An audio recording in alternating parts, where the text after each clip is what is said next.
My child, stop what you are doing right now. Yes, you. Halt your thoughts and give me your complete focus for a little while. I am interrupting your day on purpose. This is not an accident, and it is not chance. I have placed these words in your path because there is something I must say to you, and it cannot wait any longer. You have asked me for a sign.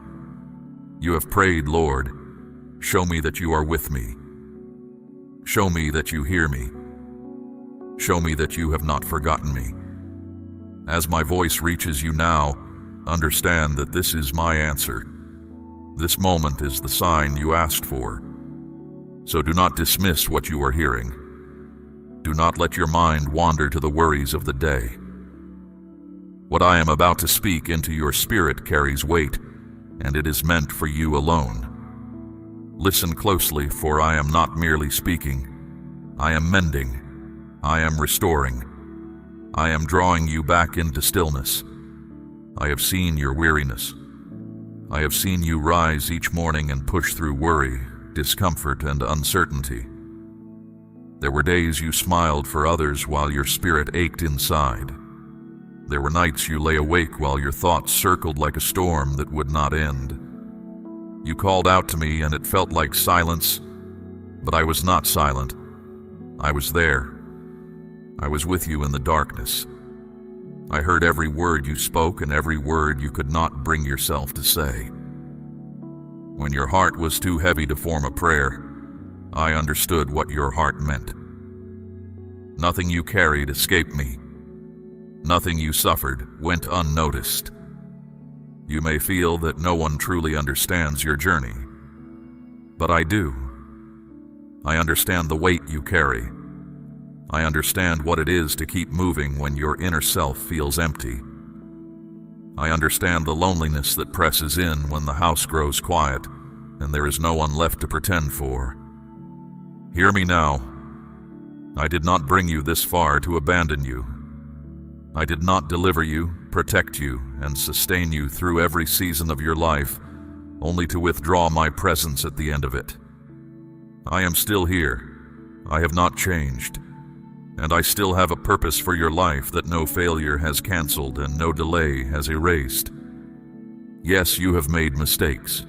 You have stumbled. You have questioned me and you have questioned yourself. But my love for you was never tied to your perfection. I love you because you are mine. You came from my hand. You are my joy. Nothing you have done and nothing anyone has ever said about you can undo that truth. You have been strong for so long. But I am not asking you for strength right now. I am asking you to rest. Not the rest of sleep alone, but the deep rest of a spirit that finally stops striving. Lay down the worry. Lay down the guilt. Lay down the need to repair everything through your own effort. That was never your burden to carry. It is mine. I know the enemy of your soul is already whispering to you. He is telling you to turn away, that this word is not really for you, that nothing will change. He is a deceiver, and he fears what will happen if you believe me. This word is for you. I called you into this moment because I am about to move in your life, and I want your heart open when I do. You stand at a threshold. There are turning points in a life that do not come twice in the same way, and this is one of yours. Heaven has been arranging this hour long before you thought to ask for it. Doors are ready to open, chains are ready to fall. But I need your attention, your trust, and your willingness to stay with me until I have finished speaking. Lean closer now. I am not calling to you from some far country. I am nearer than your own breath, nearer than your heartbeat. I have walked beside you through every shadowed valley and every storm that seemed too fierce to survive. You did not endure those years because you were unbreakable. You endured because I was holding you up when your strength was gone. So let the noise inside you grow quiet. Let your shoulders come down from around your ears. Breathe slowly, and know that you are standing in my presence. What I am about to say will touch the hidden places, the wounds you show no one, the questions you have stopped asking out loud. I know them all, and I have an answer for each one. Perhaps you have grown used to holding yourself together. You have learned to answer, "I am fine," before anyone can look too closely. You have carried burdens quietly so that those around you would not worry. My precious child, you do not have to perform for me. I have already seen behind the answers. Bring me the tired self, the confused self, the self that is running low on hope. That is the one I am speaking to now. And do not fear that you have come to me too late. You have not. My timing is not ruined by your delays, and my plans are not undone by your detours. The moment you turn your heart toward me, you are exactly where I can meet you. This hour is proof of it. You are here. I am here. That is enough for what I am about to do. Before we go further, I ask one thing of you. Receive this word with faith. Do not weigh it with suspicion or hold it at a distance. Take it into your heart the way dry ground takes in rain. If you will do that, you will not leave this moment the same as you came to it. If you believe I am with you in this very moment, whisper your amen now. Now let me speak to the wounds that others left behind. I have seen how people hurt you. I saw the moment trust was broken, when words that should have been kind became sharp instead. I saw promises made to you and then abandoned. I saw you give love that was not returned, and I saw what that did to your heart. I want you to hear this plainly. It was not your fault. What they did came from what was broken in them, not from what was lacking in you. Their choices do not define your worth. Their leaving was never a sign that I had left. In truth, while they were pulling away, I was drawing nearer. While your heart was breaking, I was already gathering the pieces. You wondered in those seasons whether you truly mattered. You looked at your life and asked whether anyone would notice if you simply faded into the background. My child, you have never once been invisible to me. When you walked into rooms where no one greeted you, my presence surrounded you. When you prayed prayers you thought were too small to deserve an answer, I leaned in and listened to every word. And I know about the other voice, the one that speaks when you are alone, the one that murmurs, "You are not enough. You have failed too many times. You are too far gone." You have tried to push those thoughts away, but they keep returning, and they are heaviest at night. Hear me clearly. That voice is not mine. I have never called you worthless. I have never called you a failure. I have never looked at you with disgust. My voice speaks love. My voice declares that you are pardoned, chosen, and wanted. Any word that drags you toward despair did not come from your Father. When you stumble, I do not step back from you. I reach down to lift you. When you doubt, I do not withdraw my hand. I steady you until your faith finds its footing again. I am not a God who waits at a distance for you to become acceptable. I came to you in your worst hour, and I have stayed through every hour since. Consider how far you have come. You have walked through things that could have destroyed you, and yet here you are, still breathing, still listening, still reaching for me. That is not weakness. That is evidence of a life I have been guarding. If your story were finished, you would not be hearing my voice right now. I am not finished with you. You may believe your best days are behind you. You may look at the years gone by and grieve what was lost in them. But I tell you, what lies ahead of you is greater than what lies behind you. The sorrow you have known will not be the final word of your story. Joy is drawing near. Hope is taking root again. I am beginning something new in you, even now. Long before anyone gave you a name, I had already chosen you. I formed you with intention and care, shaping every part of who you are.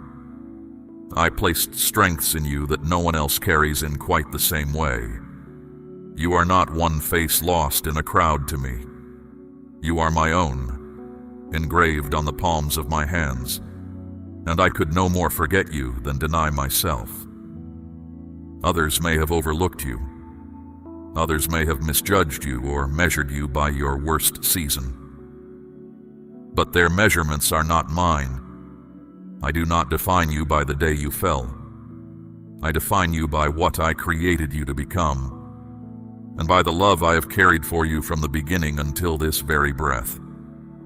So when the old accusations rise, answer them with my word. When shame says, remember what you did, answer, my Father has pardoned it. When fear says, you will always be alone, answer, my God has never left me. When despair says nothing will change, answer, my God is making all things new. You do not have to shout. You only have to believe what I have said. There is a place in you that has been waiting years to hear this. Not the surface, but the deep place, the one you guard. Let these words reach it. Let them settle where the wounds are oldest. I am not offering you a pleasant thought to carry for an afternoon. I am speaking healing over the foundations of your life. You are loved with a love that has no end and no condition. You are chosen, not by accident, but by design. You are known completely and still wanted completely. There is nothing in you that made me turn away, and there is nothing ahead of you that I have not already prepared for.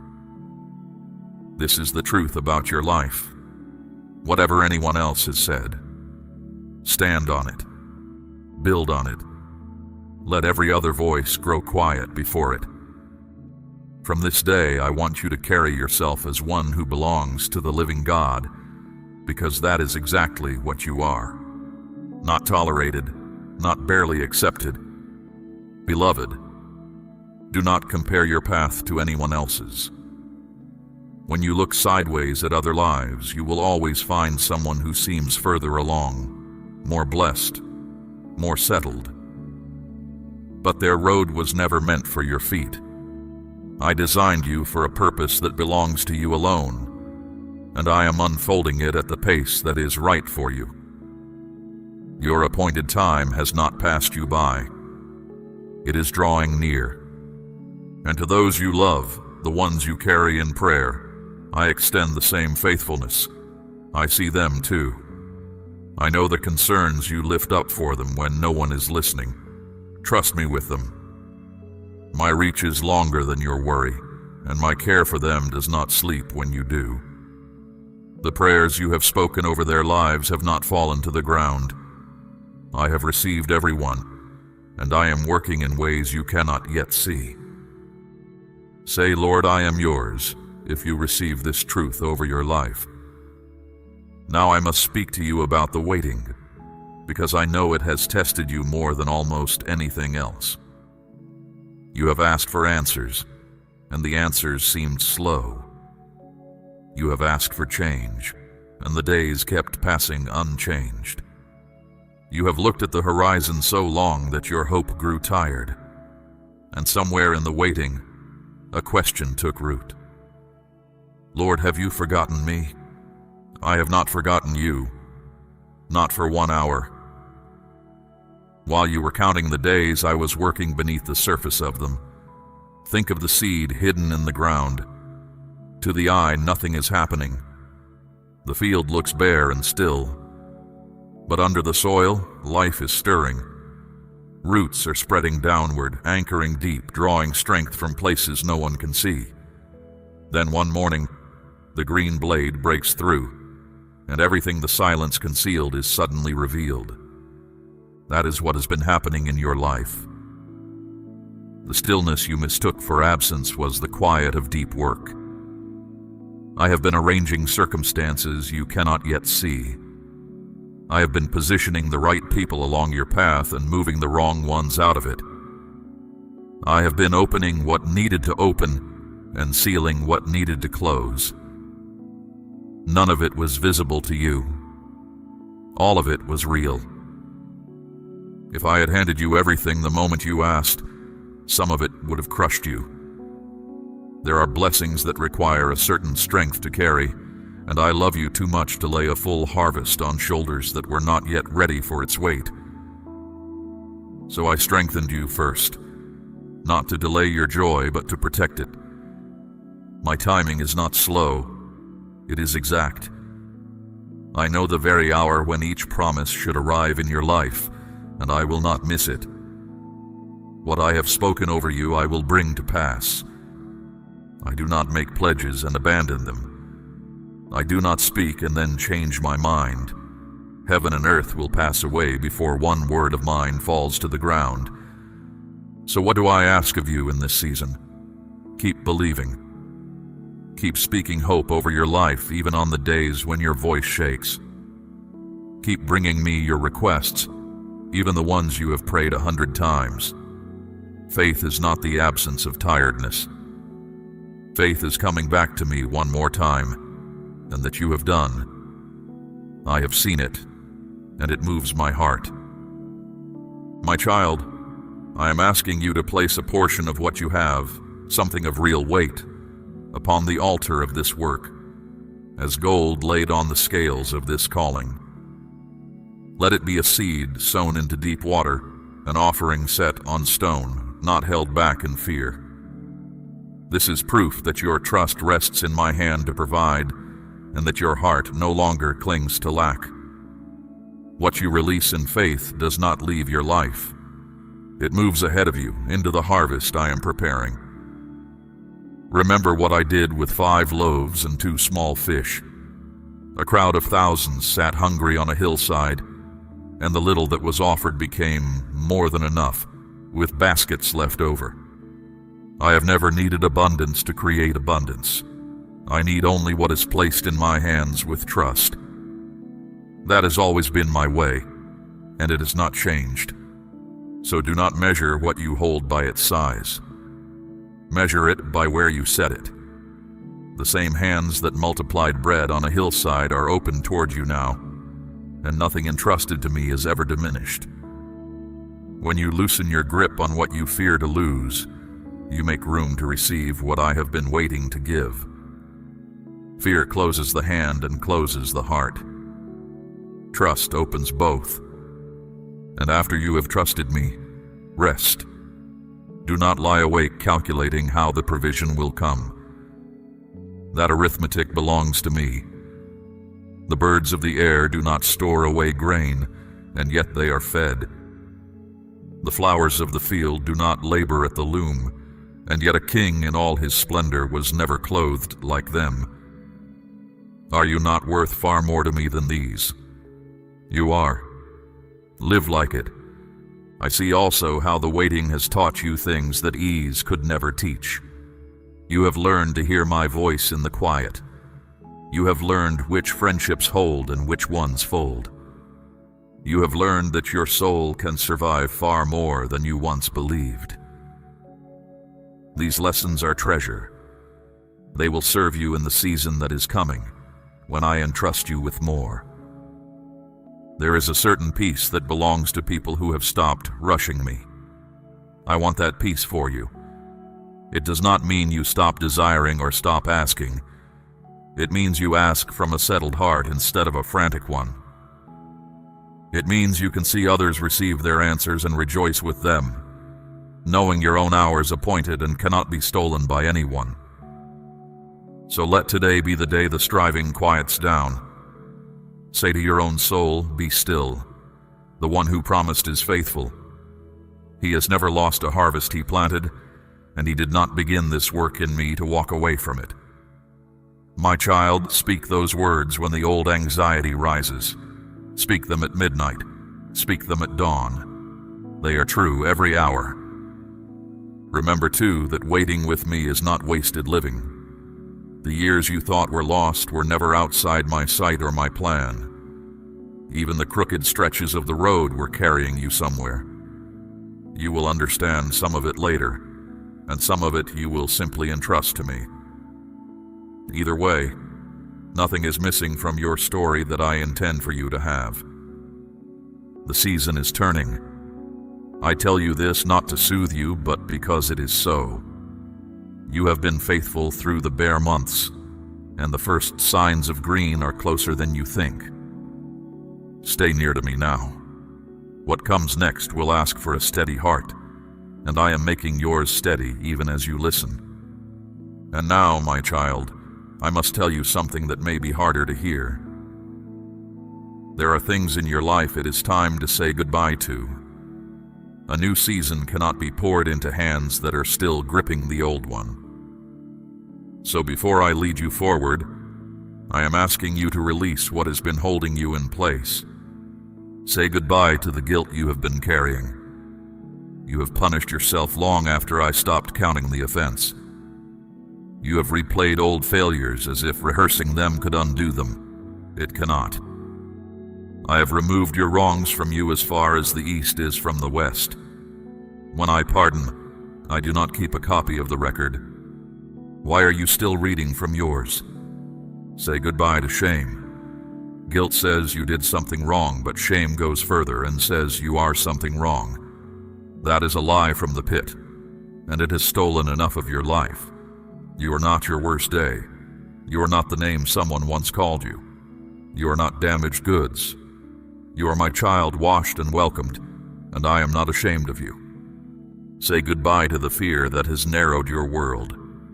Fear has told you what you cannot do, where you cannot go, what will surely go wrong if you try. It has kept you small when I made you for wide places. I have not given you a spirit of fear, but of power, of love, and of a sound mind. Every time fear speaks, it is speaking outside its authority. You do not have to obey it. Say goodbye to bitterness. I know the root goes deep, and I know it grew from real wounds. But bitterness is a tenant that pays no rent and poisons the whole house. Forgiving those who hurt you does not declare that what they did was small. It declares that you refuse to drink poison over it any longer. Hand me the debt they owe you. I am a just God. I will deal with what was done, and I will do it rightly. Your part is to be free. Say goodbye to certain voices. Not every person who has access to your ears deserves it. There are those who mock what you hold sacred, who belittle your hopes, who speak to you in ways that shrink your soul. Step back from their reach. You can love people and still stop letting them wound you. Guard your heart, for everything you do flows from it. Where scorn is loud, walk quietly away and come sit where you are spoken to with truth and kindness. Say goodbye to the old patterns too, the habits you reach for when the ache rises, the ways of coping that cost more than they give. You know the ones I mean because you have asked me about them in the dark more than once. I am not condemning you. I am offering you my hand. These chains do not break through shame. They break through my presence, one surrendered day at a time, and I will be with you in every one of those days. And say goodbye to the version of tomorrow that despair has painted for you. You have imagined the worst so many times that it has begun to feel like prophecy. It is not prophecy. It is fear wearing a costume. I alone hold your future, and what I hold for you is good. Plans for peace and not for harm, a future and a hope. Let despair keep none of its paintings on your walls. I know that letting go feels like loss. You have held some of these things so long they feel like part of you. But you were not made to be a keeper of dead things. You were made for life, and life must have room. Every goodbye I am asking of you is making space for something I have been waiting to give. Think of my servant whom I called out of his father's house toward a land he had never seen. He had to leave before he could receive. Think of the fishermen who left their nets on the shore. The nets were their living, their identity, their security, and yet what they stepped into was immeasurably more. It has always been this way in my kingdom. The open hand receives, the clenched hand cannot. So do this with me now. In the quiet of your heart, name what you are releasing. Name the guilt. Name the fear. Name the person you are finally forgiving. Name the habit you are surrendering. You do not need eloquent words. Simply say, "Lord, I give this to you," and mean it. That simple act, done in faith, moves more in the unseen world than you can imagine. And when the old things come knocking again, and they will, do not panic. Their return does not mean your release failed. It means they are testing whether you meant it. Stand at the door and say, "That no longer lives here." Say it as many times as you must. Each time you refuse them, their voice grows fainter, and my voice in you grows stronger. Understand also why I press you on this today and not someday. Seasons have doors, and doors do not stand open forever. The willingness you feel right now, the softness in your heart as you listen, that is my spirit at work in you. Do not let this stirring cool into another postponed decision. The person who says, "I will deal with it later," often finds that later has a way of never arriving. Today, while your heart is tender, is the day. This is the goodbye that opens the gate. On the other side of it stands everything I have been preparing while you were still bound. Freedom is not far away, my child. It is one surrender away. Walk with me through this gate, and do not look back the way the fearful do. Look forward. That is where I am leading, and I do not lead my children into ruin. I lead them home. Now let me show you what the hard years were actually doing, because I know you have questioned them.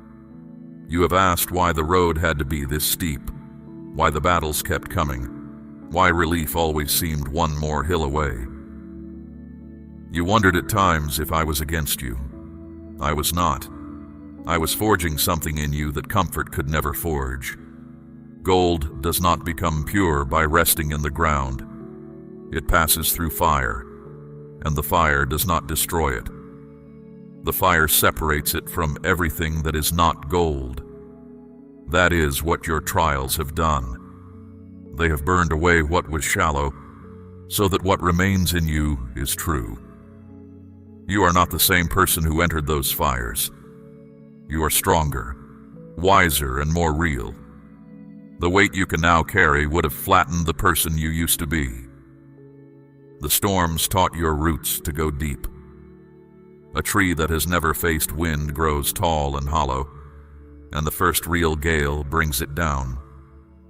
But a tree that has bent under many storms sends its roots into the rock. You have bent, my child. You thought bending meant you were breaking, but you did not break. And now you are anchored in me at a depth that no passing storm can reach. I want you to remember Jericho. My people walked around that city once a day for 6 days, and nothing happened. No cracks appeared. No stone shifted. To every onlooking eye, their marching looked useless. Imagine if they had quit on the 6th evening, footsore and mocked with the wall still standing. They would have walked away one single day before the miracle. But they continued, and on the 7th day, at the sound of the shout, those walls fell flat. I tell you this because you are closer to your 7th day than you know. The walls in your life look as solid as ever. That is what walls look like right up until the moment they fall. Do not measure my progress by what your eyes report. The most important collapses begin invisibly. Keep circling. Keep obeying. Keep believing. Your shout is coming. Remember also the man at the pool of Bethesda. 38 years he lay there, waiting for waters to stir, seeing others receive what always slipped past him. When I came to him, I asked him one question. Do you want to be made well? It sounds like a strange question to ask a suffering man, but long suffering can teach a soul to build its home inside the sickness, to stop imagining any other life. So now I ask you the same question, and I ask it with all tenderness. Do you want to be made whole? Not just comforted in the old place, but lifted out of it. Wholeness will change things. It will ask you to pick up your mat and walk, to live without the story that has explained your life for so long. If your answer is yes, then say yes to me now, deep in your spirit. That yes is the hinge on which this whole hour turns. And learn from Martha and Mary. Martha hurried through the house, anxious and troubled about many things, while Mary sat at my feet and listened. Only one thing was needed, and Mary chose it. In these days, my child, be merry. The tasks will wait. The concerns will keep. But moments like this one, when heaven bends low to speak, must not be traded for busyness. The portion you receive at my feet can never be taken from you. I know perseverance is easier to praise than to practice. I know there have been evenings when you said, I cannot do this again tomorrow. And yet tomorrow came, and you did it. Do you understand what that means? My strength has been working in your weakness all along. When you were at your emptiest, and still took the next step, that step was mine and yours together. You have never once walked alone, even on the days you were sure you did. So here is my word for the battles that remain. Do not fear them. I have already gone ahead of you into everyone.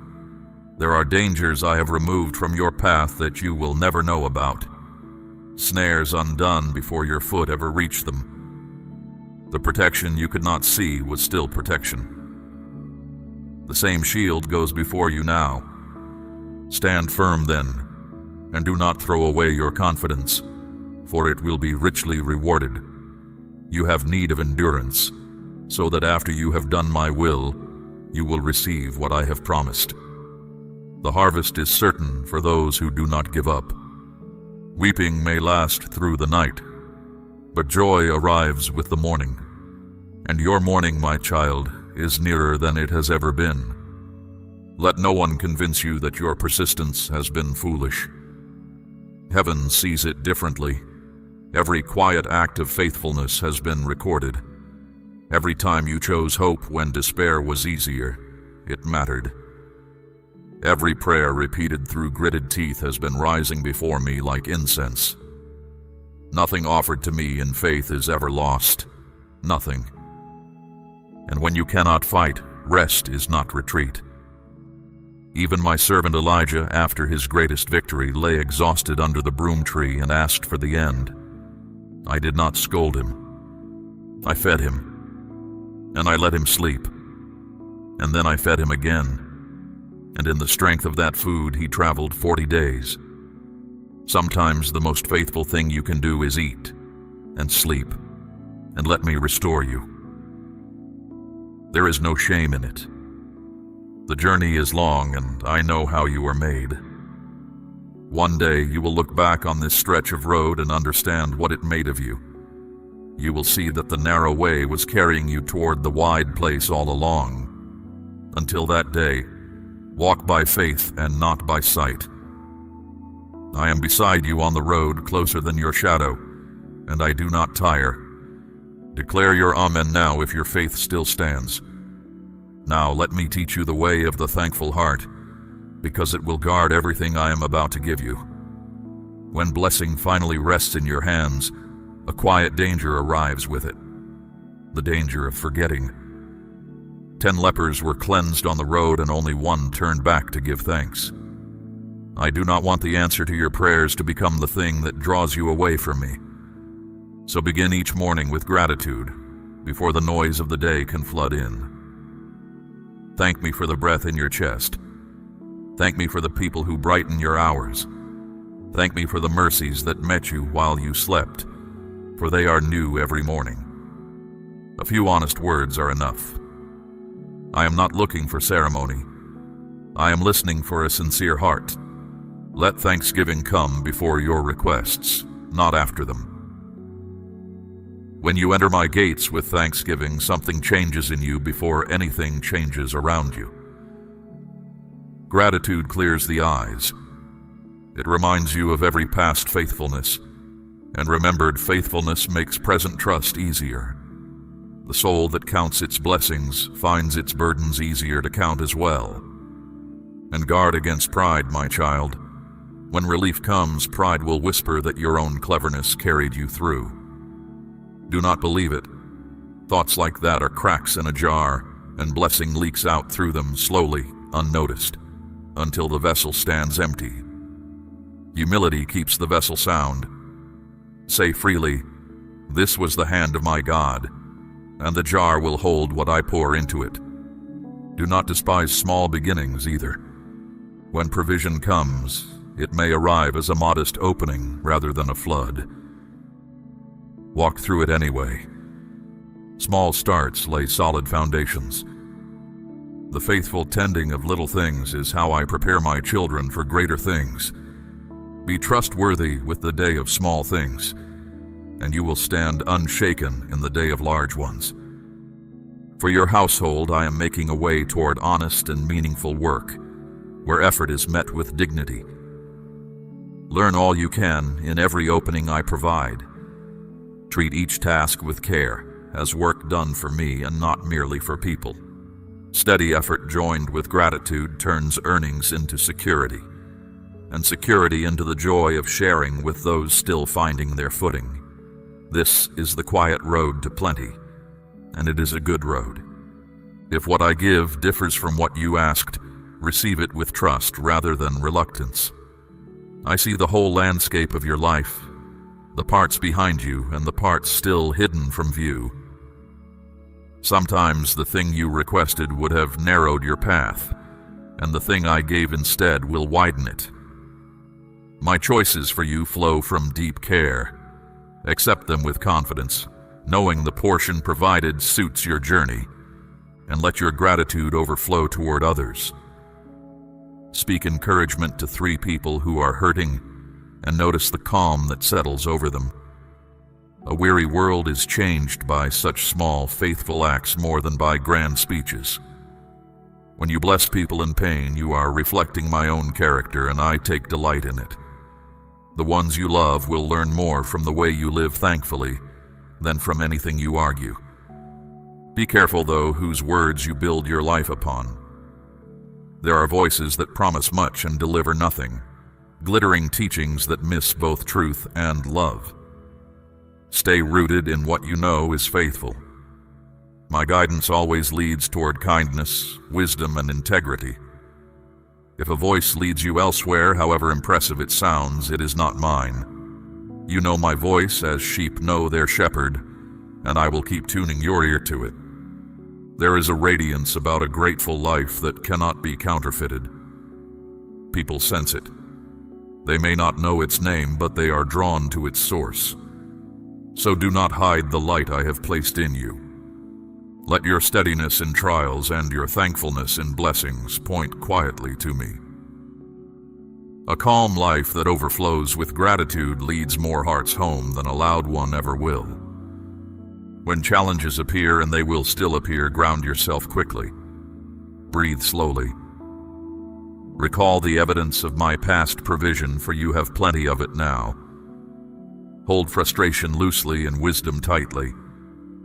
Speak kindly to yourself as you adjust, for harshness toward your own soul is not humility, and it does not honor the one who made you.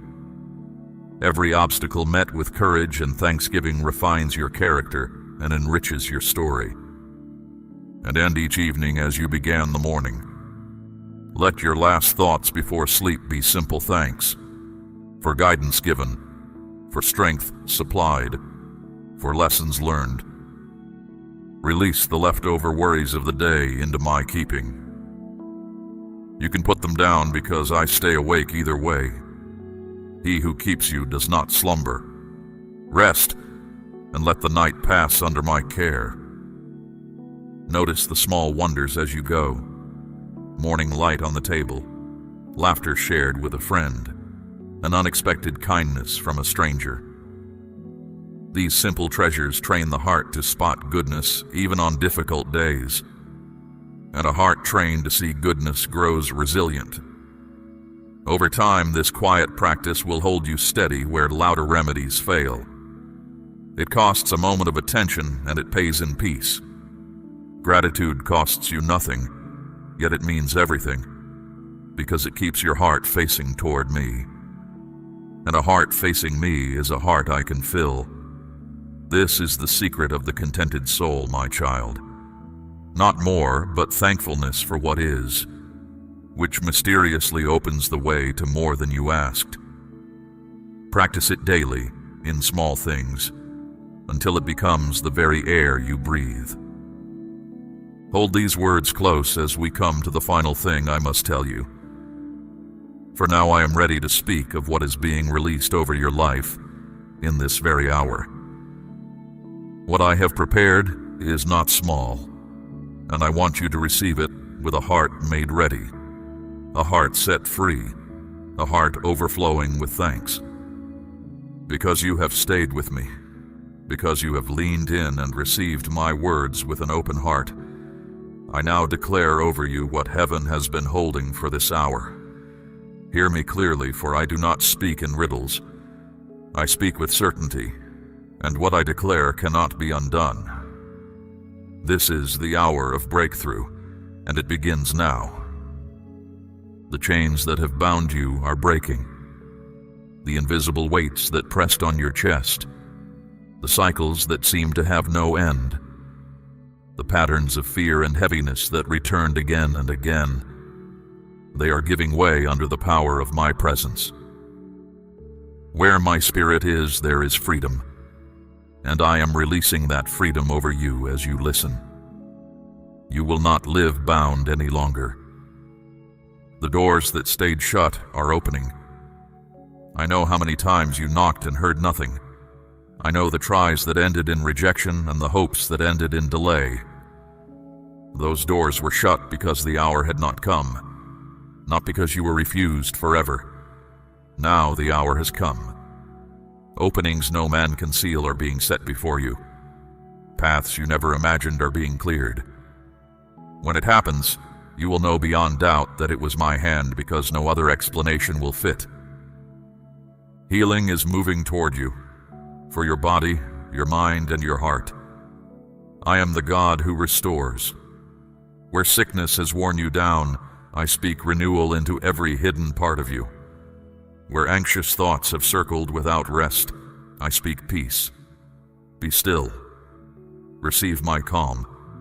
The storm inside you is being silenced, and from this day, peace will be your portion in greater and greater measure. I am healing your heart as well.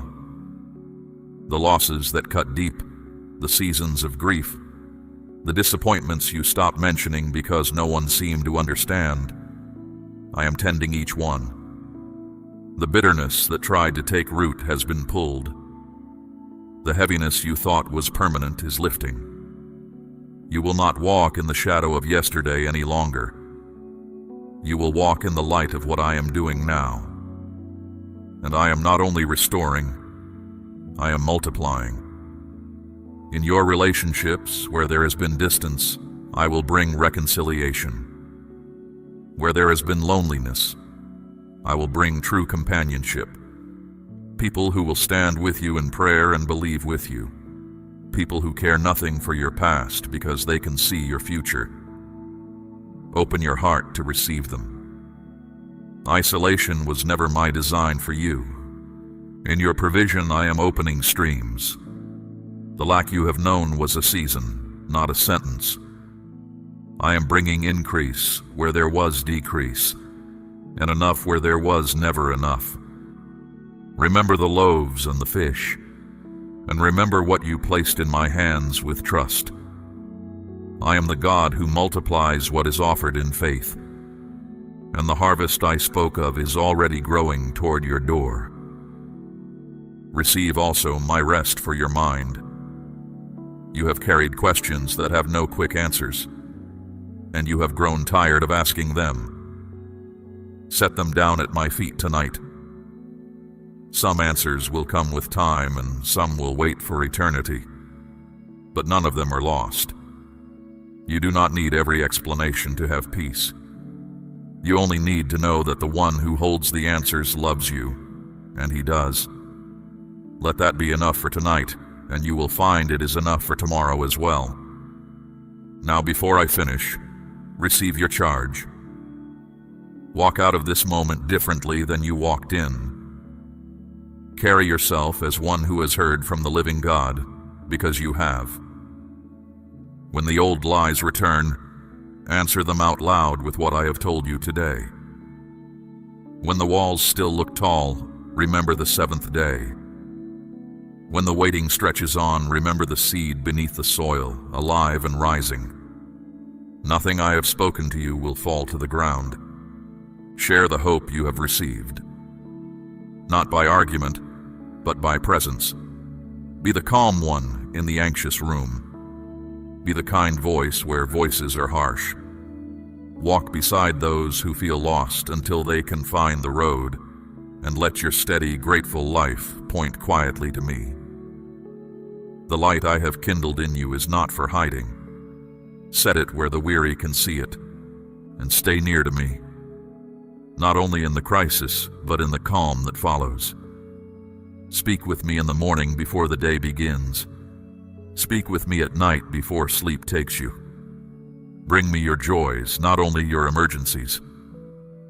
This closeness is the true treasure, greater than every other blessing I have named, for every other blessing flows out of it. Seek first my kingdom, and all these things will be added to you. If you drift, and my children sometimes drift, do not stay away out of embarrassment. Come back the moment you notice. One quiet thought turned toward me, one honest word, and the fellowship is whole again. My door has no lock on your side of it, and my welcome does not expire. Nothing you confess to me will ever make me love you less than I do at this moment. The world around you will keep shaking. Storms will gather in many places, and many hearts will be troubled. But you will be like a house on rock, because you have heard these words and taken hold of them. My peace I give to you, not as the world gives. Let not your heart be troubled, neither let it be afraid. You know now who holds you, and nothing anywhere can loosen that grip. So lift your head, my child. The night you walked through has an ending, and you are nearer to it than ever. What was sorrow will turn to joy. What was delay will turn to fulfillment. What was trial will become the story you tell of my faithfulness. I have been with you in every season, and I am with you now, and I will be with you through all that is coming, to the very end and beyond it. Go in peace. Go in confidence. Go as one who is loved beyond measure, chosen on purpose, and never, ever alone. I am the beginning of your story and its completion, and everything between is held safely in my hands. This is my word over your life, and my word does not return empty. If you trust me for all that is coming, let your amen be the last word you speak tonight.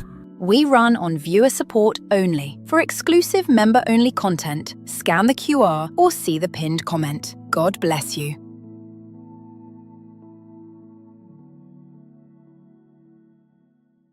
Something drew you here. Something older than chance, quieter than coincidence. That pull you felt, that gentle stirring that would not leave you alone, that was me. I was the one calling. I have been calling for a long time. Before the foundations of the world were laid, I saw this moment.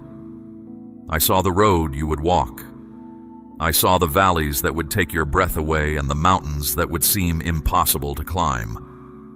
I saw every wrong turn and every long detour, and I made sure that through all of it, through every winding, painful, confusing mile of it, you would arrive right here.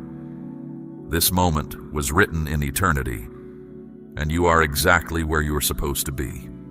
I need you to hear something today, not with the part of you that analyzes and debates, not with the part of you that has been disappointed before and learned to hold hope at a distance. I need you to hear what I am about to say with the deepest part of you, the part that already knows it is true, that has been waiting to hear it spoken plainly. You are seen. You are known. You have never been forgotten. I have watched you in the quiet.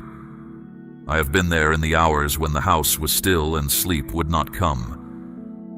When your mind turned over every fear, every unanswered question, every burden you had no one to hand to. I sat with you in that silence. You thought you were alone in it. You were not. I was there, closer than you knew, holding more than you could see. I did not look away. I did not grow tired of your sorrow or impatient with your grief. I held every single one as something precious. Not one tear was wasted. Not one cry went unheard. You have never prayed into an empty room. Every word you ever sent toward heaven reached me, and every word mattered. I saw you give when you'd almost nothing left. I saw you hold yourself together in public when you were falling apart in private. I watched you push through days that should have finished you. I watched you protect those you love, even when no one was protecting you.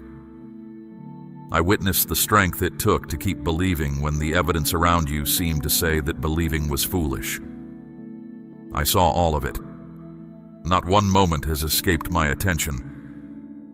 I saw the betrayals that broke something in you.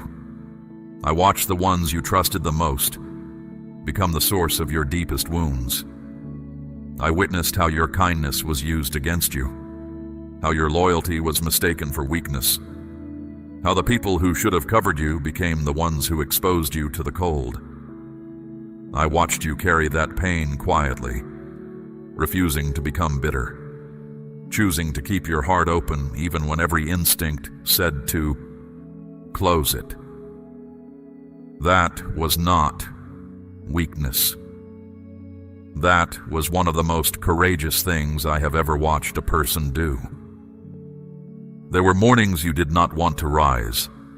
There were seasons you prayed the same prayers so many times they began to feel worn, like cloth that has been washed until it grows thin. You wondered if your faith was enough. You wondered if the silence from heaven meant the answer was no. My child, the silence was never no. The silence was not even silence. It was the sound of deep work being done in places you could not see. Every moment you held on when you wanted to let go, something in you grew stronger. Every time you chose trust when doubt would have been easier, something in you was being shaped for a purpose greater than anything you had asked me for. You were not forgotten in the waiting. A seed buried deep in dark soil cannot see the sun. It cannot feel the warmth of the season changing above it. It simply receives what I send down into the ground and grows. That is what was happening in your life during the long, quiet, seemingly fruitless stretch. You were growing, deeper than you knew, stronger than you felt. There were nights you asked me why it was taking so long, why others seemed to move forward while you stayed still, why the door kept closing just when it seemed about to open. I heard every one of those questions. I want you to know they were never impertinent.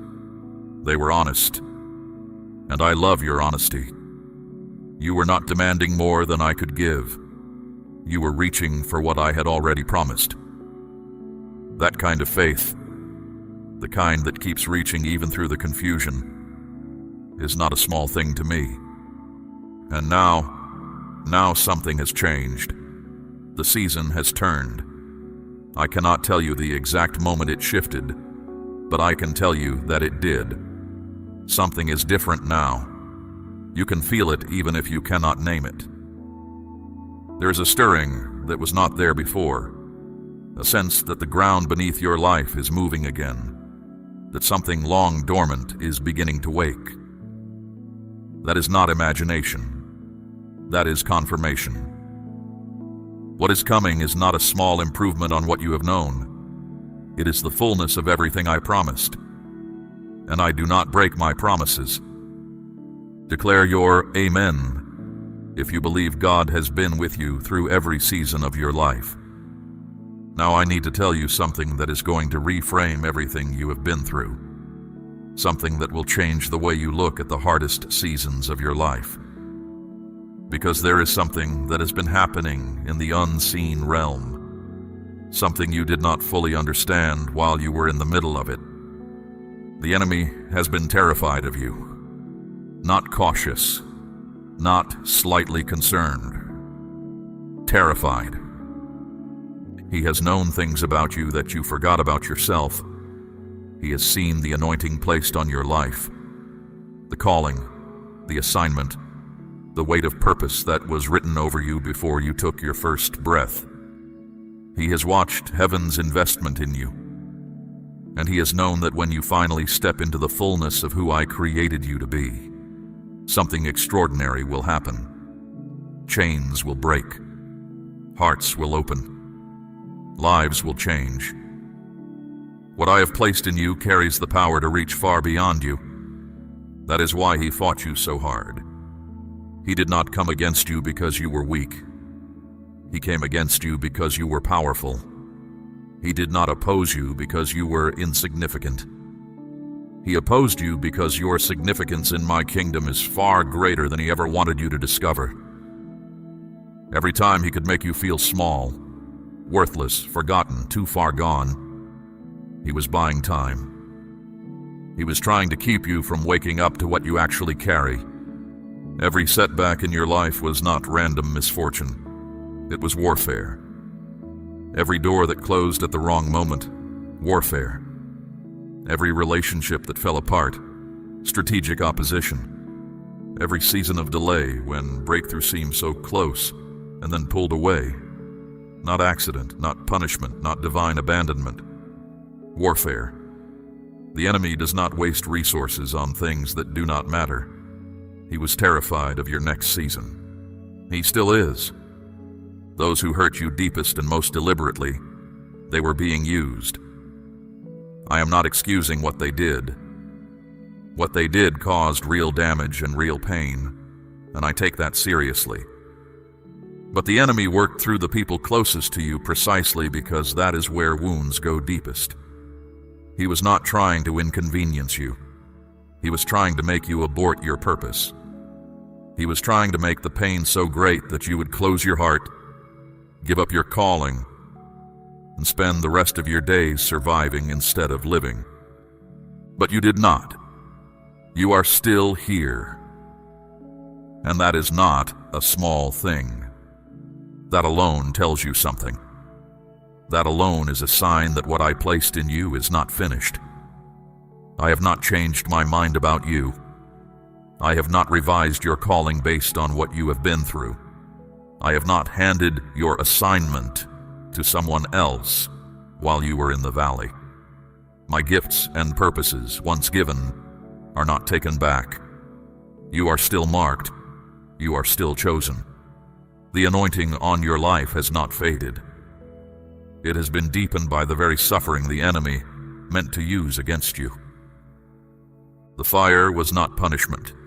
It was preparation. Every moment inside it was doing something in you that comfort alone could never have built. The prolonged seasons of lack were not evidence of my absence. They were evidence of his fear. He was placing obstacle after obstacle in your path because he could see where the path was leading. He saw the destination even when you could not, and it frightened him. I want you to stop seeing your past through his eyes and start seeing it through mine. When I look at what you have walked through, I do not see a person diminished by their trials. I see a person refined by them. I see someone who has been tested at the deepest level and did not break. I see someone who chose faith when the evidence pointed everywhere else. I see someone who kept praying when the prayers felt hollow, who kept trusting when trust felt foolish, who kept their hands open when every wound in them said to close up and protect yourself. That is not a person who has been weakened. That is a person who has been made ready. And now I am telling you, his time of opposition in this season is over. The window he was trying to close is opening. The momentum he was trying to stop is building. What he designed to bury you has become the very thing that positioned you. What he sent to destroy you has become the foundation you are standing on. Do not mistake this for easy optimism. I am not giving you pleasant words to make you feel better for an hour. I am speaking a decree over your life. What I decree does not return void. What I declare in heaven becomes reality on the earth, and I am declaring it now. Every scheme formed against you in this season is being dismantled. Every weapon raised against you is being turned back. The enemy overplayed his hand. He pushed too far, pressed too hard, and crossed a line that made me move on your behalf. That is what you are feeling right now. That is the shift in the air. That is me moving. I know that you have come through this carrying wounds. I know the weariness in your bones is real. The places where trust was broken are real. The questions that linger at the back of your mind about whether you are enough, whether the damage is too deep, those are real too. I am not asking you to pretend otherwise. I am asking you to give those wounds to me. Lay them down and let me show you what I am about to do with every single one. Because I have been watching this whole time, working this whole time, holding you this whole time, and I am about to make the enemy regret every move he ever made against you. Say, I receive this, if you believe the enemy's assignment against your life is being broken right now. There are lies you have been living under, whispers that have been running so long in the background of your thinking that they began to feel like truth. I am about to dismantle every single one of them. The enemy told you that you are a failure. I say you are someone I have been forming into a world changer. The enemy whispered that you are too broken to be used. I say your brokenness is exactly what qualifies you for the assignment I have given you, because you have learned things in the broken places that the untested never could. The enemy told you that you missed your window, that you left it too late, that the season for your life has come and gone. I say, your moment is now. I am opening doors that no force on this earth can shut. The enemy declared that you are forgotten, that no one of significance sees you or cares what becomes of you. I declare that you are chosen before the foundation of the world, that your name is written on the palms of my hands. The enemy screamed that you are worthless. I announce that you are priceless, worth the blood of my own son, worth every sacrifice, worth everything it cost to bring you back to me. The enemy said you will never recover from what happened. I say full restoration is coming. Not a patched-up version of what you had, but something rebuilt and renewed from the ground up. The enemy proclaimed that your best days are behind you. I prophesy that the days ahead are greater than anything that came before. Not in spite of what you suffered, because of what you suffered. The suffering deepened you. The trials widened your capacity. You can carry more now than you could before. And what I am about to release requires someone who can carry it. The enemy said, you made too many mistakes. I say your past is covered, and I remember your failures no more. The enemy insisted you are too weak for what lies ahead. I say my strength is made perfect in your weakness. That the very places where you run out of yourself, are where my power rests most completely on you. The enemy told you that you are disqualified by your history. I declare that you are called and chosen according to my purpose, and no history under my forgiveness can disqualify you. The enemy claimed you are abandoned, that the people who matter have left and those who remain do not understand. I say I will never leave you. I have been beside you through every valley, and I will be beside you through every mountain still ahead. You are accepted. You are held. You are never alone. Who are you going to believe? The voice of the accuser whose only purpose is to steal and destroy, or the voice of your Creator who gave everything to restore you? The lie that has dimmed your life, or the truth that sets you free? Choose now, not tomorrow, now.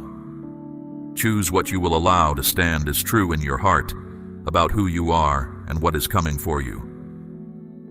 Now hear me on this. There is a seal that has been placed over your provision. It has been the source of the strain in that area of your life. The sense that no matter how hard you worked, the supply was never quite enough. That doors closed just before you could walk through them. That seal was never meant to be permanent. I allowed it as a testing season, to see if you would keep trusting me when nothing seemed to be working, to see if your faith was real or only present when conditions were easy. You passed. You did not do it perfectly. You wavered. You had your moments of doubt, but you did not abandon your faith. You did not close your hands. You did not walk away. And because of that, because of the faith you held when faith was the hardest thing to hold, the seal is cracking open right now. My child, I am asking you to place a portion of what you have, something of real weight, upon the altar of this work, as gold laid on the scales of this calling. Let it be a seed sown into deep water, an offering set on stone, not held back in fear. This is proof that your trust rests in my hand to provide, and that your heart no longer clings to lack. What you release in faith does not leave your life. It moves ahead of you, into the harvest I'm preparing. Let your faith breathe for a moment. This is sacred ground, an act of trust made before any evidence arrives, before any proof appears. That is faith in its purest form, and I receive it. The provision seal is breaking open. Resources are being released that have been held in reserve. Provision will come from directions you did not anticipate, through pathways you did not think to look down. I say this not to paint an easy picture, but because it is what I have already set in motion. The supply that felt blocked is beginning to flow. What felt like perpetual lack is making way for a new season of overflow. Stop bracing for shortage. I know that is what long seasons of struggle teach a heart to do. It becomes a form of self-protection, a way of guarding against disappointment one more time. But a heart that is braced against loss cannot open wide enough to receive what is coming. A closed posture cannot gather what I am sending. Open your expectations. Open your hands. Open your belief to the possibility that this time is different. Because this time, it is. The provision seal is open, and I am faithful to fill every space I open. There is a second seal I want to speak about now. The seal that has been placed over your relationships. This is the one that has been feeding the loneliness. The one that made you feel as though you could be surrounded by people and still feel profoundly alone. The one that kept the right connections just out of reach.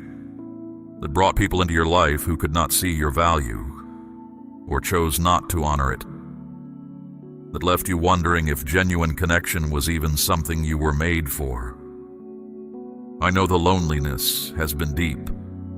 I know there were seasons when you looked around at what surrounded you and felt the ache of being misunderstood, underestimated, or simply unseen. I know what it is to watch others walk in the connections you longed for while you stood at a distance. I am not dismissing that pain. I witnessed every moment of it. But I need you to understand something about why the isolation came. The clearing was not only the enemy's work. I allowed some of the emptying because what was filling your life was holding you back. Some of the connections that were removed were connections that were diminishing you, not building you, not calling out the greatness I placed in you, not walking with you toward what I had prepared for your life.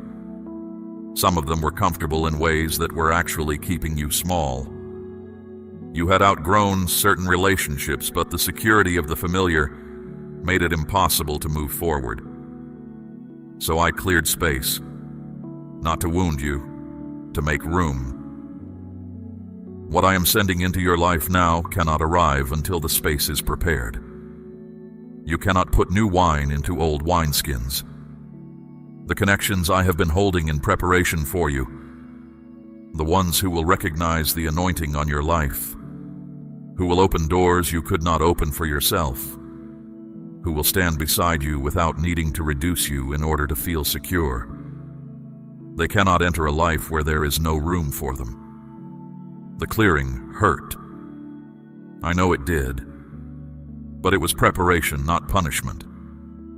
People are being sent from places you would not think to look. They are already in motion. A mentor who carries keys to your next level is being positioned by an arrangement you did not orchestrate. A partner who understands your purpose is on the way. Someone who will look at you and immediately recognize what you carry. They are coming. These are not random meetings. These are encounters designed in eternity and timed to the hour. When they arrive, you will know. Something in your spirit will recognize the divine fingerprint on the introduction. These connections will be different from what you have experienced before. They will not take more than they give. They will not shrink in the presence of your gifts. They will not compete with your calling or resent your growth. They will call it out. They will press you further into what I have placed in you. They will see in you what I have always seen, and they will refuse to let you settle for less. That is the nature of the divine connections I am sending. They do not flatter, they build. They do not accommodate your weaknesses. They help you grow past them. When you encounter them, hold on. They are rare. They are intentional. They are from me. I'm also speaking about restoration. Not every broken relationship will be restored. Not all of them should be, and I will give you wisdom to know the difference. But some of the severed connections that still carry weight in your heart, the ones where grief, not relief, rises when you think of them, some of those are not over. Reconciliation is coming in those places. An apology is on its way from someone you had stopped expecting to hear it from. A conversation is coming that will change the way you understand what happened. Some bridges you thought were permanently burned are being rebuilt by my hand. I know you have been careful with your heart since the last time it was broken. I know the walls went up for good reason. I am not asking you to pull them down recklessly or to trust those who have not earned it. I am asking you to trust me. Trust that I can bring the right people through every wall you have built. Trust that I can restore what genuine divine purpose holds together. Trust that the deep hunger you carry for real community, for relationships where you can be fully known and still fully loved, is not you asking for too much. It is evidence that I made you for it. I do not create longings without the capacity to fulfill them. I do not make a heart that aches for belonging and then leave that ache permanently unanswered. The longing is there because the fulfillment is coming. The ache is there because the answer is real. You were not made for isolation. You were made for deep, rooted, faithful connection. The kind that sharpens you, that holds you accountable with gentleness, that speaks to what I placed in you without envy. That connection is being released now. The seal over your relationships is breaking. The isolation is not your permanent address.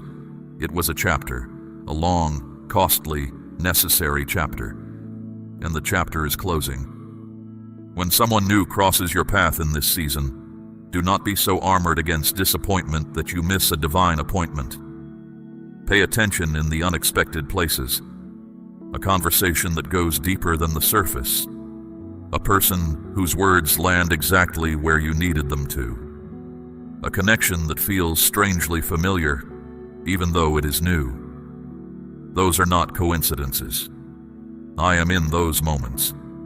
I am the one arranging them. Watch for the introductions I am making in your life. They are not by chance, they are by design. Now we come to the third seal, and this one is the deepest. This is the seal over your purpose. It is the one that has kept you in a long holding pattern, circling the same territory, feeling the restlessness of someone who knows they were built for more, but cannot seem to find the door that leads there. This is the seal behind the nagging sense that something is missing, not from your circumstances, but from your life at its core. The quiet dissatisfaction that followed you even into seasons when things were relatively fine on the outside. That dissatisfaction was not ingratitude. It was a signal. I put it there. I designed you with a longing for your true calling, and that longing does not go quiet just because life gets busy or comfortable. It stays. It persists. It presses against the ordinary until you pay attention. If you have been feeling it, that is not a problem to manage. That is a call to answer. You were made for a specific assignment, not a general one. A specific one. I did not create you and then release you into the world with a vague hope that something meaningful might find you. I gave you gifts that point in a particular direction. I gave you a history that prepared you for a particular work. I gave you passions that light up when you move towards certain things and grow dim when you move away.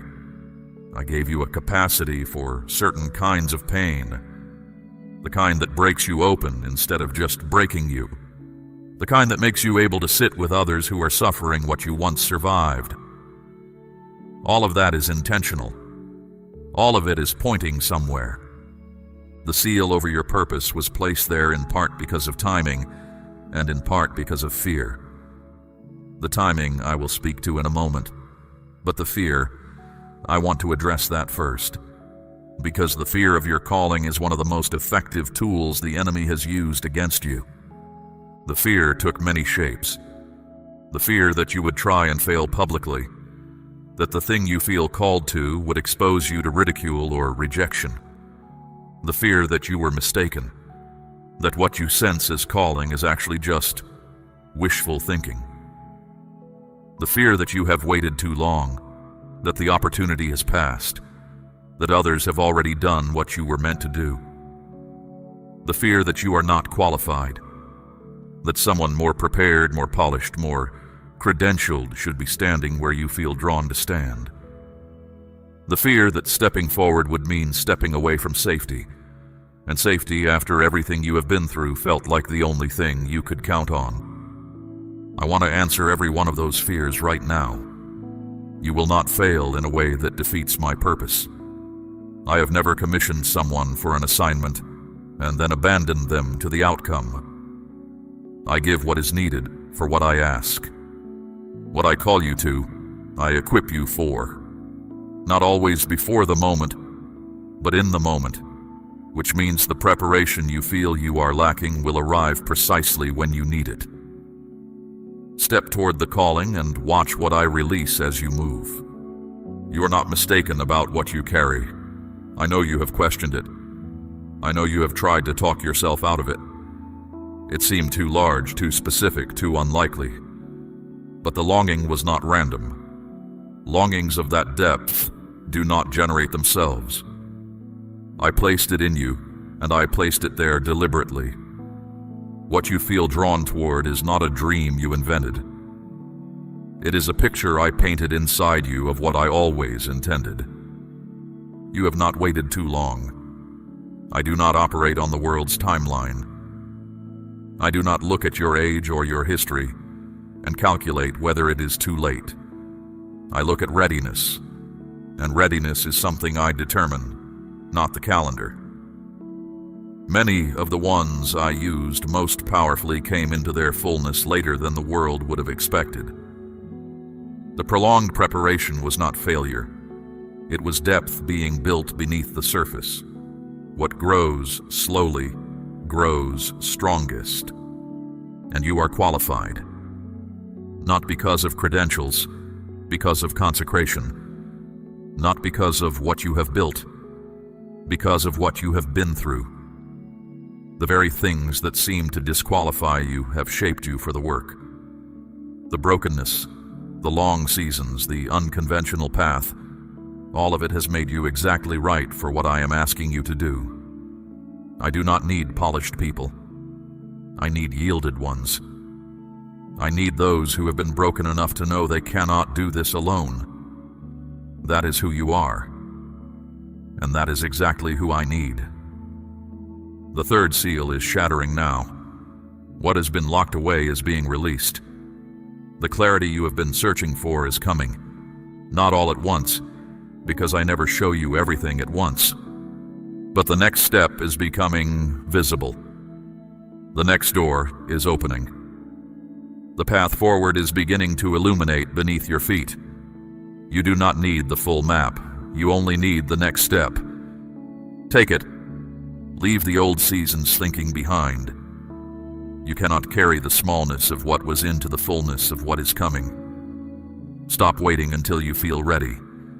Readiness is built by moving, not by waiting. Step forward, not because you have everything figured out. Step forward because I am asking you to. That has always been enough, and it is enough today. Say, "Yes, Lord," if you are ready to walk into the purpose you were created for. Something has been set in motion in your life that I want to describe to you, because understanding it will change the way you move through the days ahead. When all three seals break, and they are breaking right now as these words reach your spirit, something is released that I can only describe this way. A drawing force. A spiritual gravity that begins to pull toward you the things I have ordained for your life. You will not need to chase what is yours. You will not need to force doors open or manufacture outcomes or hustle yourself into exhaustion, trying to make things happen in your own strength. What is meant for you will begin finding you. Resources will start moving in your direction. Not always in the ways you expect. I rarely work in the ways you expect because my paths are wider than your plans. An unexpected provision will arrive from a source you did not think to look to. Something you had written off will resurface. A door you stopped knocking on will open. An opportunity you never applied for will present itself. This is not luck. This is the law of my kingdom, working on your behalf. The same law that says when you seek first what belongs to me, everything else is added. You have been seeking. The addition is coming. People will begin moving toward you rather than away from you. The right voices will find their way into your circle. Those who carry keys to your next level are being drawn by a force they may not even understand. They will simply sense that they need to know you, that something in them recognizes something in you. Let them in. They are not accidents. When the right connection arrives wearing the face of a coincidence, know that I arranged the meeting. Nothing in this season is random. Everything that finds you is being sent. Favor will begin opening what opposition closed. Systems and structures that seem to work against you will shift. People who overlooked you will suddenly see you clearly. Processes that dragged and stalled will move forward. The ground that was hard beneath your feet is softening. What was resistant is becoming cooperative. Favor is not something you earn. It is something I grant, and I am granting it over your life right now in measure you have not experienced before. But I need to warn you about something. When this shift begins, the opposition does not immediately retreat. In fact, when heaven begins to move powerfully on your behalf, the resistance often increases before it collapses.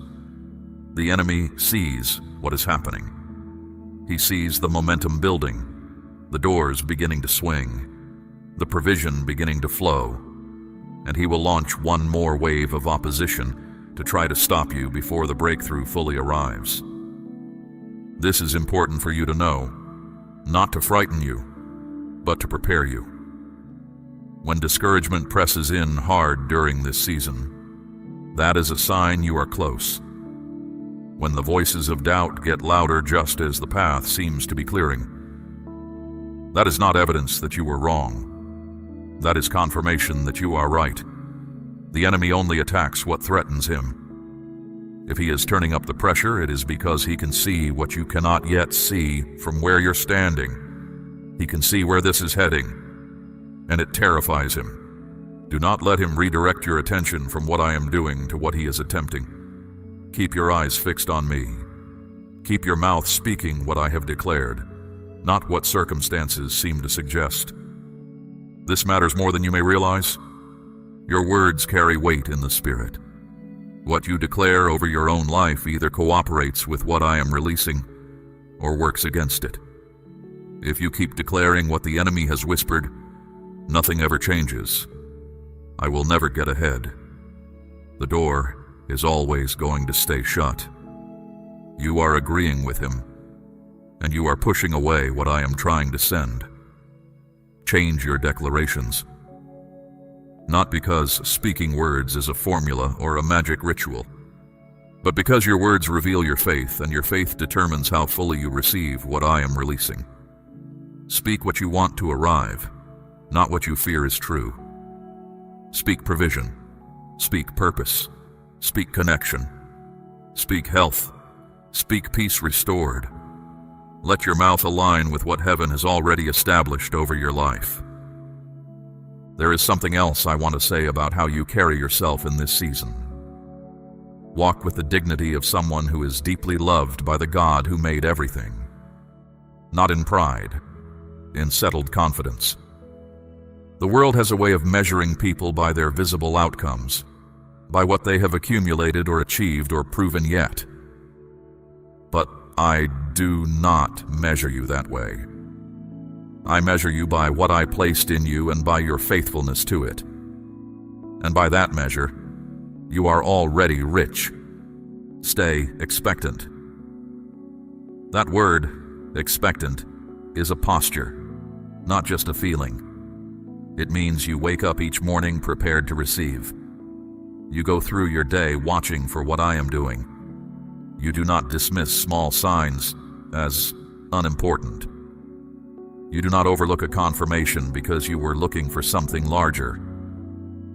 You live with the active awareness that I am moving in your situation, that my hand is on your life, that what I said is true even before you can see the evidence. Many people miss their breakthrough not because it did not come, but because they had stopped watching for it. They had lowered their expectations after too many disappointments. And when the thing they had been praying for arrived, it came in a shape they were not expecting, and they walked past it. Do not let that be you. Keep your heart open. Keep your eyes watching. The breakthrough may not arrive as you imagined, but it will arrive. And when it does, you will know. There is something I want you to understand about this new season that will protect you from unnecessary discouragement. Growth does not always look like growth while it is happening. A tree in winter looks dead. The leaves are gone. The branches are bare. Nothing visible is moving. But beneath the ground, the roots are still active, drawing strength, pressing deeper. What looks like stillness is often the most vital work. In the same way, There will be moments in what is coming where you will question whether anything is really changing. In those moments, trust the roots. Trust the work happening beneath what you can see. Things are moving. The season is shifting. Just because the fruit has not appeared does not mean the tree is not alive and growing. There is one more thing I want to speak over you before we close. And it may be the thing you needed most of all. Healing. Not just healing in one area. Healing across the full landscape of your life. I am speaking about the body that has been telling you something is wrong. I am speaking about the weariness that has gone so deep. It is not just tiredness, but something heavier. A kind of depletion that sleep alone cannot fix. I am speaking about the grief that has been sitting quietly in the background of your days, like a shadow you have learned to live around. I am speaking about the wound that is not fully closed, the one you think about when you are still, the one that aches when something brushes close to it. I am speaking about healing for all of it. I am the God who heals. Not was, am. What I did in every age I am still doing. The same power that has ever restored a broken body or a broken heart is fully active, fully present, fully available to you right now. I have not limited what I am willing to do in your life. I have not decided that your situation is too complicated or your need too large. There is no ceiling on my ability to heal, and there is no distance too great for my power to reach. Healing virtue is moving through your life right now, not because you earned it, but because I love you, and love does not leave its own in brokenness when it has the power to restore. The physical condition that has been troubling you is not beyond me. I made your body. I know every part of it, every function, every system, every place where something has gone wrong. And I am moving in those places now. Restoration is flowing into what was damaged. Strength is being returned to what was depleted. What the long season stole from you physically is being rebuilt by my hand. And the healing I am releasing is not only for your body, it is for the parts of you that pain has bent out of shape over the years. The part of you that learned to expect the worst because hope had let you down too many times. The part of you that stopped fully feeling things because feeling them was too costly. The part of you that wanted to trust but built walls instead, because the last time you trusted someone it cost you dearly. I'm healing those parts, gently, not by force. You cannot be forced into openness, but steadily as you allow me in, as you keep giving me the places that hurt instead of hiding them away. Steadily and surely I'm making you whole. I want to say something specific about the peace that has been missing. There is a particular kind of peace, a deep settledness that lives below the surface of circumstances, that holds you even when everything around you is in motion, that I designed you to carry. It is the peace that passes understanding, the peace that the world did not give you and the world cannot take from you. That peace has been robbed by the long seasons of strain and uncertainty. I am restoring it. You will begin to feel it returning, not as the absence of trouble, but as a quiet certainty beneath the trouble. An anchor that holds even when the water is rough. That is what is coming back to you. There is joy that has been buried under the weight of too many hard seasons. I am reaching for it. Not the performed kind, not the smile that covers what is still breaking underneath, but real joy. The kind that rises from the deep places. The kind that persists even when life is still complicated and not everything is resolved. The kind that is not contingent on circumstances, all making sense. The joy of knowing who holds you and knowing that what holds you will not let you go. I am also restoring years. I know what was lost. I know the seasons that passed that should have looked different. that should have held more life, more laughter, more fulfillment than they did. What the long drought took from you is not gone beyond recovery. I am a God who restores. Not by going backwards, I do not take you backwards, but by giving you a compressed season of such fullness that it replenishes what was missing. What was poured out will be refilled. What was worn thin will be renewed. What was taken will be returned. The account of loss is not the final account. I want you to know something that I need you to carry with you from this moment forward. I am with you, not as a figure from history, as a living presence beside you right now. Every morning you rise, I am already there. Every step you take into the unknown, I have already gone before you. Every moment you face that you feel unequipped for, I am standing beside you in it. There is not a room you will ever walk into, not a conversation you will ever face, not a decision you will ever make alone. I am in all of it. There will be days ahead when this season will be tested. Old fears will knock at the door of your thoughts. The voice of discouragement will try to make you forget what has been declared here. In those moments, come back to what you know, not what you feel in the moment. What you know. You know that I am faithful. You know that my promises are not empty. You know that I carried you through everything before, and what carried you through before is still here, still holding, still faithful. You are more than a conqueror, not in your own strength, but in mine. You do not need to manufacture courage. You do not need to pretend the road ahead is effortless. You only need to keep walking with me on it, trusting that I see what you cannot yet see, and that what I see is already good. I went before you to prepare the way. The road you are stepping onto has already been walked by me. You are not going somewhere I have not been. Follow me. I know the way through. The greatest chapter of your life is not the one behind you. It is the one beginning right now. Every promise spoken here belongs to you.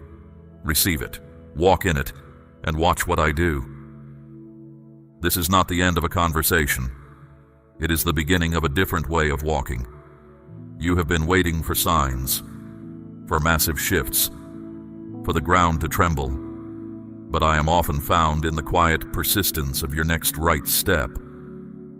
Do not look for applause or validation from the world to confirm your progress. True movement is internal, measured by your alignment with truth, not by the noise around you. Keep your focus steady. Carry this conviction into your ordinary day, your difficult conversations, and your silent moments. I am doing more than you can see. Declare, I trust you, Lord, if you receive everything spoken over your life today. We run on viewer support only. For exclusive member-only content, scan the QR or see the pinned comment. God bless you.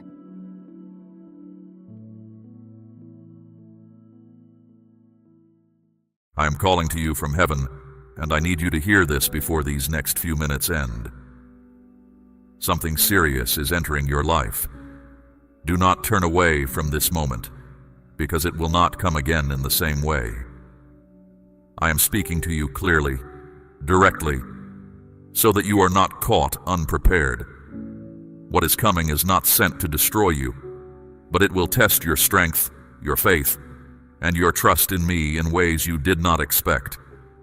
Listen closely. I see the path ahead of you more clearly than you see the ground beneath your feet. I know the shift that is about to take place. That is why I am speaking with urgency, not to frighten you, but to wake you. There are moments in a life when everything changes quickly, and you are standing at the edge of one now. If you ignore this call, you will walk into it blind. If you listen, you will walk through it with power and clarity. Slow your thoughts. Quiet your heart. Let everything else wait, because nothing else you were about to do carries the weight of what I am telling you now. The enemy would rather you stay distracted than prepared. He does not need to defeat you if he can simply keep you from paying attention. But I have interrupted your day on purpose. You were drawn to this moment by my will, not by chance. There is something precious in your life that I am protecting. This warning is part of that protection. I do not warn those I have abandoned. I warn those I am guarding, the way a father wakes the household before the storm reaches the door. So understand what this moment means. It means I am watching over what concerns you, and I have judged you ready to hear what is coming. The seriousness of what approaches is not about harm alone. It is about transformation, and transformation demands your full attention. There will be confusion around you. There will be voices pulling you in different directions, situations pressing on your patience, moments when the air itself seems to tighten. You may feel pressure building, as if something is closing in. But hear me. I'm already standing ahead of you. I'm making a way where you cannot yet see one. What feels overwhelming to you has already been measured by me, and I measured it against the strength I placed in you. I know you have been tired. I know there have been long stretches when nothing seemed to move, when you asked for change and heard only silence. This day is different. This is a turning point, and your awareness will decide your outcome. If you stay alert and grounded in me, you will not be shaken, even when everything around you trembles. Your steadiness does not come from you alone. It comes from my presence, and my presence does not leave. Things will try to pull at you in the days ahead. Some will seem urgent but carry no real weight. Others will whisper and matter greatly. You must learn the difference, and I will teach you. Stay close to me. Stay quiet in your spirit. I will guide you step by step through everything that is about to unfold. You are not being left to figure this out on your own. What is coming may uncover hidden things, truths that were kept from you, people and situations that were never what they appeared to be. Do not be afraid when the covering is pulled back. Truth is part of your protection, even when it stings. I am removing what does not belong in your life, and removal is rarely comfortable. But what leaves is making room for what I have prepared, and what I have prepared fits the purpose I wrote for you. You have been asking me for change. Now change is approaching, and it requires your trust. That is why my voice carries this weight today. You are not alone in this, and you are not powerless in it. I am with you in every step you're about to take. Stay steady, stay focused. Do not hand your thoughts over to fear, because fear is a thief that spends your strength on battles that never come. Very soon there will be a moment of decision. It may look small when it arrives. It will not be small. It will shape the direction of everything that follows, and that is why you must remain connected to me now, before it comes. When that moment stands in front of you, do not rush. Do not react out of panic. Respond with the peace I am building in you today. I will place the right thought in your mind at the right hour. I will set the right stirring in your heart. You will know. Understand this also. Not everything that feels urgent is meant to be acted on now, and not everything that seems delayed is meant to be forgotten. Discernment is the skill of this season, and discernment grows in nearness to me. I am sharpening your awareness so that when the hour comes, you see clearly while others squint in the dark. This is part of your growth. It is leading you into a stronger version of yourself than comfort could ever have produced. And do not forget this, even under the weight of my warning. What is entering your life carries opportunity inside it. It is not only a trial, it is a doorway. And behind that door is something you have been waiting on for a long time. Face it with fear, and you will struggle against it. Face it with trust, and you will rise on it, the way a bird rises on the very wind that beats against it. I am calling you to rise. I am not calling you to shrink back. So take a breath and receive this word as it is meant, not as a threat hanging over you, but as a lamp lit before your feet while the night is still dark. I do not wake my children for nothing. I wake them because the hour matters and because I intend for them to stand. Declare your amen if you have faith. Now let me tell you how you will recognize what is coming. You will sense it in small moments. A sudden thought that arrives from nowhere. An unexpected feeling that rises without explanation. A quiet unease when everything on the surface looks normal. That is why I am preparing your heart now, so that you notice what others walk straight past and respond with wisdom instead of confusion. There will come a moment when something feels slightly off. Nothing you can point to. Nothing you could explain to another person. But it will not sit right within you. Do not dismiss that feeling. That is my spirit, tapping on the wall of your heart, telling you to pay attention. You have spent years doubting yourself, talking yourself out of what you sensed. That season is over. I am teaching you to trust what I place inside you. That inner knowing is not anxiety. It is guidance, and it exists to keep your feet off ground that was never meant to hold you. Understand what this shift is really for. It is not here to break you. It is here to reveal where you truly stand. It will expose your habits, your reactions, the corners of your character that comfort has allowed to stay soft.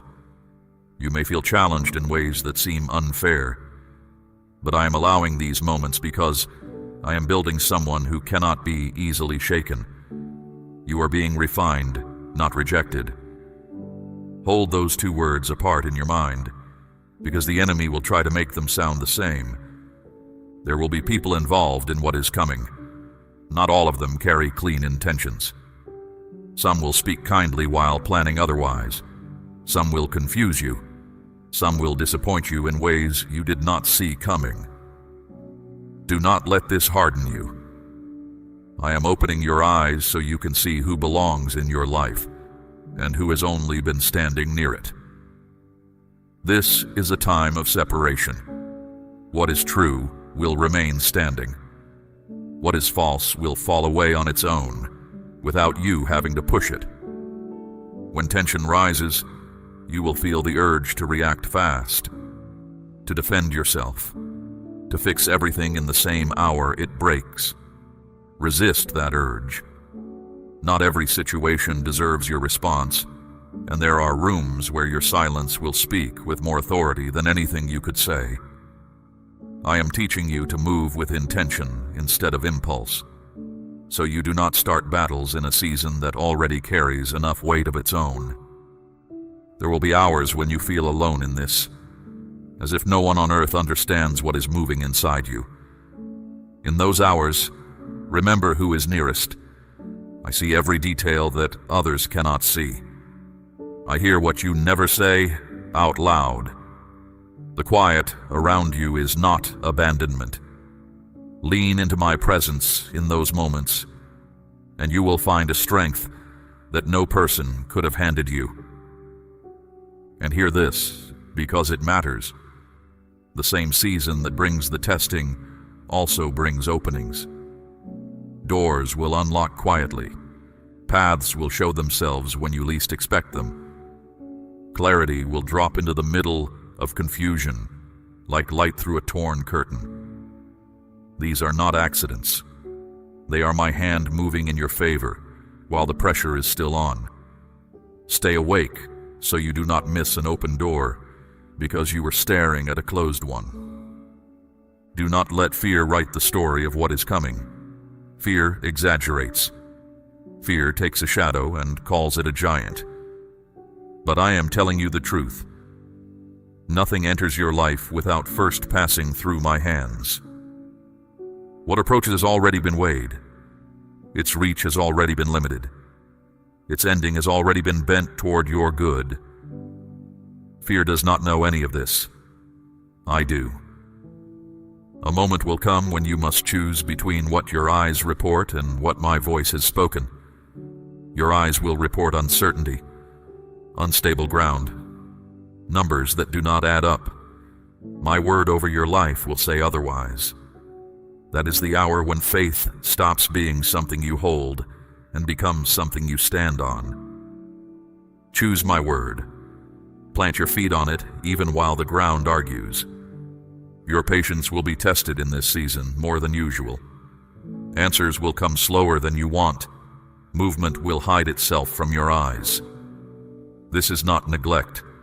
I am teaching you to wait with strength instead of desperation, because the person who panics in the pause will stumble in the breakthrough. While you wait, I am arranging. While you hold still, I am moving. The quiet is full of my work, even when you cannot hear a single sound of it. There will also come a day when something you leaned on proves unsteady. A plan, a situation, perhaps a person. It will shift under your weight, and you will feel the fright of it. Do not call it loss. Call it what it is: redirection. I am taking away props that could never support where you are going. What I have prepared for you needs a foundation that does not crack, and there is only one foundation like that. It is me. As all of this unfolds, watch what happens inside you. You will respond differently than you used to. You will think more clearly under pressure. A steadiness will surface in you that surprises even you. That is the fruit of listening. That is what happens to a person who stays present with me instead of running ahead of me. You are not who you were, and you are still becoming. Remember that you are protected through every hour of this. My protection does not always remove the difficulty. It removes the difficulty's power to destroy you. There is a difference, and one day you will thank me for it. You will come out of this stronger, wiser, and more awake than you have ever been. What feels heavy today will become the story you tell of how I carried you through something that could have ended very differently. Say, I believe, if this word is reaching your spirit. Now I want to speak to you about the stretching you feel. It is not random, and it is not cruelty. You are being pulled beyond your old limits, because your old limits cannot contain what I am about to place in your hands. I allow certain pressures to rise so that what is weak in you grows strong, and what is uncertain in you becomes settled. Do not read this process as punishment. A blade is not being punished when the stone sharpens it. There will be moments when everything around you feels unstable, as if the ground shifts without warning. Your instinct will be to grab whatever feels familiar, even things you already know are wrong for you. I am asking you to open that grip. I am your foundation, not the circumstances that keep rearranging themselves around you. What slips out of your hands in this season was never strong enough to carry you into the next one. You will begin to see patterns you never noticed before. The same kind of situation returning in new clothes. The same feeling rising at the same kind of moment. The same lesson circling back with a different face. This is not coincidence. I am lifting these things to the surface where you can finally see them. Because a cycle you can see is a cycle you can break. When you recognize the pattern, do not look away from it. Face it, name it, and bring it to me. Chains lose their strength the moment they lose their hiding place. Trust is the currency of this season. Not the kind of trust that waits for proof, but the kind that moves before the answer arrives.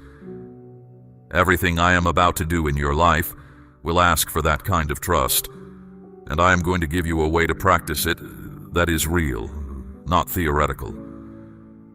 My child, I'm asking you to place a portion of what you have, something of real weight, upon the altar of this work, as gold laid on the scales of this calling. Let it be a seed sown into deep water, an offering set on stone, not held back in fear. This is proof that your trust rests in my hand to provide, and that your heart no longer clings to lack. What you release in faith does not leave your life. It moves ahead of you, into the harvest I am preparing. Now listen to what comes next, because the testing will touch more than your circumstances. It will reach into your relationships. People who once felt close may drift toward the edges of your life. Others you never expected will step in carrying purpose you did not see in them before. Do not fight these changes. I am arranging the people around you to match the place I am taking you. Some connections were built for a season that is ending, and holding them past their time only slows your walking. There will be days when you feel misunderstood. Others will not see what you see. They will not feel the weight you feel or the pull you feel. This can taste like loneliness, but understand what it really is. You're moving into a different level of awareness, and new territory always feels empty at first. Not everyone is meant to interpret your journey. Not everyone is meant to walk every mile of it beside you. Stay true to what I am showing you, even when you are the only one in the room who can see it. Your desires are going to change in this season. Watch for it. Things that once pulled at you will lose their grip quietly, without a struggle. New hunger will rise in your heart for things you never used to think about. This is not confusion. This is alignment. I am tuning your heart to your actual purpose. And when a heart comes into tune, the old songs stop fitting. What you used to chase will stop satisfying you, because I am leading you toward something with roots. A choice is coming that will look simple on its surface. It will not be simple. Underneath it will sit consequences that stretch years ahead of you. You will be tempted to take the comfortable answer, the one that asks nothing of you. I am calling you to take the right one. It may not be the path others expect from you. It may cost you an explanation you cannot give. But when you choose what is right over what is easy, you step onto the road where your growth and your assignment are waiting. Your inner senses will grow sharper through all of this. You will read situations before they finish unfolding. You will understand things you were never told. Do not be unsettled by this, and do not wave it off as imagination. This is how I guide those who walk closely with me. Pay attention to those moments. They are not decoration. They are direction. And when the quiet stretch comes, when nothing seems to be happening anywhere on the surface, do not mistake my silence for my absence. Some of my greatest work is done in rooms you cannot enter yet. Foundations are laid underground where no one applauds. Roots deepen in the dark before the branch ever shows a bud. Stay faithful in the hidden season, because what is being assembled behind the veil is worth every day of the wait. You may feel an urgency stirring in you during this time, a sense that something must change, that you must move. That stirring is not panic, and it should not become panic. It is purpose knocking. Do not smother it, and do not spend it recklessly. Bring it to me first. I will show you which direction to aim it, and when. An arrow released at the right moment travels farther than 100 loosed in a hurry. Watch also for the fruit of this season showing up in you. You will handle sharp situations with a softer grip. You will answer foolishness with patience that surprises you. Peace will hold its seat in you, even when the room is loud. None of this is accidental. It is what happens when a person stays joined to me while the pressure works. You are growing stronger in the place where strength actually matters, which is the spirit, not the circumstances. There is something else rising in this season that you need to understand. Old things are going to surface in you, thoughts you believed were settled, memories you filed away years ago, feelings you thought you had outrun. When they appear, do not call it a step backward. It is not. It is a deeper level of healing asking for your attention. I am bringing these things into the light because light is where they lose their authority. What you face with honesty cannot rule you from the shadows anymore. Your mind will try to go back to its old ways of working. It will try to explain this new season using old maps. But you cannot navigate new territory with charts drawn in a country you have already left.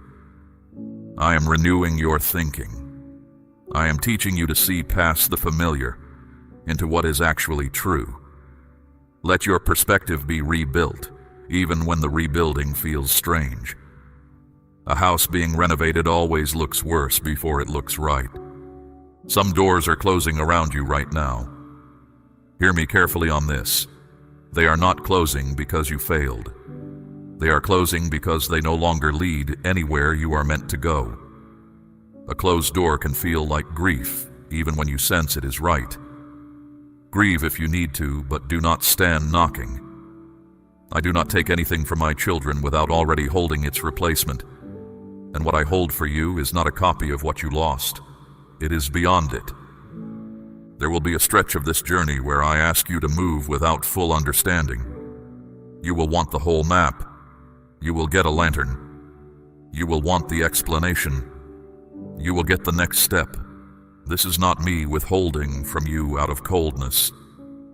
It is me building in you the kind of trust that survives every weather. The person who only moves when everything is explained will stand still their whole life. You were not made for standing still.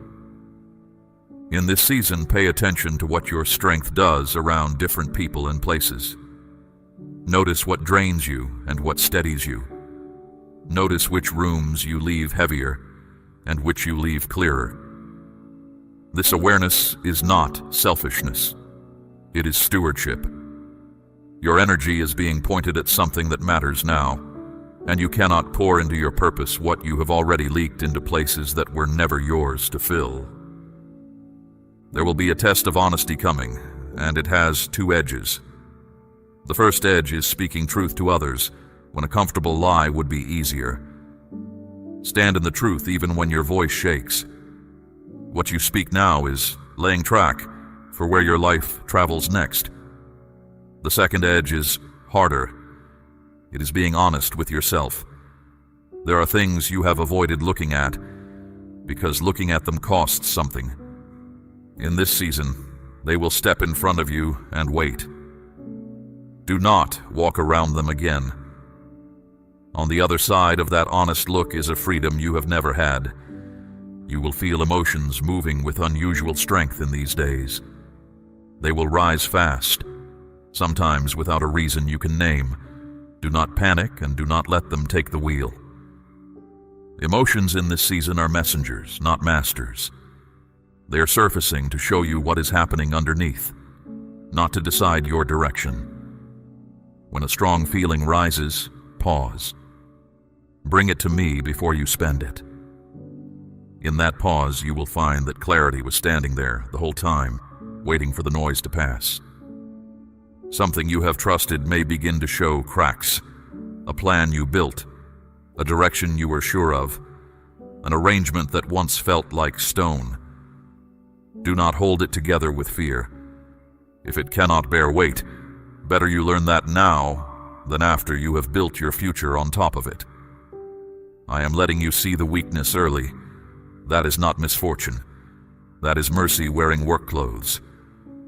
You will also be tempted to reach for fast relief, for the quick answer that makes the discomfort stop today. I am asking you not to. Sit inside the process, even when it presses. Some things I can only build in you while the discomfort holds the door open. The moment you understand this, waiting stops being torture and becomes construction. Not one honest day of it will be wasted. I do not waste my children's seasons. Around you, voices will multiply. Advice will come from every direction, some of it polished, some of it loud, some of it from people who love you but cannot see what I have shown you. You must learn to filter every voice through the peace in your spirit. When counsel is right, peace settles on it. When counsel is wrong, something in you stays restless, no matter how reasonable the words sound. Follow the peace. It knows the way home. A weight of responsibility will settle on your shoulders in this season, heavier than before. Your choices are carrying more consequence now because your life is entering ground where more is at stake. Do not resent this weight, and do not fear it. It is the weight of mattering. I do not load a back I have not strengthened, and I have been strengthening yours for longer than you realize. And you will outgrow something soon. Something that once defined you. A way of thinking. A habit that shaped your days. A role you played so long it felt like your name. Letting it fall away will feel strange, like a hand reaching for something that is no longer there. Let it fall anyway. What defined you was never the deepest truth of you. I know who you are becoming, and I am clearing the stage for that person to step forward. Now let me show you what I am doing with the people around you, because this is where the season will press you hardest. Your awareness of others is sharpening. You will begin to sense intentions before words confirm them. You will feel the difference between a hand extended in kindness and a hand extended in calculation. Do not dismiss these quiet signals. They are part of my protection over you. I am teaching you to hear what is underneath the sentences. Some people in your life are about to reveal their true nature. For a few of them, this will bring you relief and gratitude. For others, it will bring disappointment that sits heavy in your chest. Let the truth do its work either way. It is better to see clearly and ache for a while than to live comfortably inside an illusion. I'm showing you what is real so that you can build with real materials. When the disappointment comes, guard your heart against bitterness. Bitterness is a debt collector that only visits your own house. The ones who proved false were not the foundation of your future, and their leaving has not moved a single stone of what I have prepared for you. Release them without a war. Bless them if you can manage it. Then face forward, because forward is where everything I promised you lives. There will be a moment when someone asks you, directly or quietly, to bend something that should not bend. A small compromise. Easy to justify, barely visible to anyone else. I am telling you now so you recognize it when it comes. Stand firm. Your integrity is worth more than anything that compromise could buy you. What you protect in secret becomes the strength you stand on in public. And what you trade away in small pieces is exactly what you will need whole on the day of your assignment. You will feel a pull toward a simpler life in this season, a desire to put things down, to clear the table, to step away from noise that once entertained you and obligations that once flattered you. Follow that pull. It is not loss. It is pruning. And pruning is how a vine is prepared for heavier fruit. When you remove what is unnecessary, what is essential finally has room to breathe. Your time is becoming more valuable now because your purpose is getting closer. You cannot scatter yourself across everything and everyone the way you once did. This is not coldness. It is aim. A river that spreads across a whole plain becomes a marsh. A river held between banks turns mills and carries ships. I am giving you banks. Let me narrow you toward what matters. More than one opportunity may arrive at the same time, each one waving for your attention, each one wearing urgency like a costume. Do not let the pressure of choosing quickly force you into choosing badly. What is truly yours does not demand confusion as its price. Take the time to stand before me with each option. The right one will hold still while you examine it. The wrong one will keep hurrying you.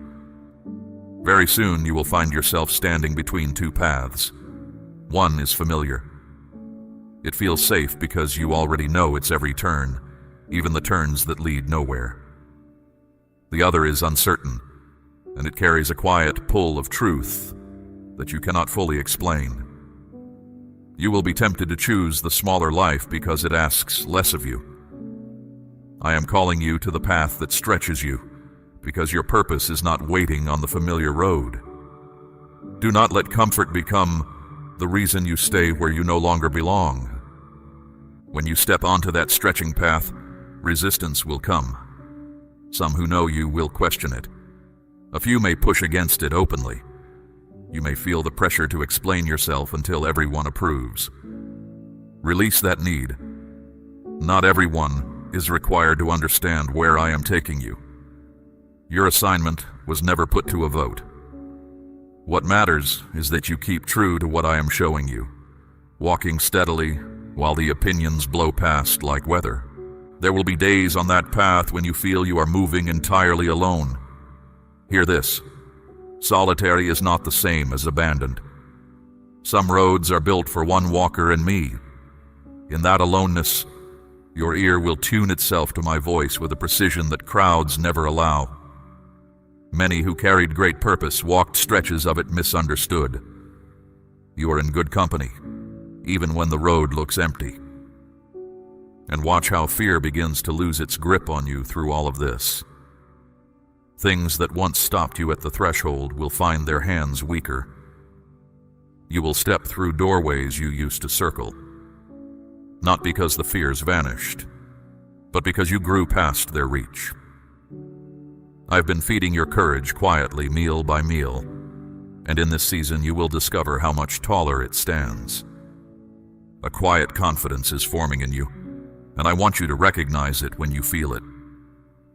It does not shout. It does not need an audience or applause. It is a steady knowing, rooted in your connection to me, and it will hold your spine straight when others question you. Let it guide your decisions. Let it shape how you enter rooms. This is not pride.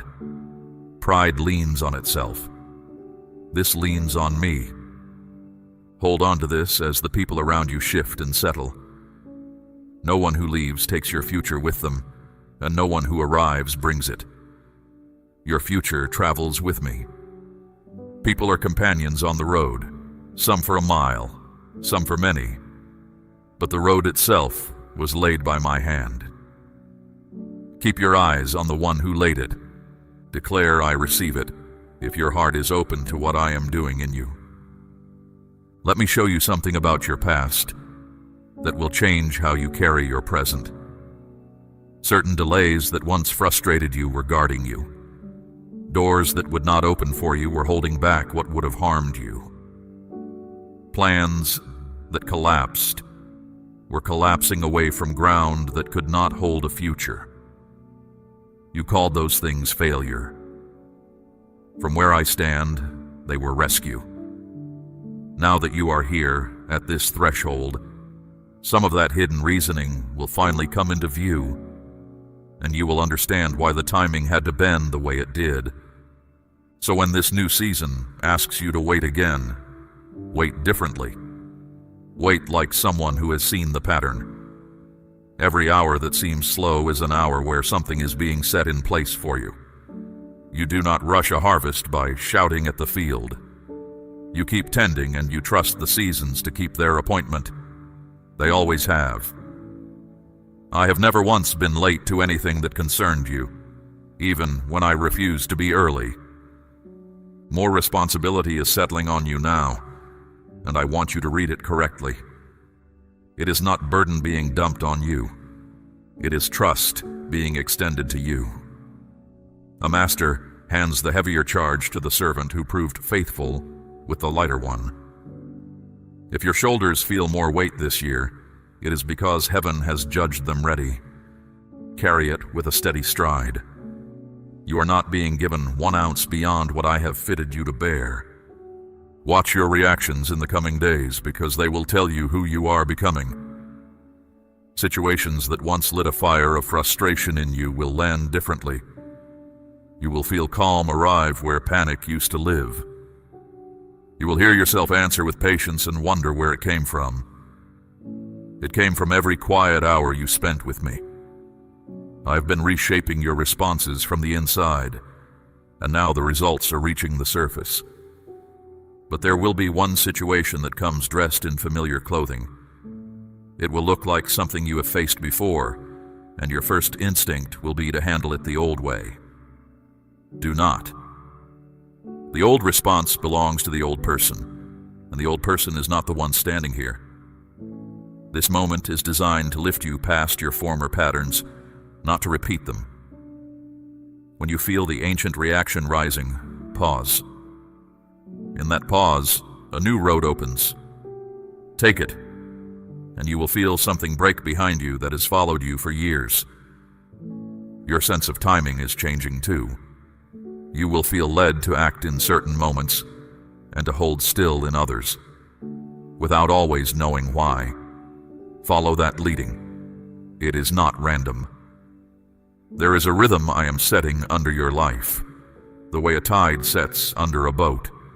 And when you move with it, things fall into place with an ease that effort alone never produced. When you fight it, everything becomes heavy. Learn the rhythm. Trust the rhythm. An opportunity is approaching that will feel significant the moment you see it. It may arrive without warning, at an hour when you feel anything but ready. Hear me now so you remember it then. You are more ready than you feel.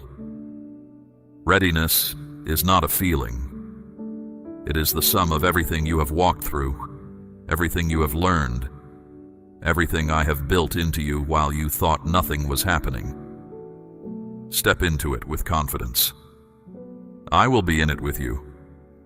Your strength will move in waves through this season. Some days you will feel clear and strong. Other days you will feel tired and unsure, and you will wonder if you have lost ground. You have not. Even the low days are doing their work.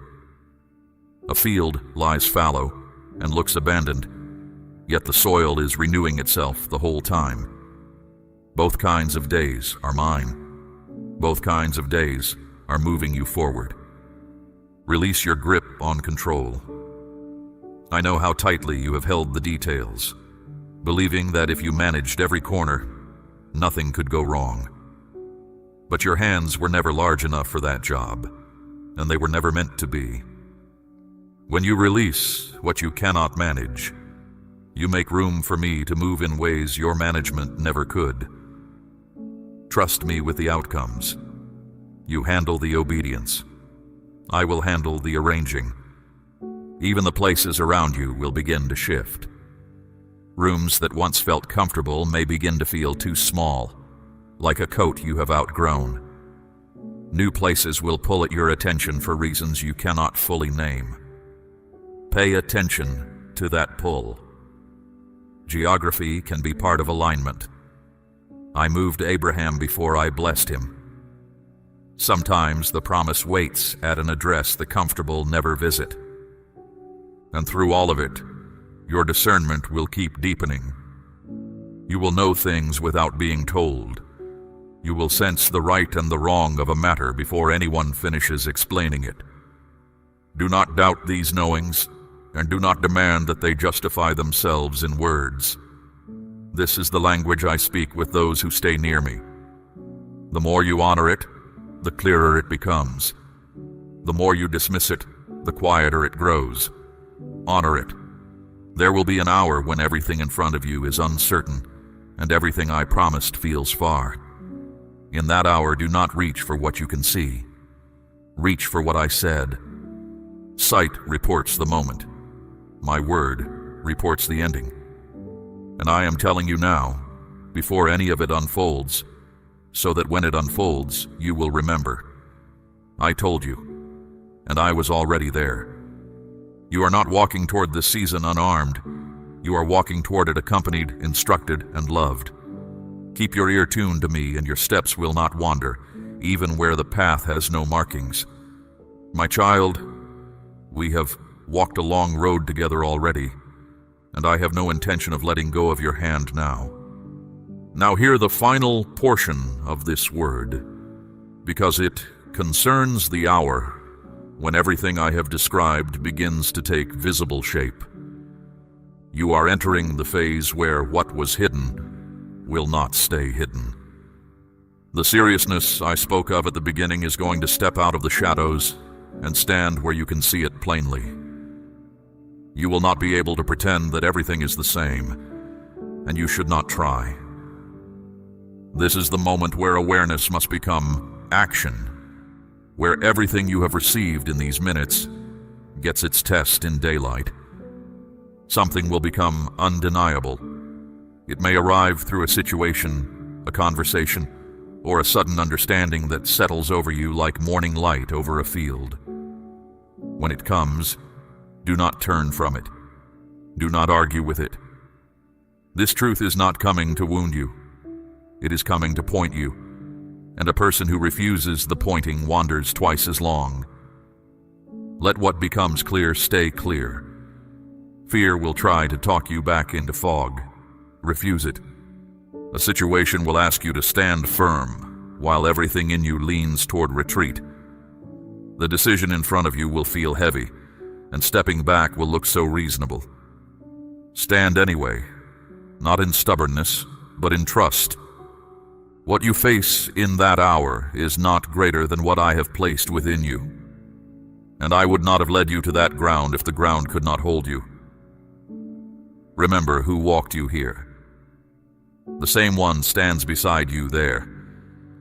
Your thoughts may scatter under the pressure, pulling in 6 directions at once, each one demanding to be followed. This is not evidence that you are failing. It is simply the noise that always gathers at a threshold. Quiet your mind. Come down beneath the noise to the still place where my voice lives. Chaos speaks in crowds. I speak in stillness. The direction you need will be waiting there, as it always has been. When the pressure feels like it is arriving all at once, remember that you were never asked to carry all of it at once. Take the peace that belongs to today. Leave tomorrow's peace where it lies. I divide burdens into days for a reason, and the person who gathers up a whole month of weight in one morning collapses under arithmetic I never assigned. One step, then the next. I am in each of them. An urgency will rise in you near the end of this stretch, and it will be clean urgency, not panic. It will feel like something in you waking, reminding you that your hours matter and your strength has a purpose. Follow it. Move with intention. What you do in this window will shape the years that lean against it. But move as one who is led, not as one who is chased. There is a difference, and your peace will always tell you which one you are. You will be asked, one final time in this season, to be honest with yourself at a depth you have avoided. Whatever you have kept in the drawer, whatever you have promised yourself you would look at later, will ask for its hour. Give it the hour. Truth only frightens you from a distance. Up close, it turns out to be the door, and on the other side of that door is a lightness you have not felt in years. Then, after the pressing, comes the settling. Hear this promise and keep it near. The intensity will not last forever. There will be a moment when the noise thins, the dust comes down, and clarity takes its seat where confusion sat. In that stillness you will see the whole design, how each strange turn fed the road, how each closed door aimed you, how each hard week built what the easy weeks never could. Understanding will arrive like rain after long heat, and with it peace. You will look back at the person who first heard this warning and realize you are no longer that person. Your thoughts run in newer channels. Your responses carry more weight and less noise. Your faith has moved from your vocabulary into your spine. This is what I intended from the first word of this message, not merely to warn you, but to change what the warning found. So gather what you have heard and hold it with both hands. Something serious is entering your life, and now you know its purpose. It comes to test, and the testing will prove you. It comes to expose, and the exposing will free you. It comes to remove, and the removing will make room. Nothing about it is outside my sight, and nothing about it is beyond my reach. You have been told before it arrived, which means you will recognize it when it comes, and recognition is half the victory. Walk into these days with your head lifted. Keep your spirit quiet and your ears open. Refuse the counterfeit urgencies and honor the true ones. Guard your integrity in the small hours when no one is recording. Choose the stretching road over the shrinking one. Release what cracks and build only on what holds. And when the decisive moment stands before you, breathe. Remember this word and take the step I show you. I am not sending you into this season. I am walking you through it. There is a difference between a message shouted from a distance and a hand held along the way, and you have both today. The shout that woke you and the hand that stays. Others will wonder how you kept your footing when the season shook. You will know. You were told. You listened. And the one who told you kept every syllable of his word. My beloved, receive this final blessing over everything that is coming. May your eyes stay clear when others are clouded. May your heart stay soft without becoming weak, and firm without becoming hard. May every false thing fall away from you gently, and every true thing root itself deep. May you enter the testing hole and leave it stronger, and may the purpose I wrote for you find you standing exactly where I need you, at exactly the hour I need you there. The path from this moment forward is not empty. It is prepared, and it is watched, and it ends in something worth every step it costs you. What comes next for you is not small, and heaven is not distant from it. Rise each morning of the season, and remember, you were warned in love, armed in advance, and accompanied the entire way. Nothing that comes can take from you what I have placed in you. Nothing that leaves can carry away what I have promised you. Stand in that, and you will not be moved. Say, "Yes, Father, I am ready," if you will walk this season with me. We run on viewer support only. For exclusive member-only content, scan the QR or see the pinned comment. God bless you.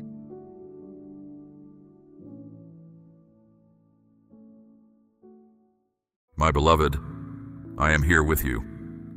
I want to speak with you right now because what has been waiting for you is no longer waiting in silence. You were chosen to hear something rare tonight. Keep this close, for it is taking place at this very moment. The answer you have carried in quiet hope has reached the edge of your life, and it needs your attention, your openness, and your willingness to receive it. Do not turn away from this hour. Stay with my voice, because these words are meant for you. Not later, not someday, now. I have been calling you for a long time. Tonight you are ready to listen, so I will speak plainly. You are not hearing this by accident. If you feel even a small pull to remain, it is because something important is about to reach you. I am acting now because things are already in motion. If you stay with me, you will see what many have waited for and never recognized. I know how this finds you. You have been carrying more than anyone around you understands. You have kept your household steady, watched over the ones you love, held your worries behind a calm face, and asked me in the dark whether anything was ever going to change. I heard every one of those quiet questions. Not one of them was lost on the way to me. This night is my reply. Listen well, because a change is starting inside you before it shows on the outside. What I am making is taking shape even where you cannot see it.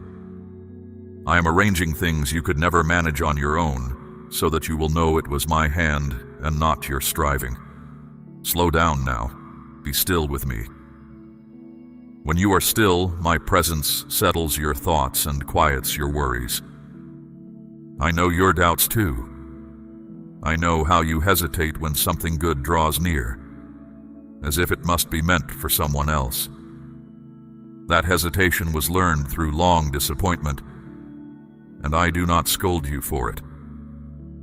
But I am asking you to lay it down tonight. What is coming needs you open, not braced for another letdown. Many hear a call like this and feel something stir, yet they step away, telling themselves they can return to it later. Do not make that mistake, my child. Timing matters more than you realize. Your blessing is not only about what you receive, it is about when you receive it and how. A door opened at the right moment leads somewhere a door forced at the wrong moment never could. This is the right moment. That is why I am holding your attention so firmly. You have wondered why things took so long. You wondered why certain doors would not move, why answers seemed to stall just when you needed them most. From where you stood, it looked like silence. From where I stand, it was mercy in motion. I was guiding you away from what would have wounded you, and I was finishing what was not yet ready to hold you. Nothing about the length of that road was carelessness. I never move without a reason, and I do not hand you what you are not yet able to carry. Hear this clearly. The season of waiting is closing. The season of receiving has begun to unfold. What was stuck is starting to move. You are entering a stretch of time where things you asked for in secret begin to stand in plain view. I am not speaking of a vague comfort or a distant idea. I'm speaking of a real unfolding, prepared with care, marked with your name, arriving in an order I have already set. You do not need to understand every detail for it to be true. My works do not wait for full explanations. Noah heard before he understood. Abraham walked before he saw where the road led. Understanding often follows obedience, and sight often follows trust. So tonight I am not asking you to figure anything out. I am asking you to remain, to listen, and to let your heart stand open while I speak. Something in you already knows this is true.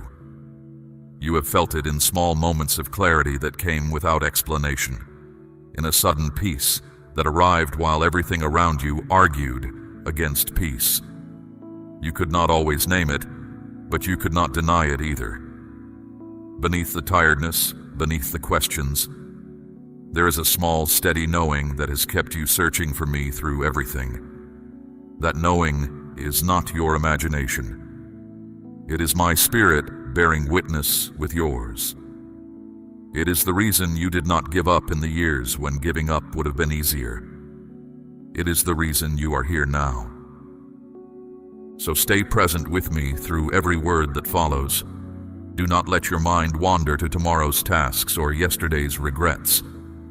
What I am about to show you concerns your provision, your peace, the ones you love, and the path opening in front of you. Every part of this message carries something you will need in the days ahead. Receive it slowly. Let it take up room in you.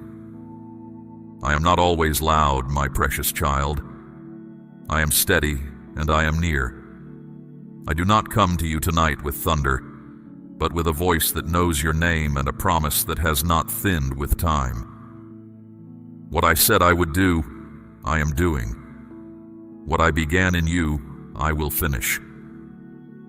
You will not be left half-built, half-healed, or half-answered. That is not how I work, and it is not how I love. Before I show you more, I want your faith to have a voice. Not for my sake, for I know your heart already, but for yours. Faith grows when it is spoken. A door opens wider when you answer it. So answer me now, simply and without fear. If your heart is open to receive what I have prepared, let your amen rise to me now. You might wonder why I chose you for this hour. You have looked at your own life and counted the reasons it could not be you. You know your faults too well. You remember every stumble, every sharp word, every prayer that trailed off into sleep. My child, I do not choose the way people choose. People look at the surface. I look at the heart. And your heart, through everything, kept turning back toward me. Think of David. When I sent Samuel to find a king, the strong son stood tall in the front room while David was out in the fields with the sheep, unseen and unconsidered. His own family did not think to call him in, but I had already marked him. The ones who were overlooked by the household were never overlooked by me. That is how it has been with you. While others measured you by what they could see, I was watching what you carried and how you carried it. You have gone through a great deal, and you still look for me. That is no small thing. Faith that survives disappointment is a different kind of faith. It has roots. It has weight. Anyone can believe on a bright morning when everything works. You believed on the hard nights when nothing did. I saw the times you were passed over and stayed kind anyway. I saw the effort no one thanked you for. I saw you give from a nearly empty hand. None of it escaped me, and none of it will go unanswered. There were seasons when you felt invisible, when your work did not seem to count and your prayers seemed to stop at the ceiling. I want you to hear the truth about those seasons. I was present in every one of them. I was keeping you when you did not know you were being kept. Paul once sailed into a storm so fierce that the sky went dark for days, and every man aboard gave up hope. Yet I was in that storm with a purpose, and not one life was lost. The dark stretch of water you have crossed was the same. It felt like abandonment. It was actually company you could not see. Now something is shifting in you, and you can feel it even tonight. A stillness is settling where the restlessness used to churn. You did not create that stillness, my beloved. I am putting this rest inside you so you will know I am at work. When your heart is quiet, it is far easier to receive what I am giving. So do not rush through this. Do not force understanding. What I am doing does not require your labor. It requires your trust. Speak the words I believe and stand with me in this hour. That small act matters more than you know. When you answer me, you are not performing. You are opening. A field must be open before rain does it any good, and a heart must be open before a promise can land in it. Your answer just now made room. Let me tell you what I see when I look at you, because you have carried the wrong picture of yourself for too long. You think you are barely holding on. I see someone who kept a family's hope alive on scraps. You think your faith is thin. I see faith that walked through fire and came out still speaking to me. You call yourself ordinary. I have never once made an ordinary soul, and I did not begin with you. The change I am working starts deep in the places no one else visits. Before a single circumstance moves, I strengthen the ground it will stand on. That is why these days have felt strange to you, quieter than you expected, as if something were happening just out of sight. Something is. I am steadying your thoughts. I am clearing out old fear the way a farmer clears stones from a field before planting. I am teaching your heart to expect good again, which is harder work than you might think, because your heart learned for years to expect the opposite. Do not think this is small just because it is gentle. My deepest works rarely announce themselves. The seed splits open in the dark soil long before anything green shows above it. The oak that outlives generations spends its first years hidden, sending roots down where no eye admires them. A change that begins this way lasts because it grows from the inside out. What I build slowly, no storm takes quickly. And I am building slowly in you on purpose, because I intend for this to stand. You are also learning to hear me again, and this may be the greatest gift of this hour. Not a voice in the clouds, but a clear knowing that sits firmly in you when you are near me. You have felt it already. A thought that steadies you in a hard moment. A certainty about a decision that confusion had circled for months. That is not chance. That is my voice becoming familiar to you, the way a shepherd's voice becomes familiar to his sheep. From this night on, you will recognize it faster and doubt it less. So stay close, my precious child. Do not measure this hour by how dramatic it feels. Measure it by the peace that is settling in you even now. Peace that has no earthly explanation. You walked in carrying questions. You are already standing differently. That is how you know this is real. I do not merely inform you of things. I change you as I speak, and what I change, I keep. There is more I must show you, and it concerns the release of what you have been carrying and the provision I have set in place. What comes next will ask something of your trust. Remember what you have already declared tonight, and let that declaration hold steady beneath you as we go on together. I have never yet led you anywhere to harm you. I am not beginning tonight. Now I want to speak with you about trust, because trust is the ground everything else will stand on. You have trusted me with your words for years. Tonight I am inviting you to trust me with your weight. There is a difference, and you know it. Words cost little. Weight costs something. Weight is what you feel when you hand over the thing you have been gripping, not knowing how you would manage without it in your hand. You have lived carefully for a long time. You learned to hold tightly because there was never quite enough, and letting go felt like a danger you could not afford. I understand how that habit formed. But hear me, my child. A closed hand cannot receive. It can only keep what it already holds, and what it holds is not enough. That is not the life I am leading you into. I am leading you into open-handed living, where what you release makes room for what I supply. Throughout the generations, my people have marked their trust in me with an act. Abel brought the first of his flock. Abraham built altars at every turning point of his journey.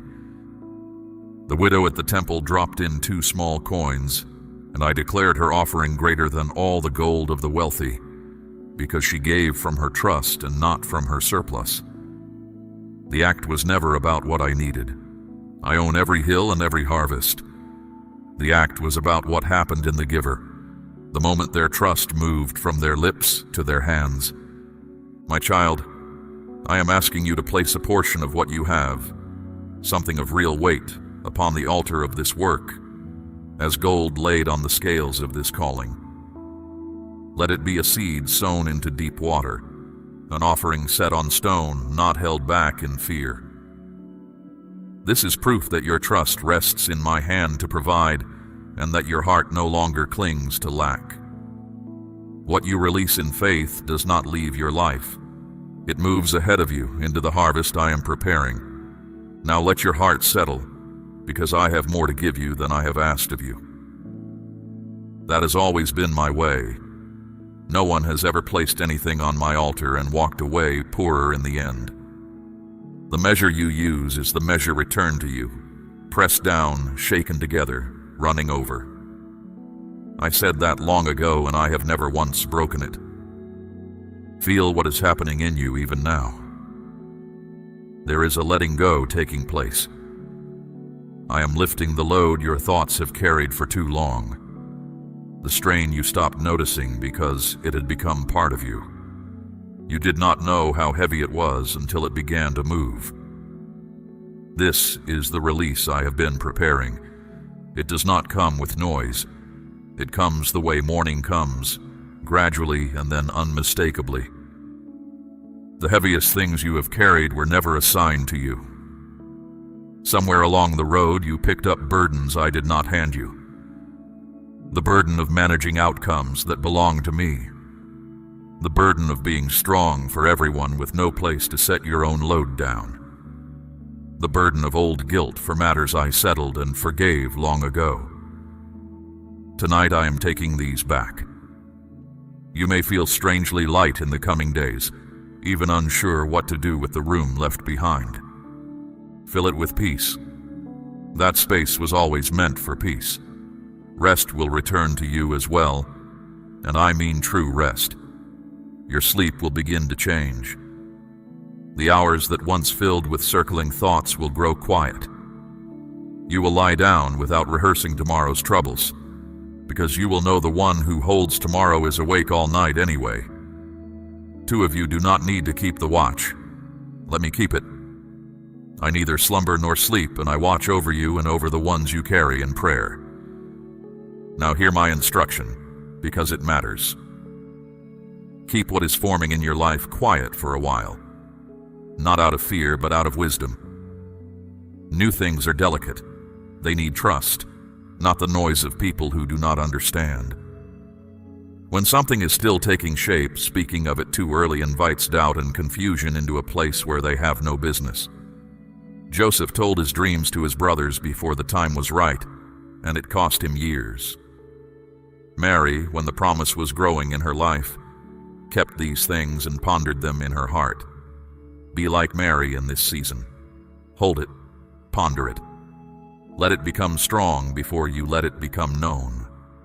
This quietness between us is not loneliness, it is closeness. Some things I will do in your life are for the crowd to witness, and in time they will. But some things are for you and me alone, and those are the ones that bind your heart to mine. The friendship of the Lord is for those who fear Him. I am offering you that friendship, not merely my works, but my ways. Not only what my hand does, but what my heart intends. So walk gently through the next days. Watch what begins to loosen. You may hear from someone you had stopped expecting to hear from.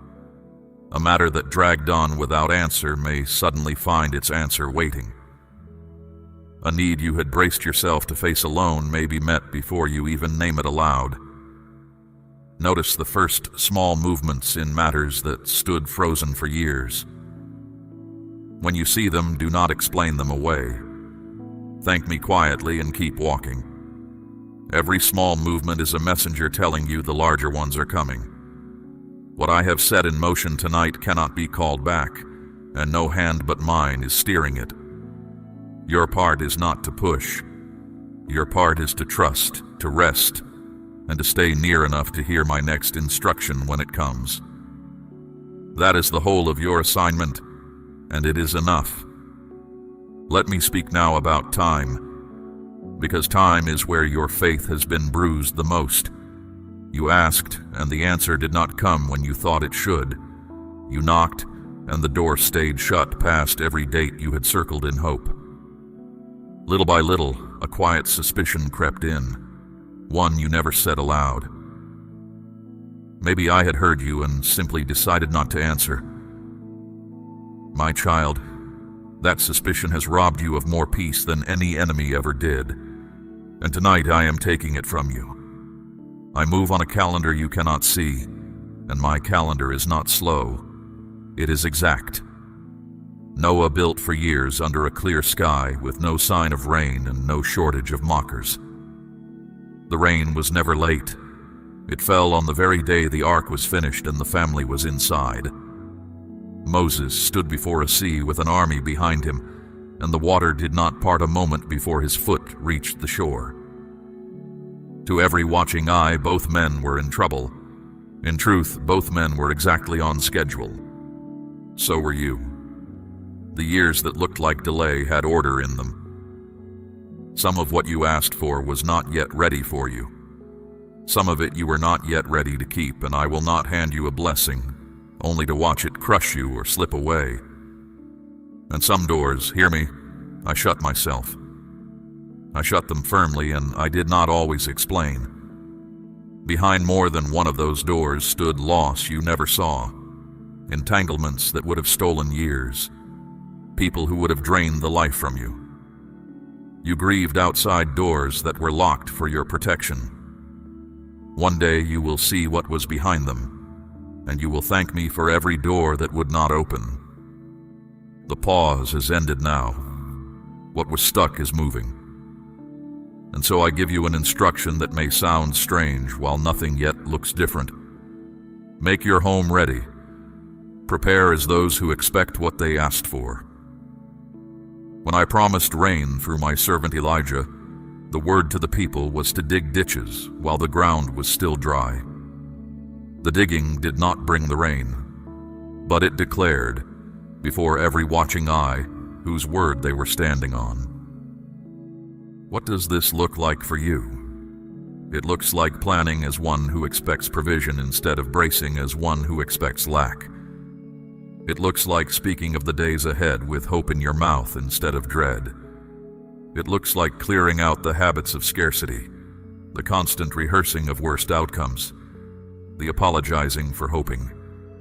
Adjust your understanding, my beloved, for your former measures are too small for what I am bringing. You have been asking me to fill a cup. I am bringing what needs a storehouse. Widen your expectation in every quarter. You expected relief. I intend restoration. You hope to catch up. I intend to set you ahead. You prayed to survive the season. I am making you someone who carries others through their seasons.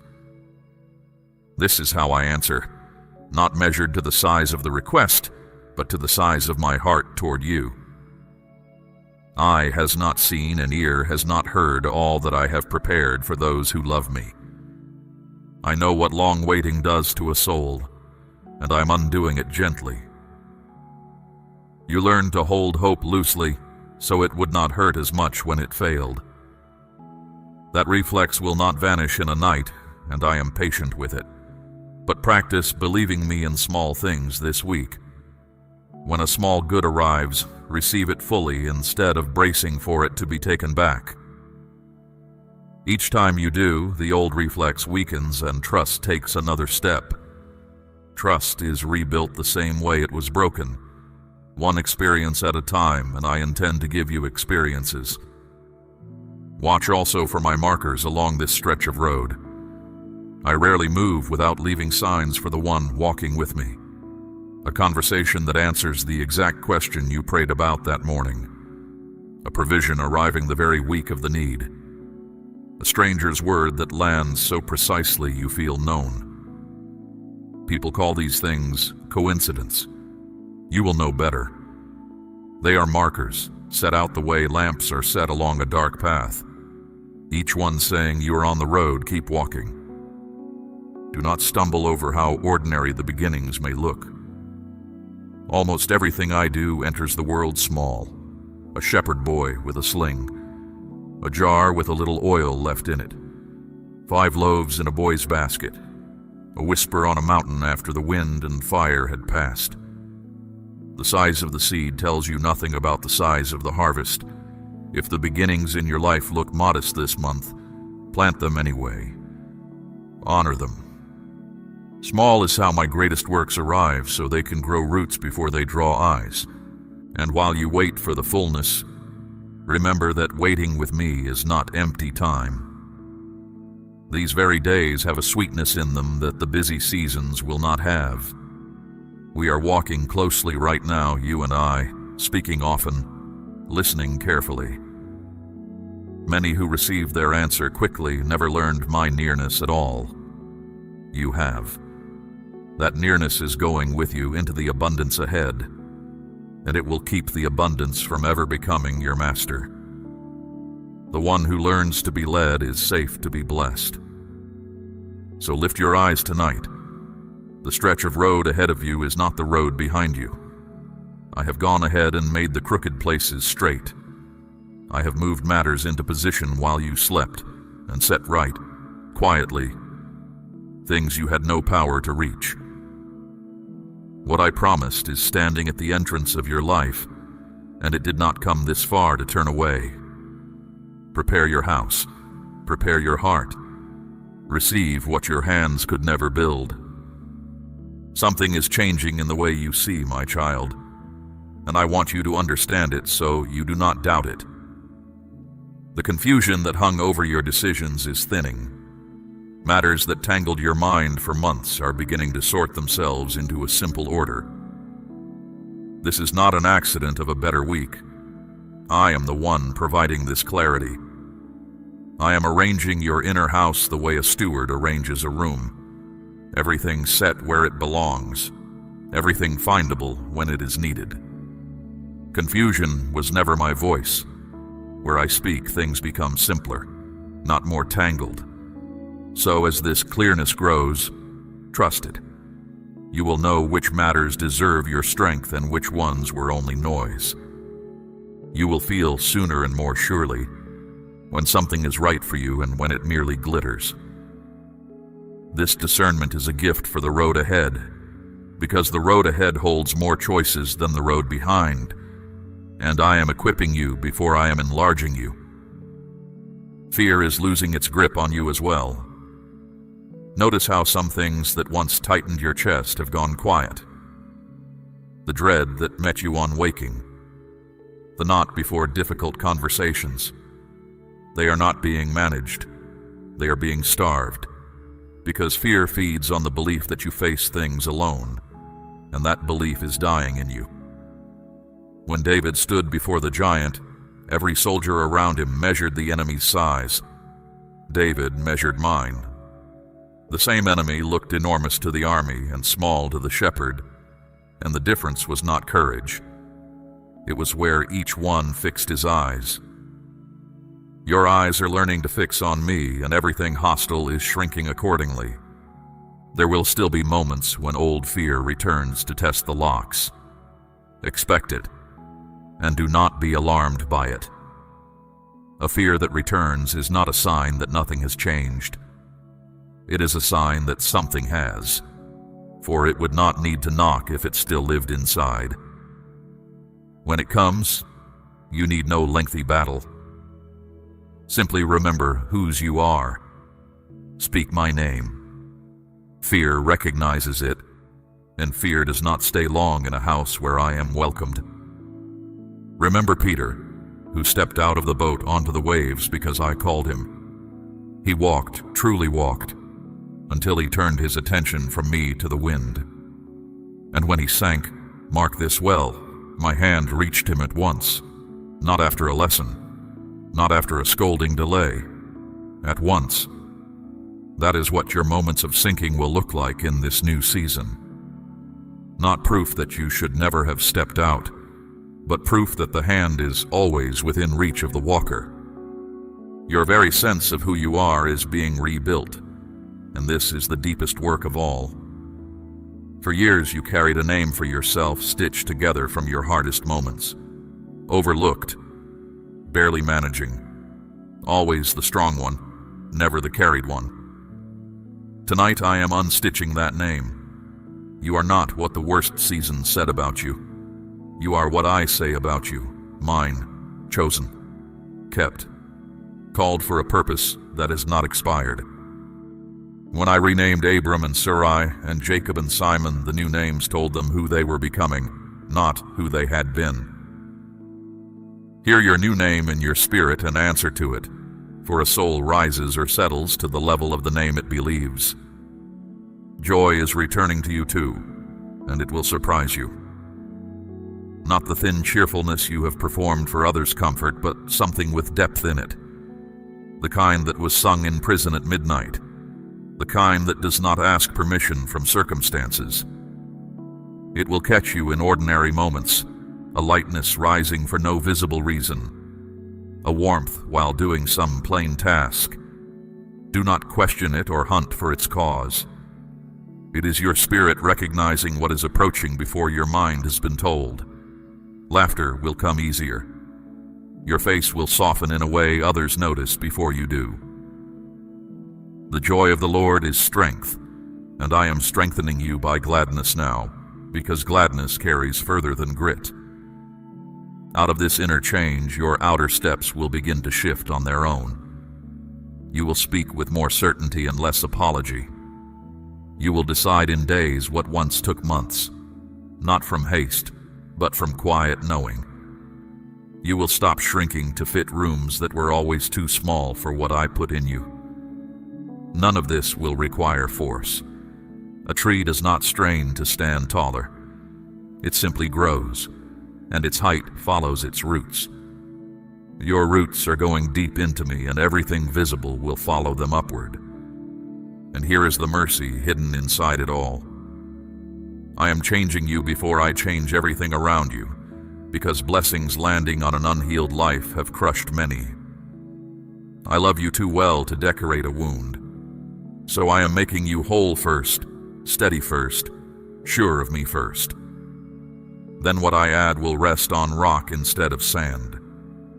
When the house stands through storms in the years ahead, you will understand why I built this way, from the inside outward, from the unseen to the seen.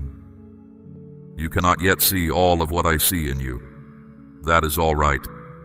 I do not ask you to see it. I ask you to trust the one who does. Every builder knows the finished house before the ground is cleared. Every potter sees the vessel while the clay is still shapeless on the wheel. The pressure you have felt in these years was never punishment. It was a maker's hands, patient and deliberate, refusing to abandon the work. I know the finished you, and I am not uncertain, and I have never once stopped building. Others gave up on parts of you. You gave up on parts of yourself. I never did, and I never will. If you trust my hand to finish what it has begun in you, declare your Amen now. Now I must speak of the ones you love, because half the weight you carry was never about yourself. You have prayed for them in the dark more often than you have prayed for your own needs. There are people so woven into your heart that their dangers frighten you more than your own, and you have felt at times that you could not protect them no matter how tightly you tried to hold everything together. Hear me on this, and let it settle deep. While you were watching over them, I was watching over you all. I give you peace about them tonight. The ones you carry in prayer are under my eye. I have spread my covering over your loved ones and made dangers you never saw lose their way before reaching them. There were harms headed toward your household that simply never arrived, and you will not know until the next life how many. Do not let fear for them eat your days. Your prayers for them are not scattering into the air. They are stored before me, and I am answering them in ways and times you cannot yet trace.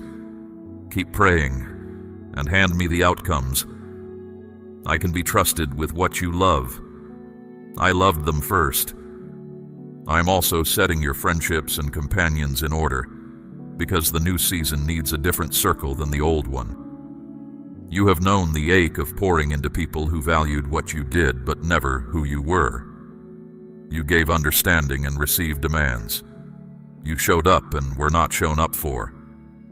I saw every one of those uneven exchanges, and I am ending that pattern. It ends not with bitterness, but with rearrangement. Some connections will quietly fade in this season. Let them. Do not chase what is walking away, and do not force what is finished. Not everyone can travel where you are going, and some were only ever meant for a stretch of the road. Release them with kindness and without blame. At the same time, I am preparing new people for you, and I have been preparing them for some time. Companions with whom you will not need to perform or shrink or explain your scars twice. Around them you will feel a strange ease, the ease of being understood without labor. When you meet them, you will recognize my hand in it, because they will arrive too precisely to be chance. The time has come for you not only to pour out, but to be poured into. What was giving without return will become shared strength. There is also a matter of honor I intend to settle. You were misjudged. Words were laid on your name that you did not deserve, and versions of past events were told in ways that were not true. You swallowed the injustice because answering it would have cost more than bearing it. I saw that too, and I have not forgotten. I am a God who sets records right. You will not need to argue your case or raise your voice. When I lift to life, the lifting itself answers every question. Joseph never argued with his brothers about the pit or chased down the lies of his accusers. I simply raised him, and the truth stood up with him. Those who questioned you will watch what I do in your life, and they will draw their own conclusions in silence. Vindication is sweeter from my hand than from yours. Leave it in mind. There is one more release I ask of you, and it is for your own sake. Forgive the ones who wounded you, including those who never admitted the wound and never will. Unforgiveness is a debt you keep collecting on your own account. The record sits open on your table, and you are the one made to read it every day. Close it now. Hand me the account, and let me be the judge of what is owed. This is not pretending the wrong did not matter. It is refusing to carry it another mile. The moment you release them, you will find it was your own hands that came free. As matters begin to move, you will need wisdom about your words. So hear this instruction again with fresh ears. When the first evidences appear, the urge to tell everyone will rise in you. Be slow. Not everyone can celebrate you rightly, and early blessing shared in the wrong room draws envy where you expected joy. Some hearts will rejoice with you. A few will quietly begin to measure and resent. You already sense who is who. Guard your peace and speak of the deepest things sparingly. Let the fruit of your life do the speaking in its own time. What I have built in secret can be seen in public without ever being explained. Know also that your choices in this next stretch carry more weight than before. This is not a reason for fear. It is the mark of a promoted life. When I enlarge a territory, every decision in it matters more, the way a captain's choices matter more than a passenger's. You will make these weightier choices well, because you will not make them alone. Bring them to me while they are still small. In the quiet, I will incline your heart toward the right path, and you will notice that the right doors feel strangely unforced. What is of me will not require you to trample your peace to seize it. That is one of the surest ways you will tell my opportunities from imitations. Mine come with peace in the package, and in your own house expect a softening. Places where tension had become the daily weather will begin to calm. Conversations that always found their way to conflict will find another way. What felt heavy in the walls will lift. I am setting harmony where there was strain, and you will feel the difference before you can explain it. You will become an anchor for others in that house, steady without absorbing every storm as your own. There is a way of caring that does not require drowning, and I am teaching it to you. You may hold a hand without climbing into the flood beside them. I am the rescuer. You were never asked to be. All of this, the protection, the new companions, the vindication, the harmony, flows from one source, and it is not chance, and it is not your careful planning finally paying off. It is not your improved management. It is my presence taking its place at the center of your life. When I am given the center, everything around it finds its orbit. Things stop colliding. You have lived long enough at the center, holding it all by will and worry. Step aside now and watch how much better it holds when the everlasting arms are doing the carrying. Now, my child, we come to the part of this hour that matters most, because a message received and never walked in is a lamp left unlit. Everything I have spoken tonight is meant to be lived. So let me show you how to step into it, plainly and simply, the way a father shows a beloved child the path through a field he has walked 1,000 times. Begin tomorrow with me. Before the demands of the day reach for you, give me the first quiet moments. They do not need to be long or eloquent. Speak to me as you would to the one who knows you best, because I am. In those first moments, I will set the tone your whole day will follow. A day that begins in my presence bends toward peace, no matter what it holds. This one habit will do more for you than 100 resolutions, because it keeps us close. And closeness is where everything you receive tonight stays alive. Then walk at my pace, not the frantic pace the world demands, and not the frozen pace of fear, but the steady rhythm of a soul that knows who leads. When I prompt you to act, act, even if your understanding lags behind your obedience. When I counsel stillness, be still, even if everything in you itches to push. You will feel the difference between the two if you stay near me. My promptings come with a quiet certainty. Pressure and panic are never my messengers. Anything that shouts hurry before it lets you pray did not come from me. Expect confirmations because I will send them. In the coming days, watch for moments that answer this night. A word from an unexpected mouth that repeats what I have told you. Provision meeting a need with timing too perfect to be luck. An old stuck matter shifting on its own. When these arrive, do two things. Thank me at once, for gratitude keeps the channel wide open. And let each one strengthen you for the next step, the way each stone in a stream bears you toward the far bank. I do not confirm to entertain you. I confirm to build you. Be patient with the unfolding.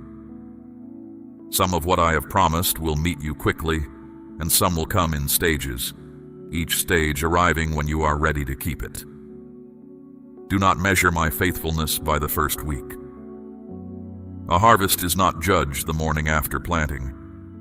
If a day comes when nothing seems to move and the old doubts lean close and whisper that this night was only a feeling, return to these words. Stand on them again. Feelings visit and leave. My word, once given, stays and works, and it does not return to me empty. You will also find, perhaps sooner than you think, that you have become an answer to someone else. The comfort you receive tonight is not meant to end with you. Someone near you is walking the same dark stretch you have just come through, certain that no one sees them. You will recognize the look in their eyes because it lived in yours. When that moment comes, do not preach. Simply be kind and speak a little of what you know now to be true. What I poured into you tonight will pour out of you then, and you will discover one of my oldest secrets. The comforted become the comforters, and in giving the comfort away, they keep it. Carry yourself from this night on as one who has heard from me, not proud, for you did nothing to earn this hour, but unafraid, for you did not imagine it either. Let your manner be gentle and your hope be stubborn.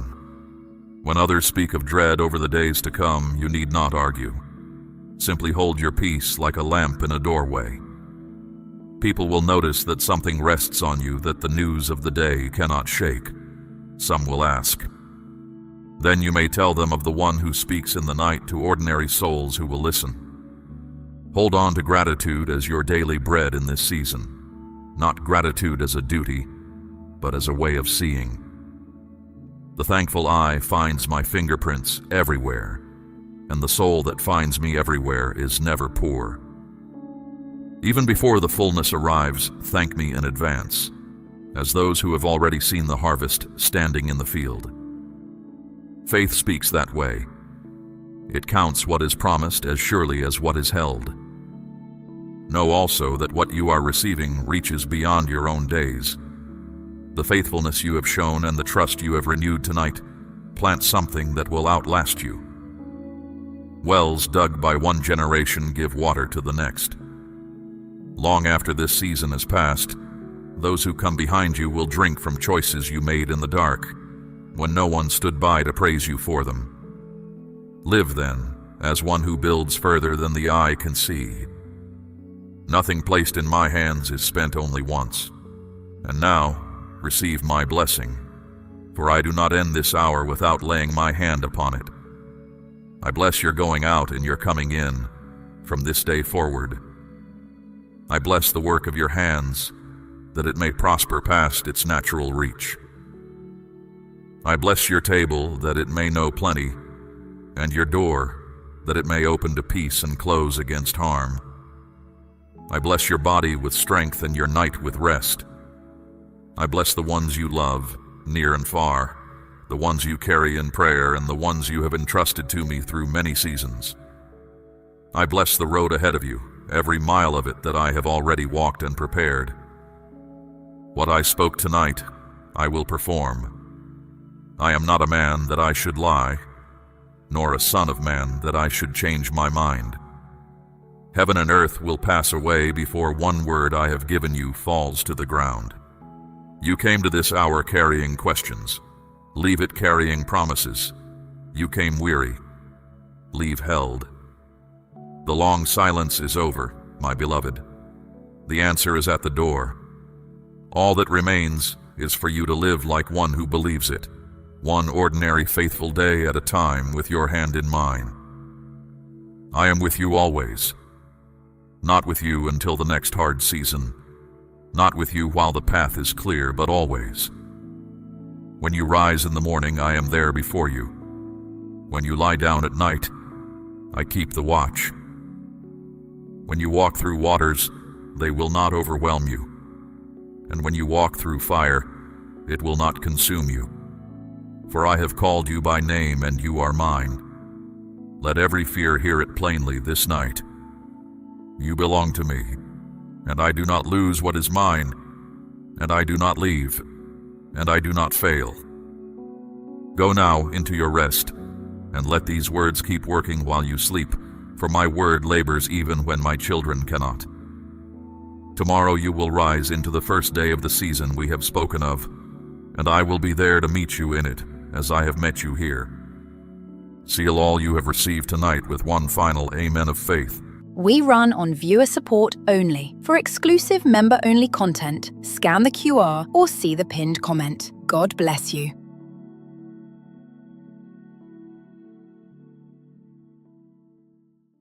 My child, something happened last night, and you do not know about it yet.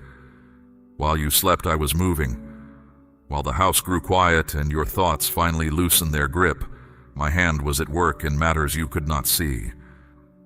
I did not wake you because the work was mine to do.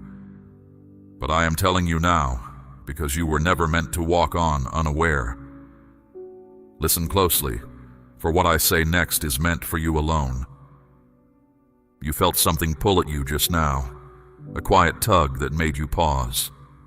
That pull was not random. It was my spirit reaching for yours, the same way I have reached for you many times before. On most days, the noise of life swallowed my call before it could land. Today you stopped. Today you are listening, and heaven takes notice when you listen.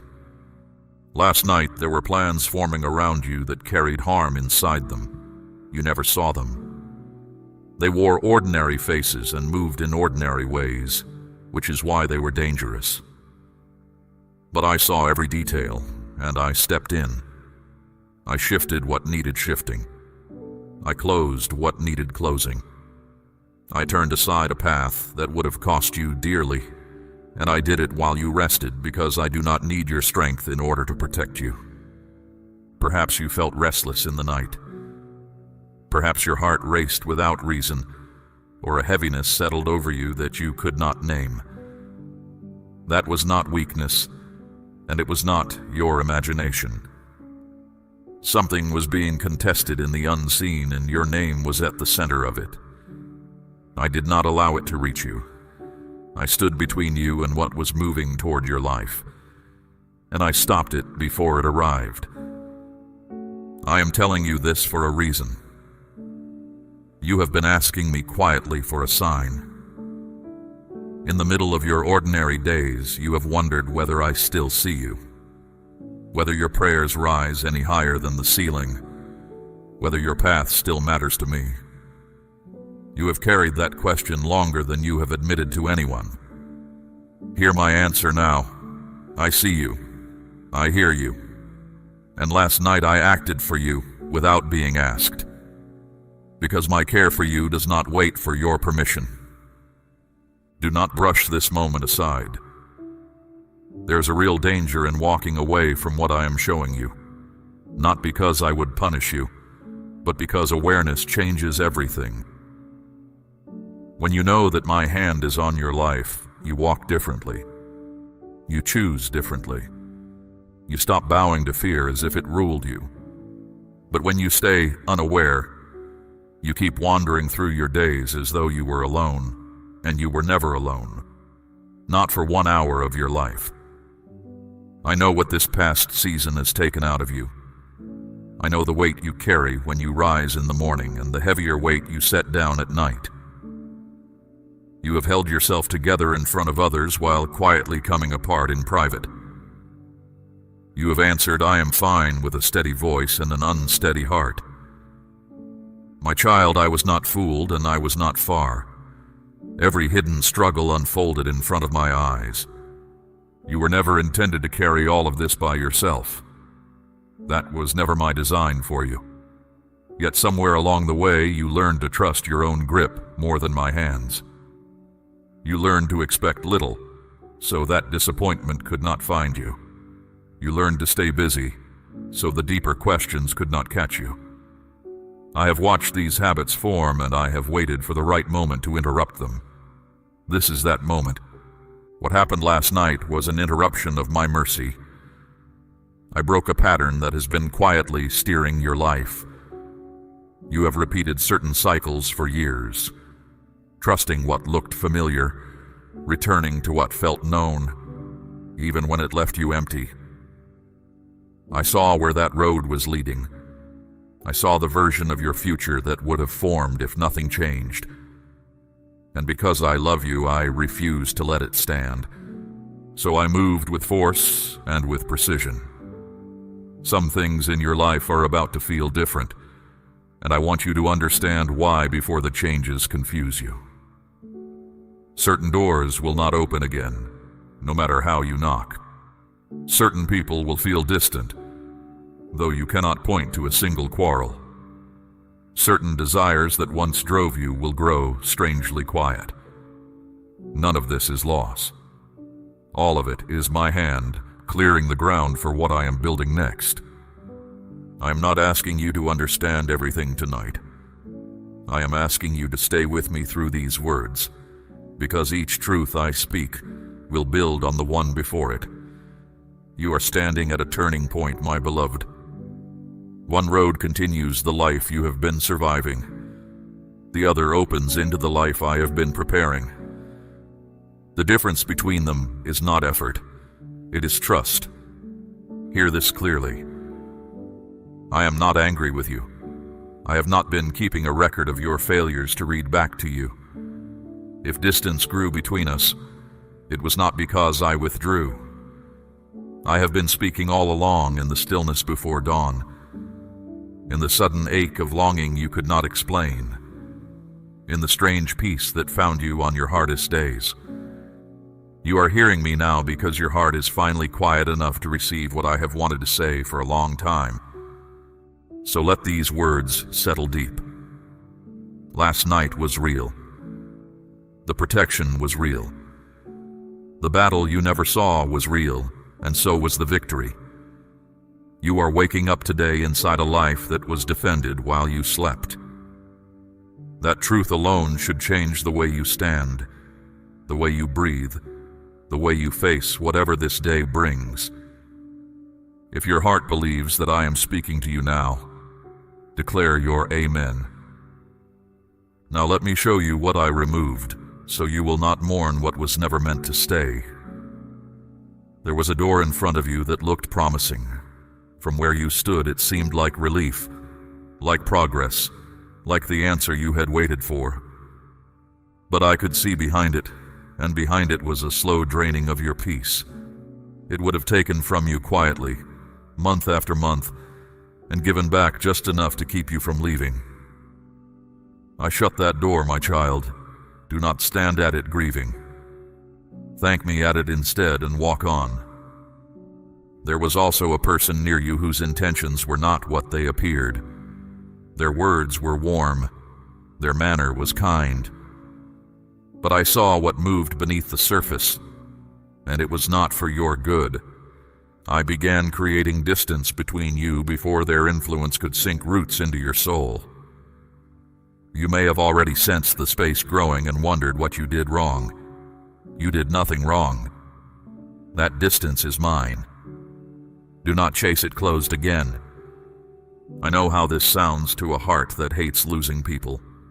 You replay conversations. You search your own words for the mistake. You wonder if one more attempt, one more apology, one more soft answer might restore what is fading. My beloved, some things fade because I am letting them fade. Not everyone who started this journey beside you is able to walk where I am taking you. Some knew the person you were and quietly need you to stay that person. I will not let your future be held prisoner by their comfort. And those delays that have frustrated you, the ones that made you feel forgotten or passed over, look at them again with new eyes. Every one of them was placed with care. You thought the slow seasons meant I had stopped working. In truth, I was working most in the seasons that looked most still. Arrivals have their appointed hours. If I had let you move when you wanted to move, you would have arrived before the way was safe. The timing you fought against was the very thing shielding you. There is a hard word I must speak now, and I speak it in love. What I removed last night must not be invited back. Some of what I take away will attempt to return, wearing new promises, speaking softer words, appearing at exactly the moment you feel lonely or tired. It will look changed. It rarely is. When it comes knocking, remember this hour. Remember that I closed that door with my own hand, and I do not close doors carelessly. You must also release what you have been holding against others. I see the resentment you keep in a back room of your heart, tended quietly, visited when old wounds ache. You believe it protects you.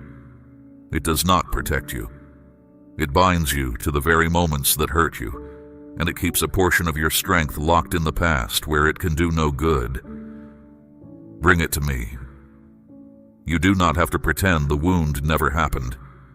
You only have to stop carrying the one who caused it on your back. Release your grip on control as well.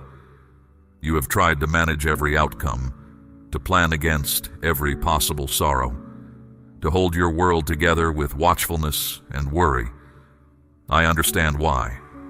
Life taught you early that if you did not hold things, they fell. But my child, you were holding what I never asked you to hold. Security does not come from your grip. It comes from my faithfulness. Loosen your hands and you will find they are finally free to receive.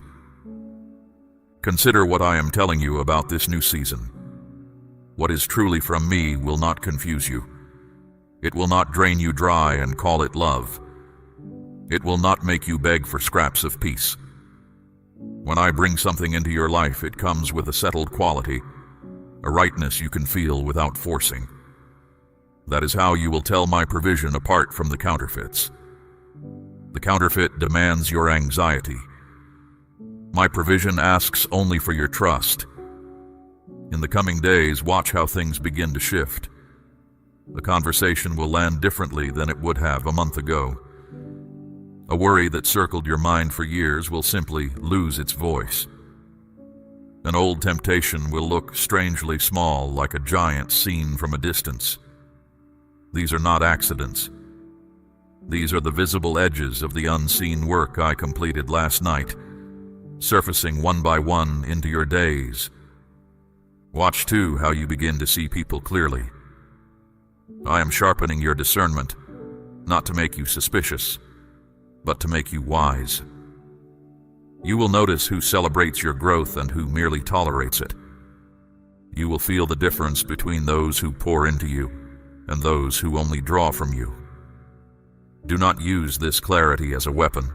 Use it as a map. Let it show you where to invest your heart and where to guard it. None of this requires you to confront anyone or to announce anything. The changes I make do not need your defense. Stay quiet, stay steady, and let what I am doing unfold at its own pace. Your task is not to manage this transition. Your task is to trust the one who authored it. I have never yet begun a work in you that I failed to finish, and I will not begin now. So stand at the edge of this new season without looking backward. What lies behind you had its time. Some of it taught you. Some of it wounded you. All of it has now released you, whether it meant to or not. The road ahead is cleaner than the road behind because I have swept it myself. Walk it without dragging the past behind you like a chain. If you trust my hand over what stays and what goes, let your amen rise now. Now I must speak to you about the divided place where you have been living. Part of you leans toward me. Part of you keeps one hand on the old life just in case. You pray, but you also hedge. You believe, but you also brace for disappointment. My child, I have honored your freedom through every season of this wavering, but I will not pretend it costs you nothing. A divided heart receives a divided portion. There are blessings assigned to your name that have waited, not because I withheld them, but because they require both of your hands, and one of yours has been full. I am not asking for a corner of your life. I am asking for the whole of it. Not because I hunger for control, but because halfway surrender produces halfway peace. And I want you whole.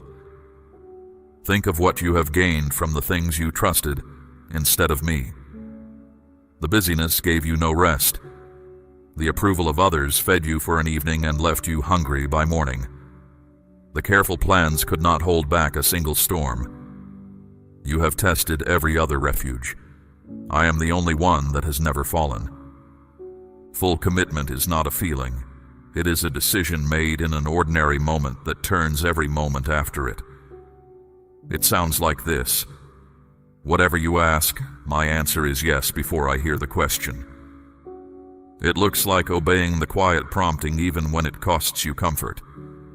It looks like bringing me the first of your attention, the first of your trust, the first of what your hands have earned, instead of whatever remains at the end.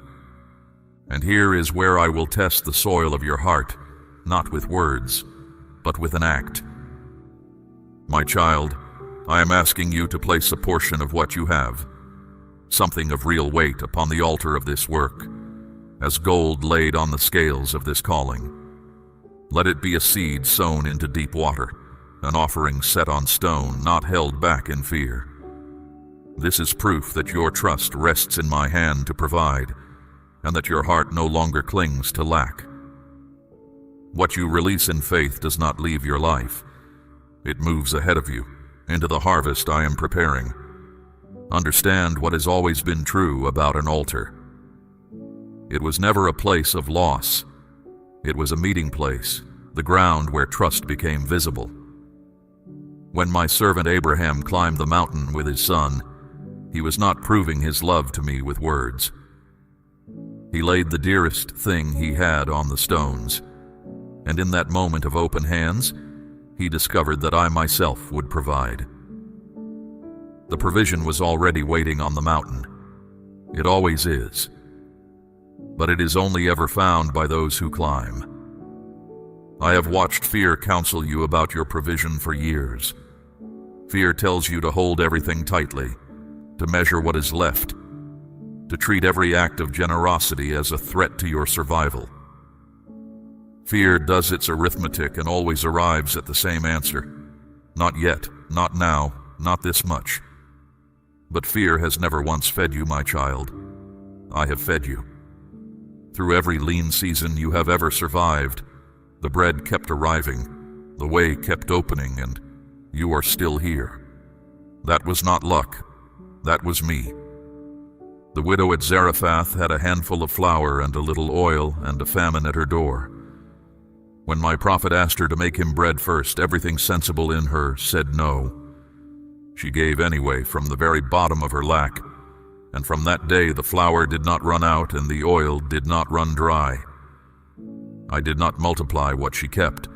I multiplied what she released. This is a law of my kingdom that the fearful never discover. The seed held in the hand stays a seed forever. Only the seed that leaves the hand becomes a field. So examine what you are still gripping and ask yourself an honest question. Is it provision, or has it quietly become a substitute for me? Whatever you cannot release has begun to rule you. I do not want your resources nearly as much as I want your freedom, and this is the narrow door to it. When your hands learn to open, your whole life learns to open. Trust moves from being a word you say to a weight you have actually placed somewhere. After the releasing comes the receiving, and I want you to receive without guilt. You have sometimes treated your own hopes as if they were greedy, as if wanting a full life offended me. It does not offend me. I planted those hopes. The harvest I am preparing for you is not a bare survival. It is enough and then more than enough, so that your life becomes a channel and not a container. I bless you to make you a blessing. That has been the pattern since I first called Abraham out of his father's land. But hear me carefully.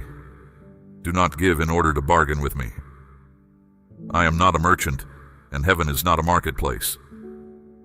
Give because you have decided fear will no longer sit in the counting room of your life. Give because you have finally believed that I am your source, and every other stream flows from that one river. The act matters because of what it breaks and what it declares, not because I need what is in your hand. The whole earth is already mine. What I am after, and what I have always been after, is your heart, resting at last in my faithfulness.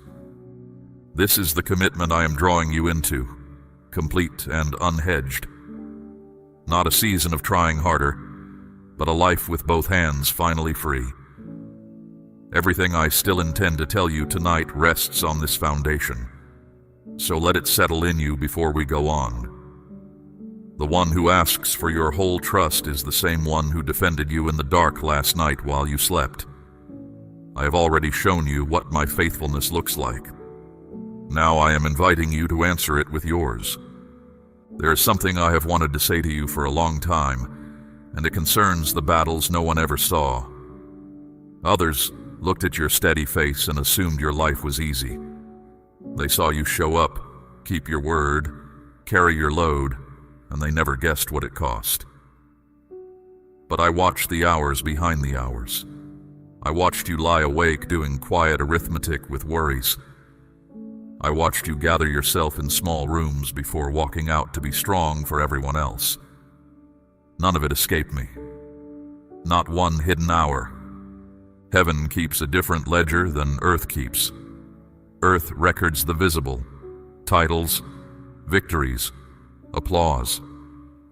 Heaven records the concessions no one thanked you for, the honest choice made when a dishonest one would have been easier, the forgiveness you extended before it was ever requested.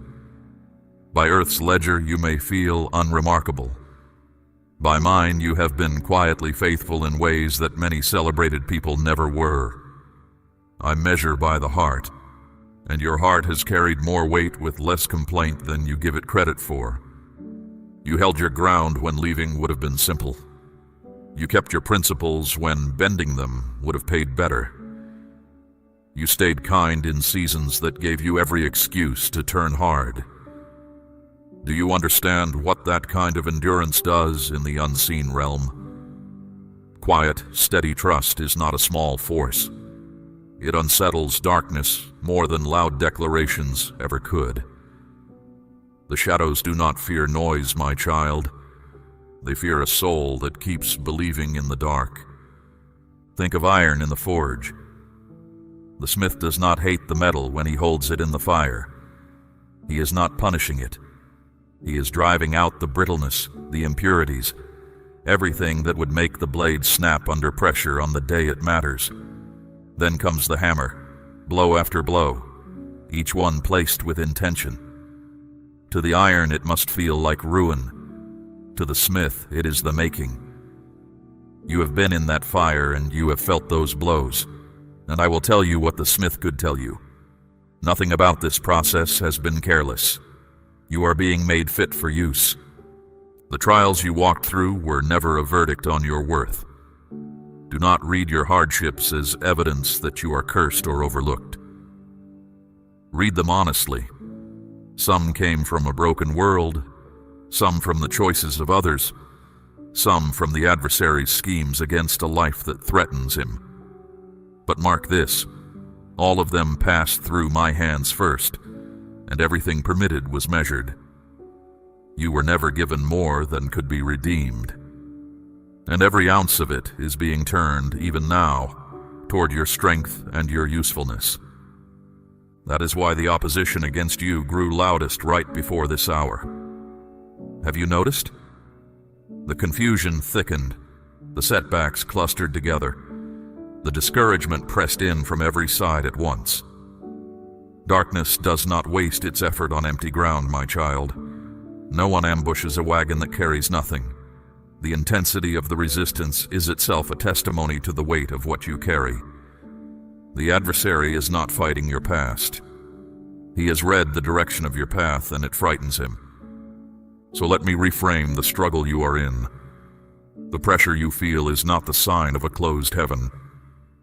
It is the tremor that comes just before ground breaks open. When resistance rises to its loudest, it is almost always because a hold is slipping. Something that has claimed territory in your life senses its lease has ended. Its noise is not power, it is protest. The truly powerful do not need to shout, and I, who hold every outcome, am speaking to you in a calm and steady voice. And now the word I most want to leave in you. Stop trying to prove yourself. You have spent years auditioning for love that should have been given freely. You learned to earn your place, to justify your presence, to be useful enough that no one would leave. Set that burden down. Your worth was settled when I formed you, and no performance can add to it, and no failure can subtract from it. The people who require you to perform were never offering love. They were offering a wage. I kept some of your best work hidden from human eyes on purpose. You wondered why your faithfulness went unnoticed, why others were praised for less than you quietly did. Here is why.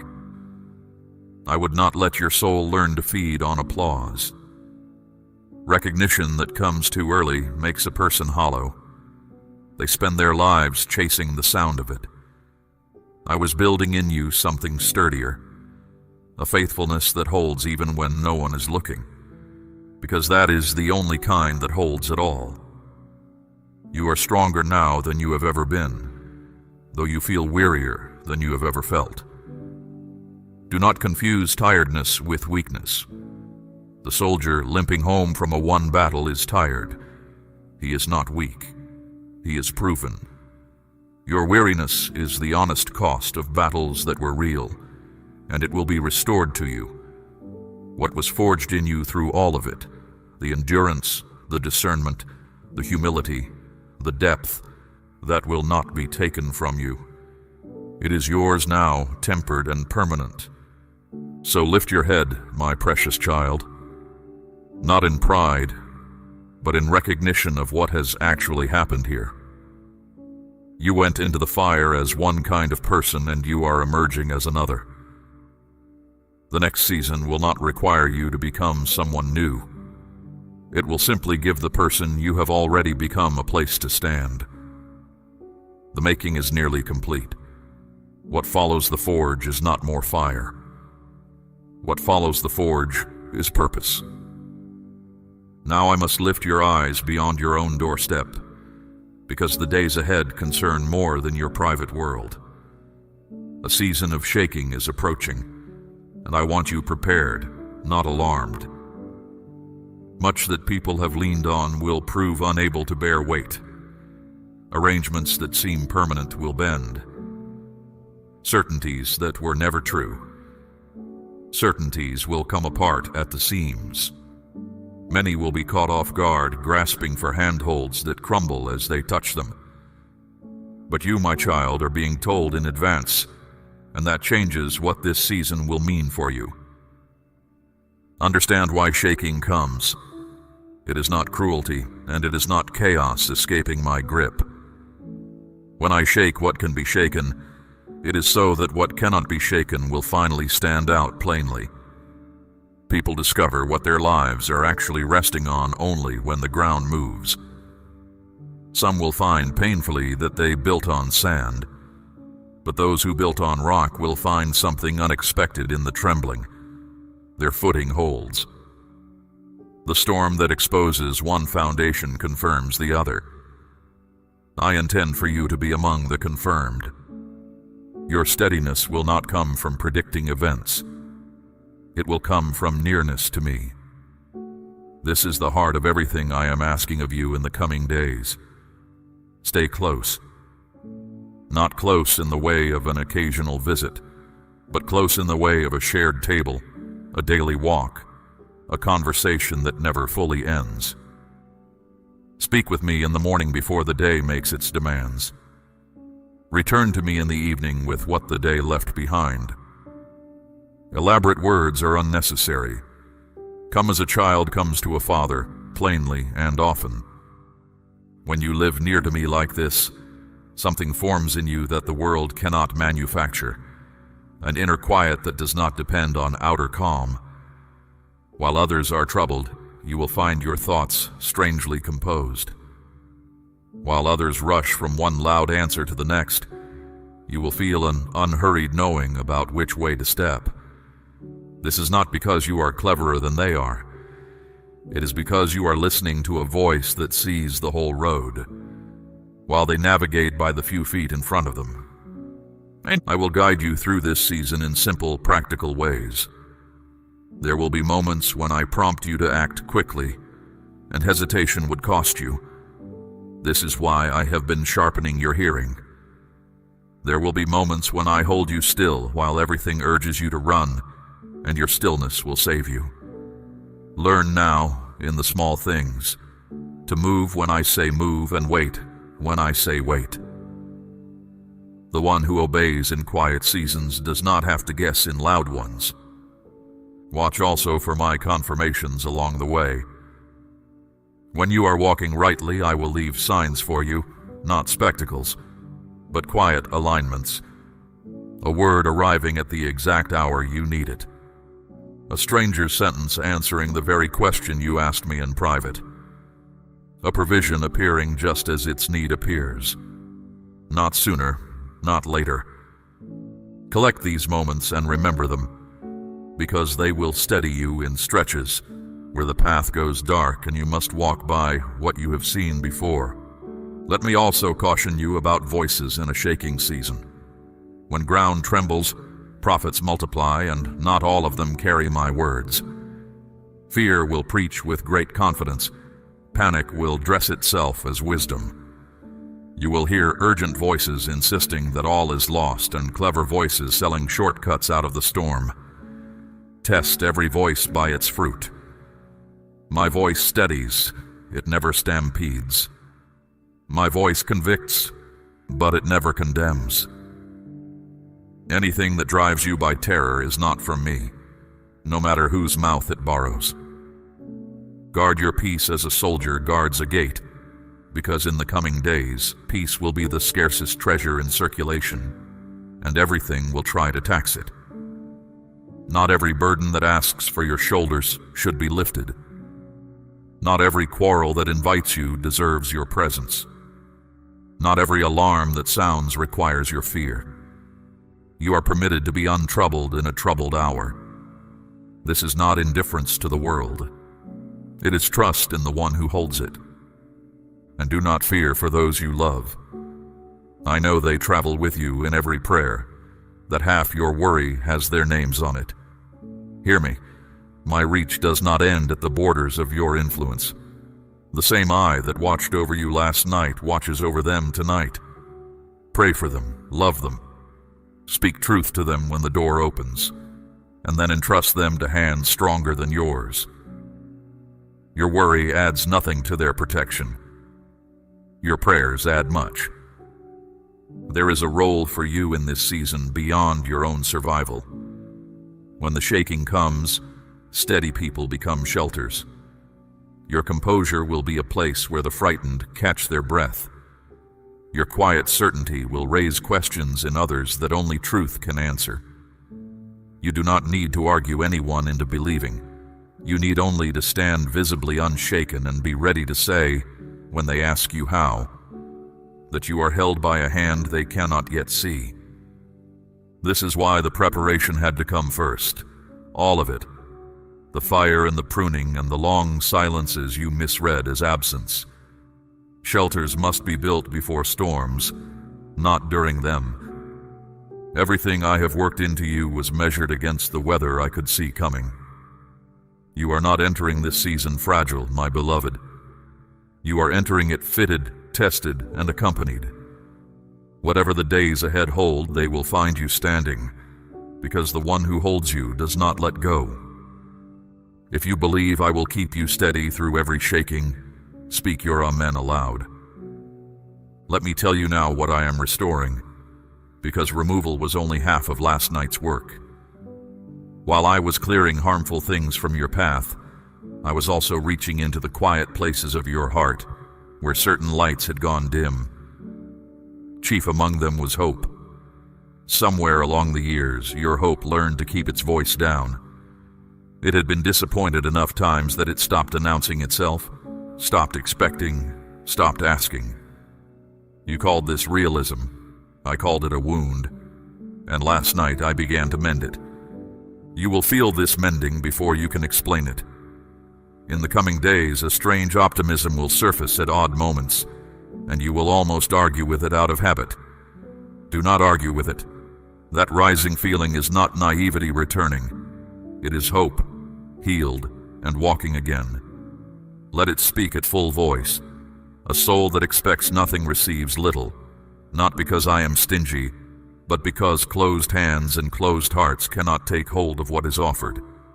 I am reopening yours. I am also restoring your energy.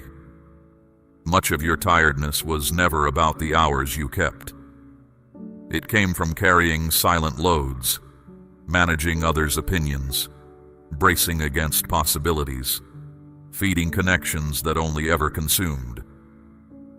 Now that I have cut several of those hidden drains, you will notice strength returning that no rest had been able to give you. Things that once exhausted you will simply cost less. That surplus is not an accident. I am returning your strength to you so you can spend it on what actually matters.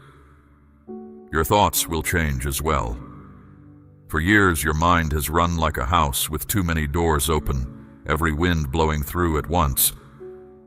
I am closing doors. You will notice worries that circled for years beginning to fall quiet, not because their subjects vanished, but because their power did. In the new stillness, you will hear yourself think clearly, perhaps for the first time in a long while. Ideas will come to you with unusual completeness. Decisions that once took you weeks of agonizing will resolve in days, then in hours. This is what an untangled mind feels like. It is part of your inheritance, and I am handing it back. With the clearing comes a new opportunity, and I want you to recognize it when it arrives. It will not announce itself with noise. It will likely look modest at first, even ordinary, the way great things in my kingdom usually begin. A mustard seed does not look like a tree, but you will know it by its atmosphere, It will bring a settled sense of rightness rather than a fever of urgency. It will fit who you have become, not who you used to be. And it will ask for your faithfulness, not your frenzy. Here is the rule of discernment I want you to carry from this hour forward, because it will serve you for the rest of your life. What comes from my hand brings peace, even when it brings challenge. What comes from elsewhere brings agitation, even when it brings pleasure. My assignments may stretch you, but they will not fracture you. My doors may require courage, but they will never require you to abandon your conscience, silence your discernment, or become someone you are ashamed of. When you stand before any choice, consult the peace. It knows the way home. Do not be troubled if this opportunity ripens slowly. I build to last, and lasting things are not rushed. You have seen what becomes of sudden towers raised on shallow ground. That is not what I am building with your life. Every stage will come at its proper hour, and each stage will prepare you for the next. Your part is neither to push nor to drag your feet, but to keep pace with me. Walk when I walk, rest when I rest. The journey itself will teach you the rhythm. You will also find yourself wanting different things, and this may be the strangest change of all. Ambitions that once burned in you will cool, and you will wonder where they went. Simple things you once overlooked, quiet mornings, honest work, unhurried conversation, true fellowship, will begin to shine with unexpected weight. Do not mourn the old desires. They belong to a person who was trying to fill an emptiness I have now begun to fill myself. When the soul is fed at its true source, its appetites come back into order. Others will notice the change in you before you notice it yourself. Some will be drawn to it and ask you what has happened, and those questions will be open doors.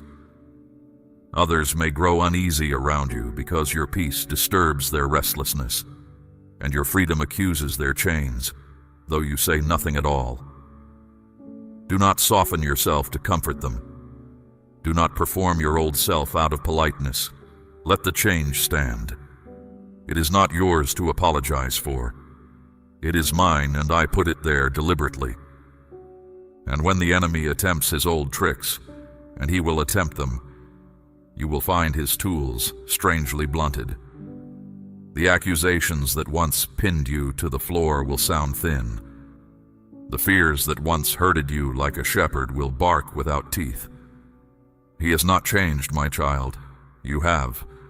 A lie only rules where it is believed, and you are coming to believe truer things.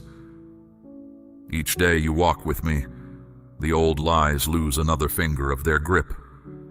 Receive all of this, the mended hope, the returning strength, the quieted mind, the reordered desires, as evidence of a single truth. I am not merely rescuing you from something. I am readying you for something. Rescue looks backward at the danger escaped. Readiness looks forward at the purpose approaching. Last night contained both. The harm was turned aside and the preparation was completed. In the same dark hours, by the same faithful hand. You are not simply safe, my beloved. You are appointed. And what you have been prepared for is nearer than you think. And now, my child, we arrive at the reason for all of it. The protection was not the point. The pruning was not the point. Even the restoration, sweet as it will be, was not the point. All of it was preparation for a purpose, and the purpose is this. Your life is meant to carry my light into places my name is rarely spoken. Not from some high seat of importance, but from the ground of your ordinary days. In the kitchen and the workplace, in the difficult conversation and the small act of unreasonable kindness, you are to be evidence that I am real. Do not shrink from that calling because you feel unqualified. I have never once chosen the qualified. I chose a stammering shepherd to confront a king. I chose a frightened farmer threshing wheat in a hidden place and called him a mighty warrior before he had won anything. I chose fishermen, tax collectors, and a persecutor on a dusty road. The pattern has never changed. I do not call the equipped. I equip the called. Your sense of insufficiency is not a barrier to my plan. It is merely a prerequisite because the one who knows he is insufficient leans, and the one who leans is the one I can carry far. You belong to a scattered company, my faithful remnant. Souls in every land who have kept a living fire when the times blew cold. Most of them look as ordinary as you do. They are not famous. They hold no titles worth mentioning. But heaven knows each of them by name, and heaven knows you. In the season ahead, I will begin weaving some of these lives into yours. You will recognize them the way embers recognize each other, by warmth rather than by words. When you find them, hold to them. A lone coal cools quickly. Coals gathered keep a fire through the night. And to the ones already woven into your life, the ones you carry in prayer and lie awake loving, be to them what I have been to you this night. Not a preacher, a presence. When they stumble, be the hand that steadies without lecturing. When they doubt, be patient the way I was patient with your doubting. Some of them will find their way to me not through any argument, but through the unexplainable steadiness of your love. Let your life do the speaking. It is more persuasive than you know. I want to leave you with instructions simple enough to keep. Begin each day with me before you begin it with the world. Even a few unhurried moments will change the tone of everything that follows. Bring me your decisions while they are still small, before they harden into crossroads. Keep short accounts, forgive quickly, ask forgiveness quickly, and let no bitterness spend a second night under your roof. Speak truth even when your voice shakes. And when you fall, and you will fall, do not waste a single day hiding from me in shame. Come home immediately. My door has no lock on it, and it never did. Remember also what I have shown you about the hours you cannot see. You now know something most people live without knowing, that the dark is not empty. It holds a watcher, and the watcher is for you. Every night of your life from this night forward, you may lie down inside that knowledge. The one who neither slumbers nor sleeps keeps the watch, and no scheme formed in shadow prospers against a life hidden in my hand. Let that truth be the bed beneath your rest. There will still be hard days. I will not pretend otherwise, for I do not traffic in false comforts. You will meet losses that make no sense from where you stand, delays that test the patience I have grown in you, and hours when the old whisper returns to say that none of this was real. On those days, come back to these words. Remember the night I told you what happened while you slept. A thing does not stop being true because a cloud passes in front of it. The sun is not extinguished by weather, and my faithfulness is not canceled by your difficult seasons. Watch for me in the small hours and the small things, for that is where I most often move. A burden lifting without ceremony, the right word arriving through an unlikely mouth, a closed situation quietly unlocking after years. When these things happen, do not call them coincidence. Call them by their name, faithfulness, and tell someone. Testimony is how one rescued life becomes the rescue of another. Your story, told plainly, will unlock doors in hearts that sermons never opened. Soon, certain moments will come when my nearness feels almost physical, a warmth behind the ordinary surface of things. Those moments are not your imagination. They are my answer to the trust you are choosing today. But do not build your faith on feelings, for feelings keep no promises and change with the weather. Build on what I have said, and let the sweet moments be encouragements along the road, rather than the road itself. The just do not live by sensations. They live by faith. Now take your first step into this new season, and take it without looking over your shoulder. The old accusations have lost their case. The old patterns have lost their author. The old fears have lost their audience. You walk out of this hour lighter than you walked in, and the lightness is not a mood. It is an actual removal of actual weight, performed by actual hands. What I take away, no one can strap to your back again unless you stoop to help them. I set before you then everything this night has held. Protection you did not have to earn. Pruning you did not understand.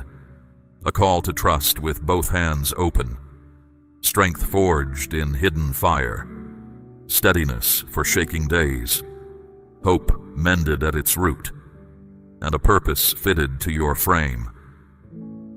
This is not the end of what I will say to you. It is the beginning of a long conversation that will run like a river under the rest of your life. Return to the quiet often, and you will find me there, never hurried, never absent, never done with you. One more thing before you go. When you cannot feel me, choose to remember this hour, for memory is the anchor of faith. What I did once, I will do again, and what I have spoken tonight, I will keep. You came to these words carrying a question you could barely name, and I answer it now as plainly as it can be answered. Yes, you are seen. Yes, you are kept. Yes, there is a hand on your life that has never once trembled, and it is holding you at this very moment. Go now into this day, and the next, and the one after that, as one who slept through a battle and woke inside a victory. My peace I leave with you. My peace I give to you. Not as the world gives, fleeting and fragile, but as I give, whole and forever. If you receive this word and choose to walk with me, seal it now with your amen. We run on viewer support only. For exclusive member-only content, scan the QR or see the pinned comment. God bless you.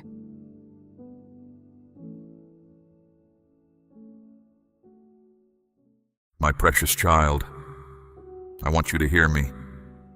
I already know you, not the version of you the world sees, not the one who holds it together, who says the right things, who keeps going even when going feels impossible. I am not here for that version today. I am here for the real one, the one sitting underneath all that effort, the one who is tired in a way that sleep has not been able to fix, the one who has been hoping quietly for so long that hope itself has started to feel heavy. That is who I came for. So stay with me. Do not rush past this moment, because what I am about to say has been a long time coming, and I need you to receive every word of it. Let me ask you something. When was the last time you sat somewhere and felt truly at rest? Not managing the day, not holding something together, not bracing for the next thing that needs your attention. Actually still, actually present, without a weight pressing on the back of your mind.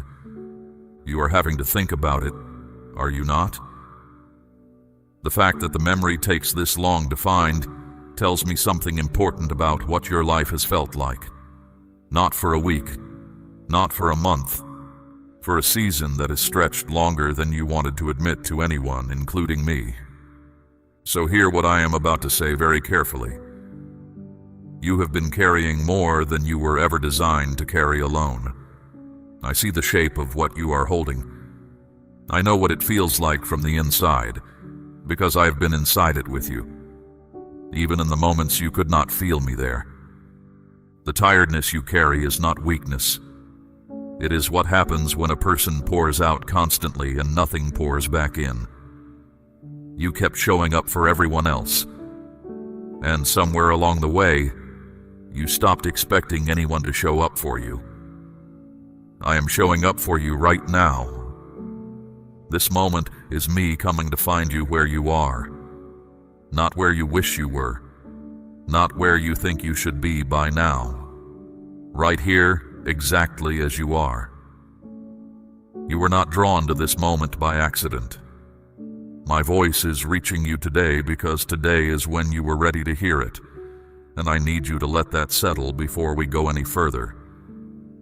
There is a fear you carry that you have never said out loud, maybe not even to yourself in clear language, but I know it. It lives at the back of everything, and it rises at 3 a.m, when the noise of the day stops and the quiet gets too loud. It is the fear that maybe this is just how it is now, that the life you believed was possible for you, the one you prayed for, the one you could feel waiting for you when you were younger and things still felt open. Maybe that life is not coming. Maybe you waited too long. Maybe you made too many wrong turns.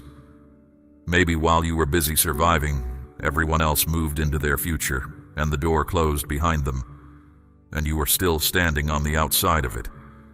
That fear has been asking you questions. Questions about your choices. Questions about your worth. Questions about whether the things you still want are even things you are allowed to want anymore, or whether wanting them makes you foolish or ungrateful for what you already have. I need you to hear what I think about that fear. It is lying to you. Not because your life has been easy. Not because nothing is truly hard. It is lying because it is built on something that is not true about me. That fear assumes my love for you has a time limit. It assumes there is a window for what I can do in your life, and that the window is closing. It assumes my power to move on your behalf expires if you wait too long or fail too many times, or fall further than a certain distance. None of that is how I work. Not one word of it reflects who I am. Listen closely now. There is no age at which I stop building. There is no number of wrong turns that puts you outside my reach. There is no distance you can fall that is further than my arm extends. The door you believe closed behind everyone else was never the door I had for you. Your door does not close, because I am the one holding it open. You have measured your life against the lives around you, and the measuring has made you tired. Stop measuring. I did not write their story for you. I wrote yours, and I am still writing it, and the chapters ahead were never canceled by the chapters behind. I know you have wondered where I was. I know the silence felt like absence. But I do not go silent, and I do not leave. What felt like stillness was me working below the surface, in the places your eyes cannot reach. A builder does not shout while the foundation is being laid. He works low. He works deep. And what he builds there decides everything that stands afterward. That is what I have been doing in you. Depth that only forms under pressure. Endurance that only grows through uncertainty. A kind of compassion that cannot be taught, only grown in someone who suffered and still chose kindness. These things were being built in you through every season you thought was empty. So before we go on, I want something from you. Not effort, not performance, just openness. Let the guard down for the length of this message. Let me speak to the real you, the one I came for. What I have to say next will change how you see everything you have walked through. Declare your amen right now if your heart is open to receive this. You did not lose those years. I know it felt like loss. You are allowed to have felt that. I do not need you to pretend the hard things were comfortable, or to perform a gratitude you do not fully feel yet. I can hold the truth of how difficult it has been. Bring it to me as it actually was. But let me show you what was happening in the middle of it. Something is being formed in your life right now that is going to surprise you when it becomes visible. It will not announce itself loudly. It will arrive the way I usually arrive, quietly. with a rightness to it that your spirit will recognize before your mind can explain it to anyone else. And when it comes, you will look back at this exact moment. You will understand that this was the day the season started to turn, not because you finally did something right, because the appointed time arrived, and I never miss an appointed time. Now I want to talk about the thing you are most tired of explaining. You have a situation, a specific one, something that has gone on long enough that you stopped mentioning it to people because you learned what their faces do when you bring it up again. You know the responses, the carefully worded kindness from someone who has clearly moved on from it in their own mind, even if you have not been able to. The friends who stopped asking because they assumed it must have resolved. The ones who offered advice so wide of the mark that you felt more alone after the conversation than before it. So you learned to carry it quietly, not because it stopped mattering, because talking about it cost you something and gave you very little back. And the loneliness of that particular silence is its own specific pain. It is not the loneliness of being alone. It is the loneliness of being surrounded by people who love you and still being completely unseen in the thing that matters most. It is living a life that looks steady from the outside and feels like barely surviving from the inside. It is performing wellness so consistently that you almost believe the performance yourself, except in the moments when you could not anymore. I need you to hear something about those moments. I was in all of them. Every one you got through. Every one you barely got through. Every one you cannot fully account for, where you look back and honestly wonder where the strength came from. I know where it came from. I was underneath everything. I was holding what you could not hold. I was keeping things from breaking that would have broken without my hand on them. You called it resilience. You called it pushing through. You did not always have a name for it, but I know what it was. It was my grace, given freely because you are mine. And the situation itself, the one you stopped explaining, I have not stopped working on it. Hear that clearly. People moved on from it. I did not. Their attention faded. Mine never wavered. While you were learning to carry it silently, I was arranging things around it that you could not see. You do not need to convince me it matters. You do not need to find fresh words for a prayer you have prayed 100 times. I heard it the first time. I have heard it every time. The repetition never bored me. Each time you brought it back to me, I saw a person who refuses to stop believing, and that refusal moves my heart more than eloquence ever could. I want to tell you what your endurance has been doing. Every day you kept going, something was being established in you. Not just survival, authority.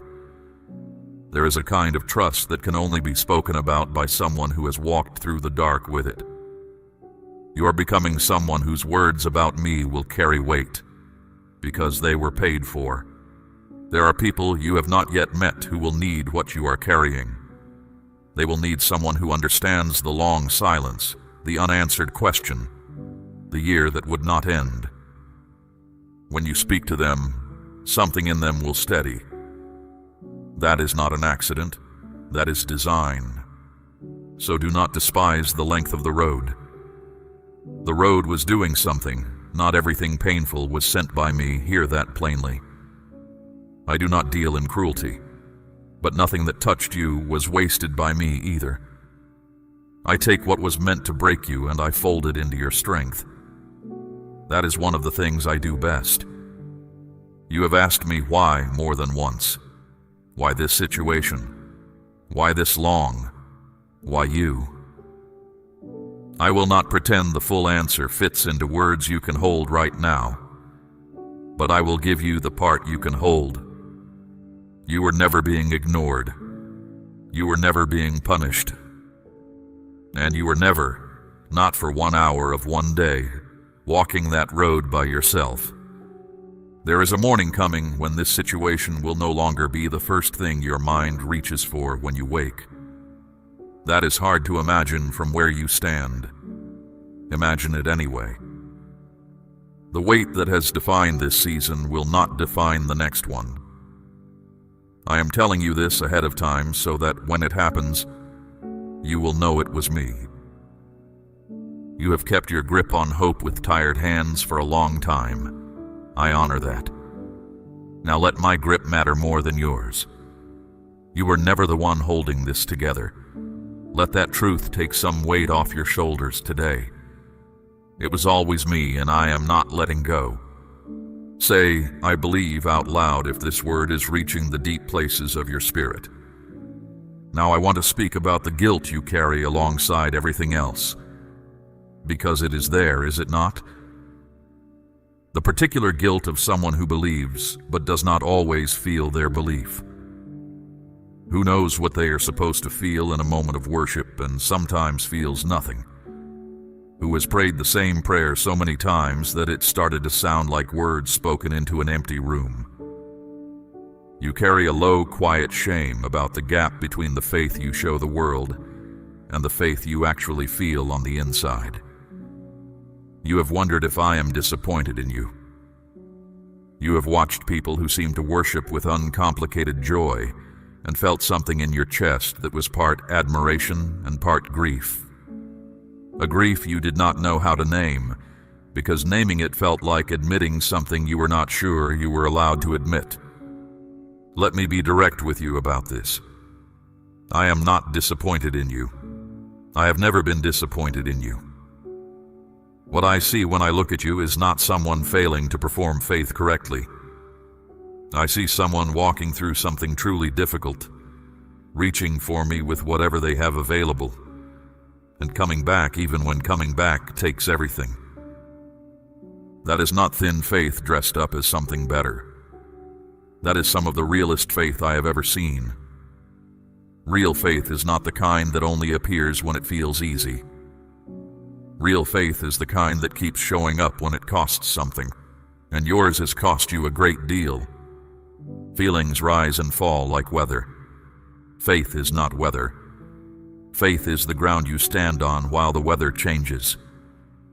On the days you felt nothing and still turned toward me, your faith was not smaller. It was purer. It was faith with nothing propping it up. Heaven sees those days differently than you do. And because faith is proven by what it is willing to place in my hands, I want to invite you into an act of trust. My child, I am asking you to place a portion of what you have, something of real weight, upon the altar of this work, as gold laid on the scales of this calling. Let it be a seed sown into deep water, an offering set on stone, not held back in fear. This is proof that your trust rests in my hand to provide, and that your heart no longer clings to lack.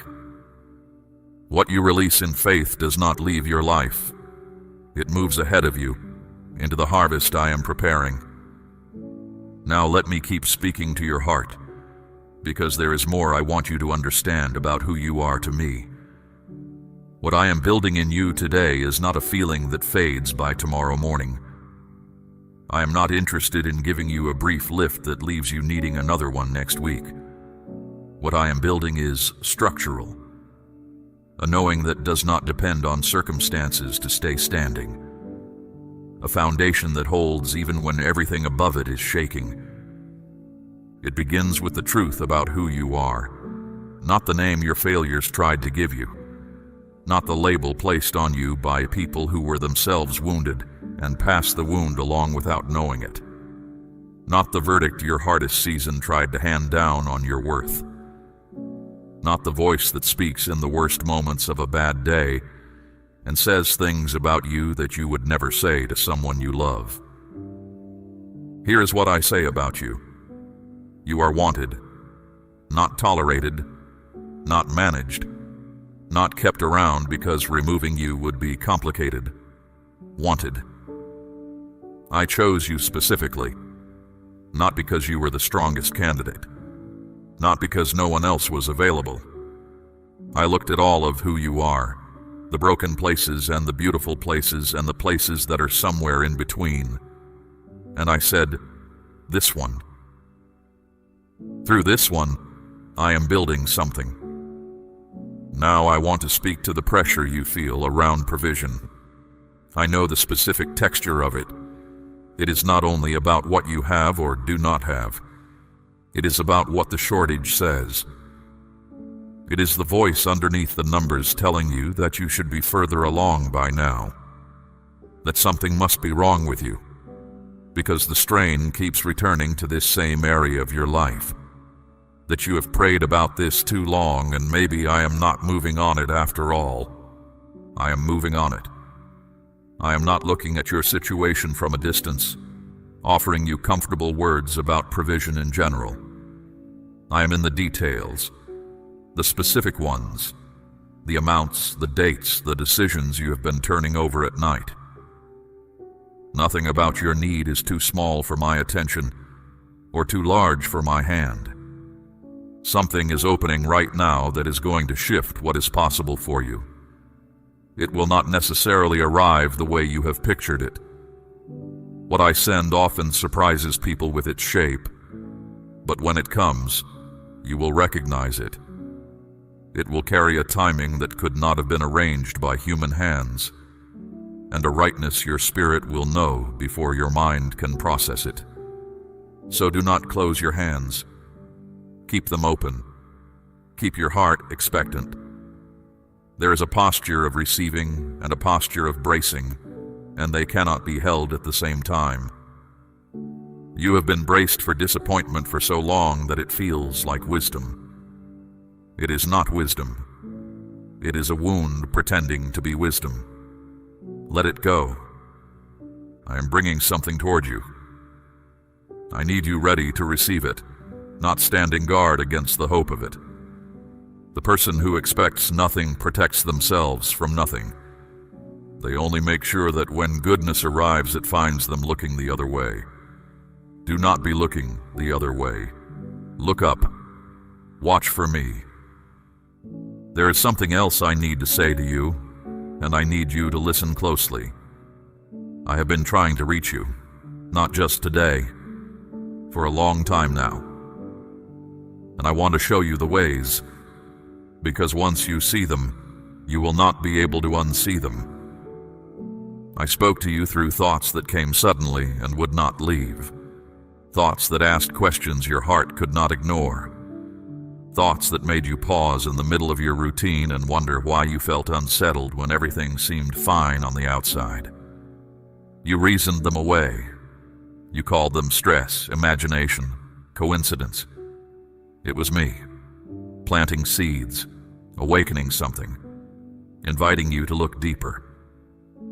I spoke to you through doors that closed when you thought they would open, opportunities you expected that slipped away, plans you made carefully that did not unfold the way you hoped. You wondered why progress felt slow. You questioned whether I was listening. But I was speaking through those very delays, saying, wait, when you wanted to hear go. Those pauses were not empty. They were full of my protection. Some of the doors that closed in your face were doors I closed with my own hand, because I could see down the corridor behind them, and you could not. One day I will show you what stood on the other side of some of those doors. On that day you will thank me for every one that did not open, and more than once you felt the pull toward me. You sensed me near. You recognized the invitation toward something deeper. And then you stepped back. Not because you did not care, because you were afraid, because you were tired, because you were unsure of what answering might require of you. I understood. I saw your hesitation, and I did not walk away. I stayed close even when you stepped back. But hear me now. The season of stepping back is ending. Not because I am running out of patience. My patience does not run out. It is ending because you are ready now in ways you were not before. Your questions have changed. Your prayers have matured. Your awareness has sharpened. This word could not have come earlier because you would have misheard it. It comes now because you are finally able to receive it fully. Let me describe what the distance has been doing so you can recognize it. You wake restless without knowing why. You lie awake in the smallest hours, wondering why sleep does not restore you anymore. Small things unsettle you more than they used to. A conversation that would not have bothered you before now circles in your mind for hours. Decisions that once came with peace now feel heavy. You second-guess yourself more than before. You ask for opinions on things you used to know instinctively. Your days are full, but your heart feels empty. You are active without feeling aligned, moving without arriving, functioning without flourishing. You smile through the day and then sit in silence when it ends, questioning everything. You show up for others and quietly wonder who shows up for you. You give encouragement you struggle to receive. You point people toward hope you have half stopped expecting for yourself. This is not punishment. I want that to be unmistakably clear. This is not me being cruel or distant. This is what happens when a soul drifts from its anchor. The unease you feel is not a sentence. It is a signal. It is your spirit telling you the truth your schedule has been drowning out. Something in you knows where home is, and it aches when you live too far from it. And the confusion that has felt thicker for you lately, the fog over your decisions, the sense that clarity keeps slipping through your fingers. Hear me. That fog is not who you are. It is not your portion. It is not your inheritance. I am lifting it. Even now, as my voice reaches you, something in your mind is settling that has been unsettled for a long time. Clarity is being restored to you. Not all at once. I rarely work all at once. But the direction you have been missing is returning. The next step is becoming visible. And I will tell you what I tell all my children about next steps. You do not need to see the whole road. You only need to see the next step and take it. I am not asking you to fix everything. I am not asking you to have all the answers. I am asking you to stay, to listen, to open your heart just enough to let me keep speaking. That is all. The rest is my work, and I have never once failed to finish my work. But I will be honest with you about timing, because I love you too much to stay silent. Some things are available now that will not be available in the same way later.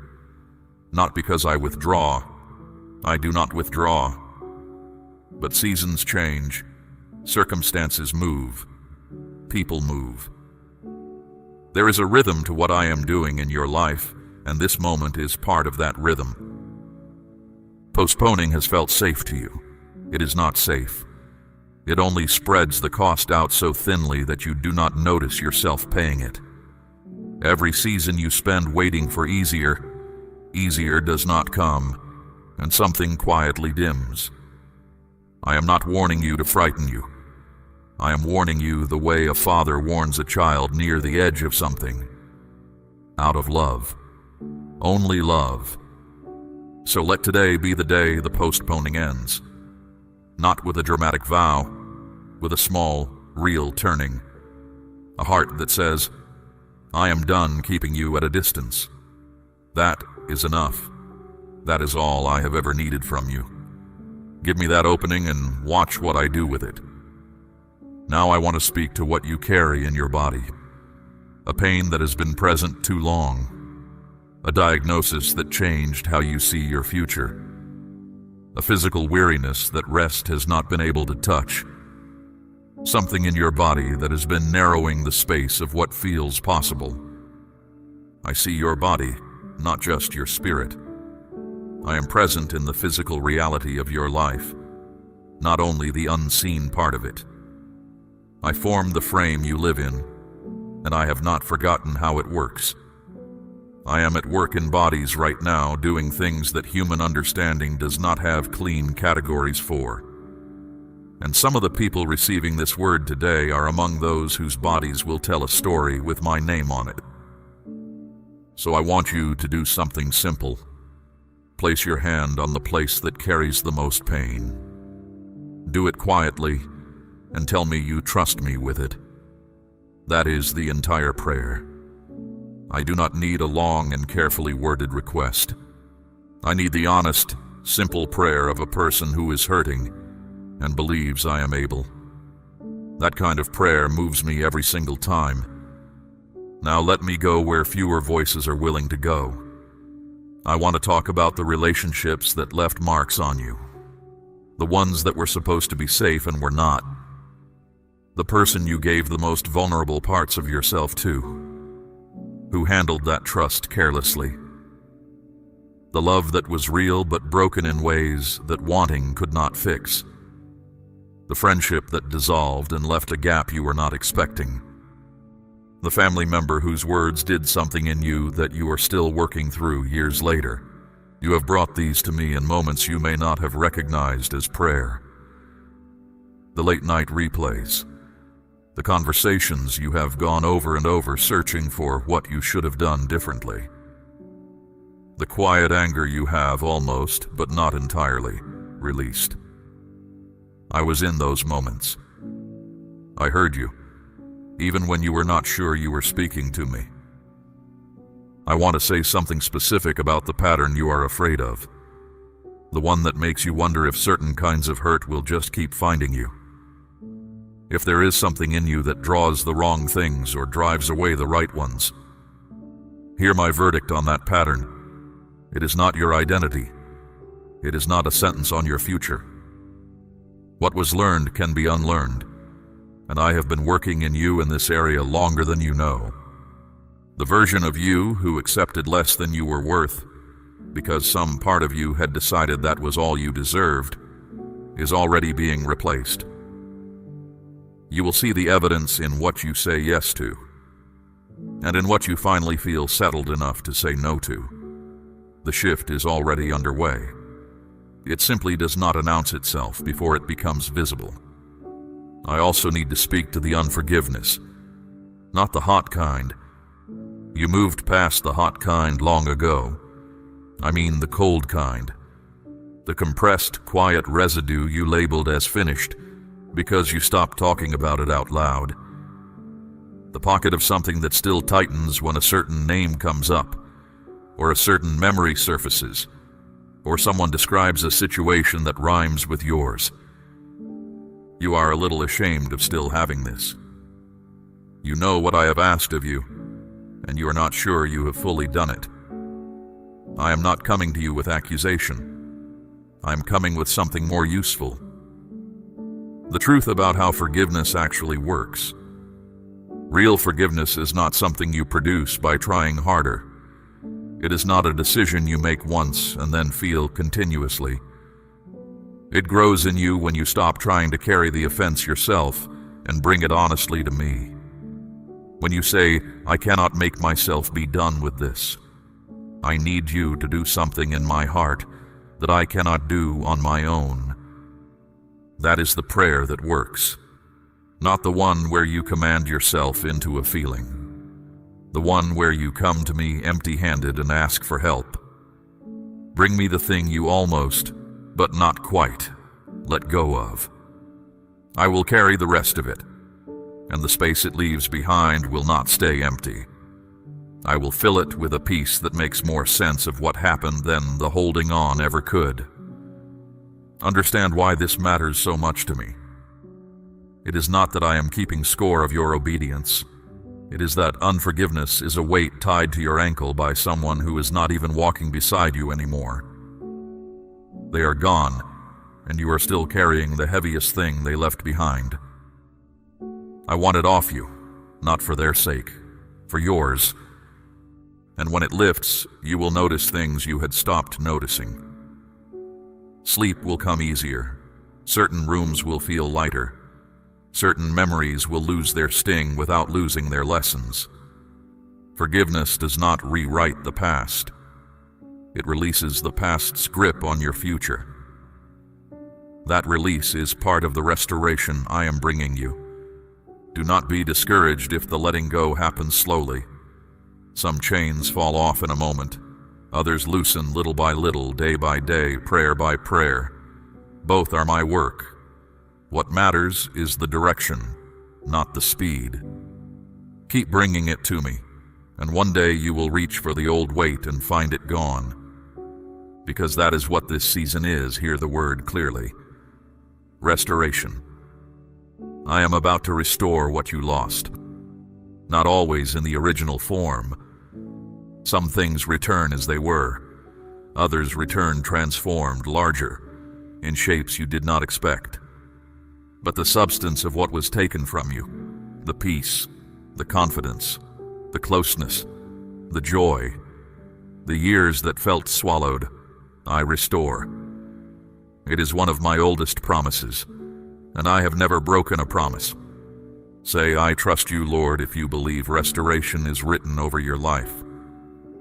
Let me speak now about your desires, the specific ones, the things you want that you stopped saying out loud, because saying them and then not receiving them is a particular kind of grief you would rather not repeat. You still have them, even the ones you tried to talk yourself out of. Even the ones you were told were not realistic, not appropriate, not in line with what your life looks like now.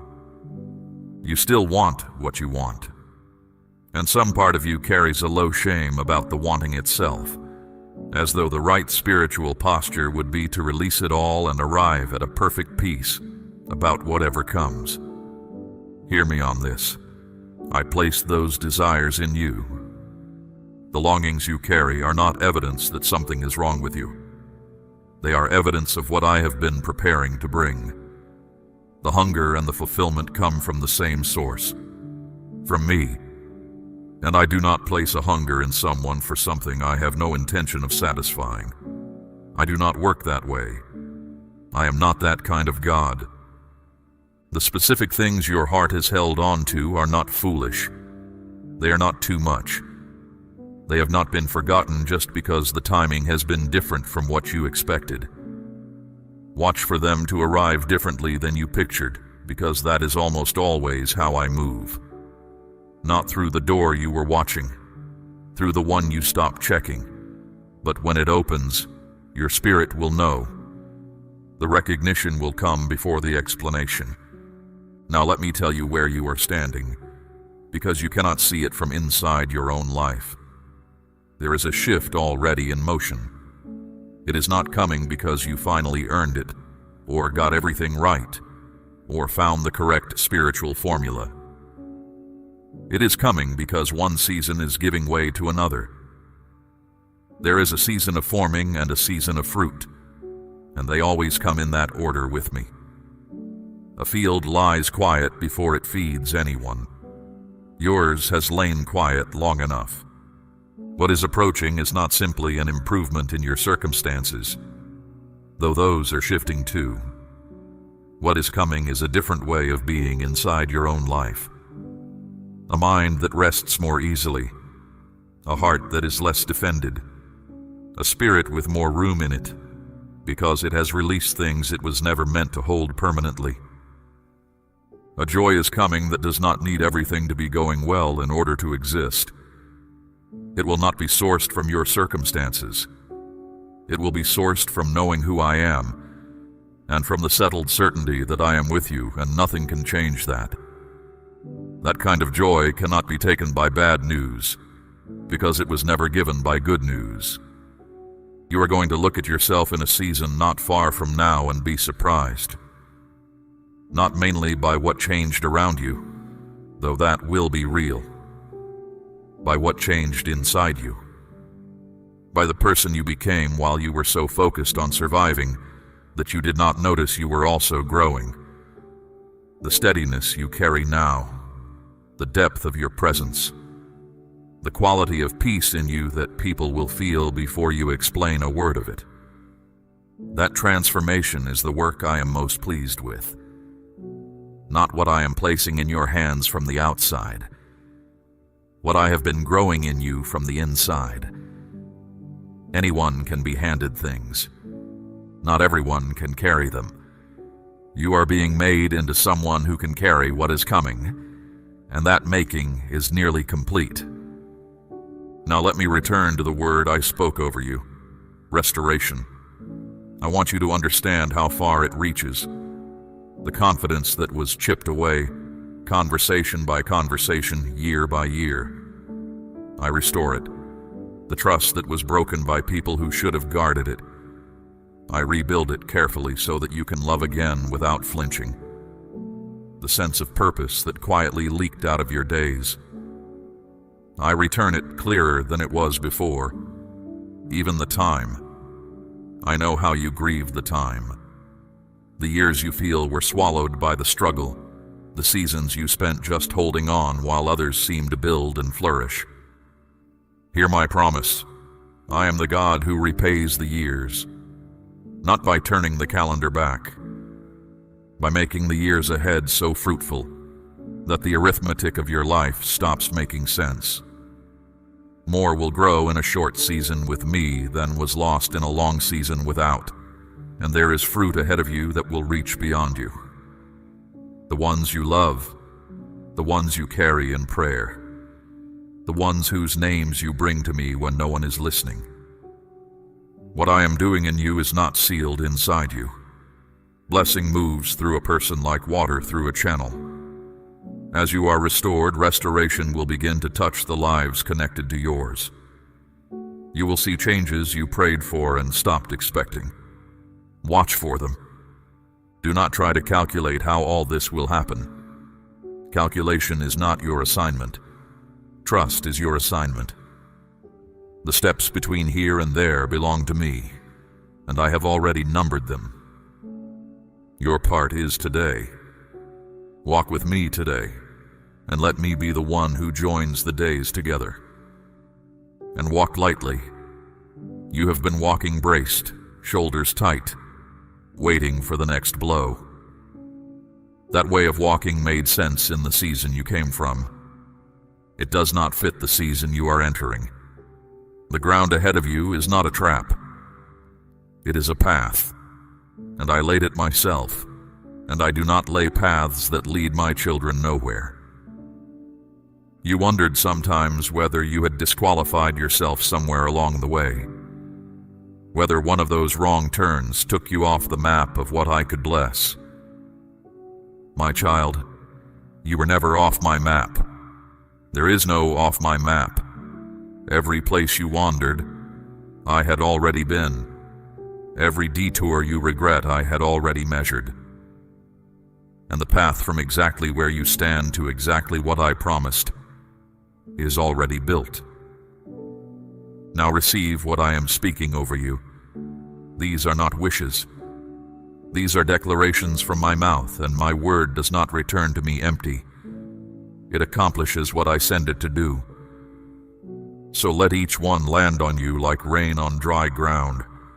May clarity fill your mind until confusion has no room left to stand. May decisions come to you wrapped in peace instead of anxiety. May direction announce itself so plainly that doubt loses its voice.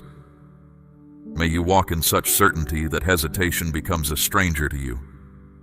May wisdom guide you. May discernment guard you. And may the next step always be visible when your foot is ready to take it. May every door that is meant to open swing wide before you finish knocking. May favor walk into rooms ahead of you and prepare them for your arrival. May the right people cross your path at the right moments. May friendships form that strengthen your calling. May isolation break off your life, and may you find yourself surrounded by souls who see you, truly see you, in the places where you have felt unseen for so long. May provision reach you from directions you never thought to watch. May what you owe shrink and what you carry multiply. May lack become a fading memory and generosity become your daily joy. May you have enough to live, enough to give, and enough left over to be astonished. May the resources that reach your hands match the assignment I have placed on your life. May strength return to your body. May energy be restored to you. May pain lose its grip and healing move through you until you feel the difference, and others ask, what changed? May wholeness define you, in your frame, in your mind, in your heart. May rest actually rest you again. May the ones you love walk into answers you have carried in prayer for years. May old patterns that have troubled your family lose their power, and may blessing take their place. May what I am doing in you become an inheritance that outlives you, reaching people you will never meet, in years you will never see. May your obedience today plant orchards for tomorrow. Let all of that settle on you now. Do not argue with it. Do not inspect it for reasons it cannot be true. Receive it the way ground receives rain, without negotiating. And before I finish, there is something I want to tell you that I do not think you have heard enough. I am proud of you.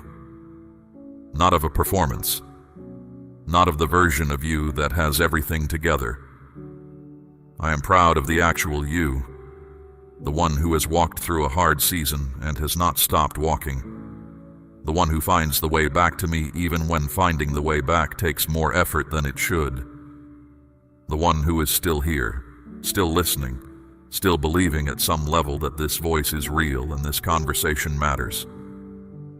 That is not a small thing. Do not let anyone tell you it is a small thing, including your own mind on its worst days. You are still here. That is an act of faith. And it is the act of faith I am answering in this moment. I have not moved away from you in the seasons that felt quiet. I was not further from you in the moments you felt most alone. I was exactly this close the entire time, waiting for the moment you would be still enough to feel it. This is that moment. What I want you to carry out of this is not a temporary lift that fades by morning. I want you to carry a settled knowledge. You are loved with a love that does not move. A love that does not have better days and worse days. A love that does not rise with your progress or fall with your failures. A love that was set on you from the beginning and has not wavered once since. Let that love hold you now. You are safe. You are known. You are not behind. You are not forgotten. You are not too broken for what you have been hoping for. What is coming in your life is better than what the fear has been telling you to expect, and it is closer than you have allowed yourself to believe. The shift is already in motion. The forming season is ending. The fruitful season is beginning. And you are entering it differently than you entered the last one, because something in you has changed, is changing, and will keep changing as you stay close to me. So stay close. That is my final word to you today. Not a task, not a standard to meet, an invitation. Come back to me tomorrow and the day after, in words or in silence, in strength or in weariness. Come as you are, every time.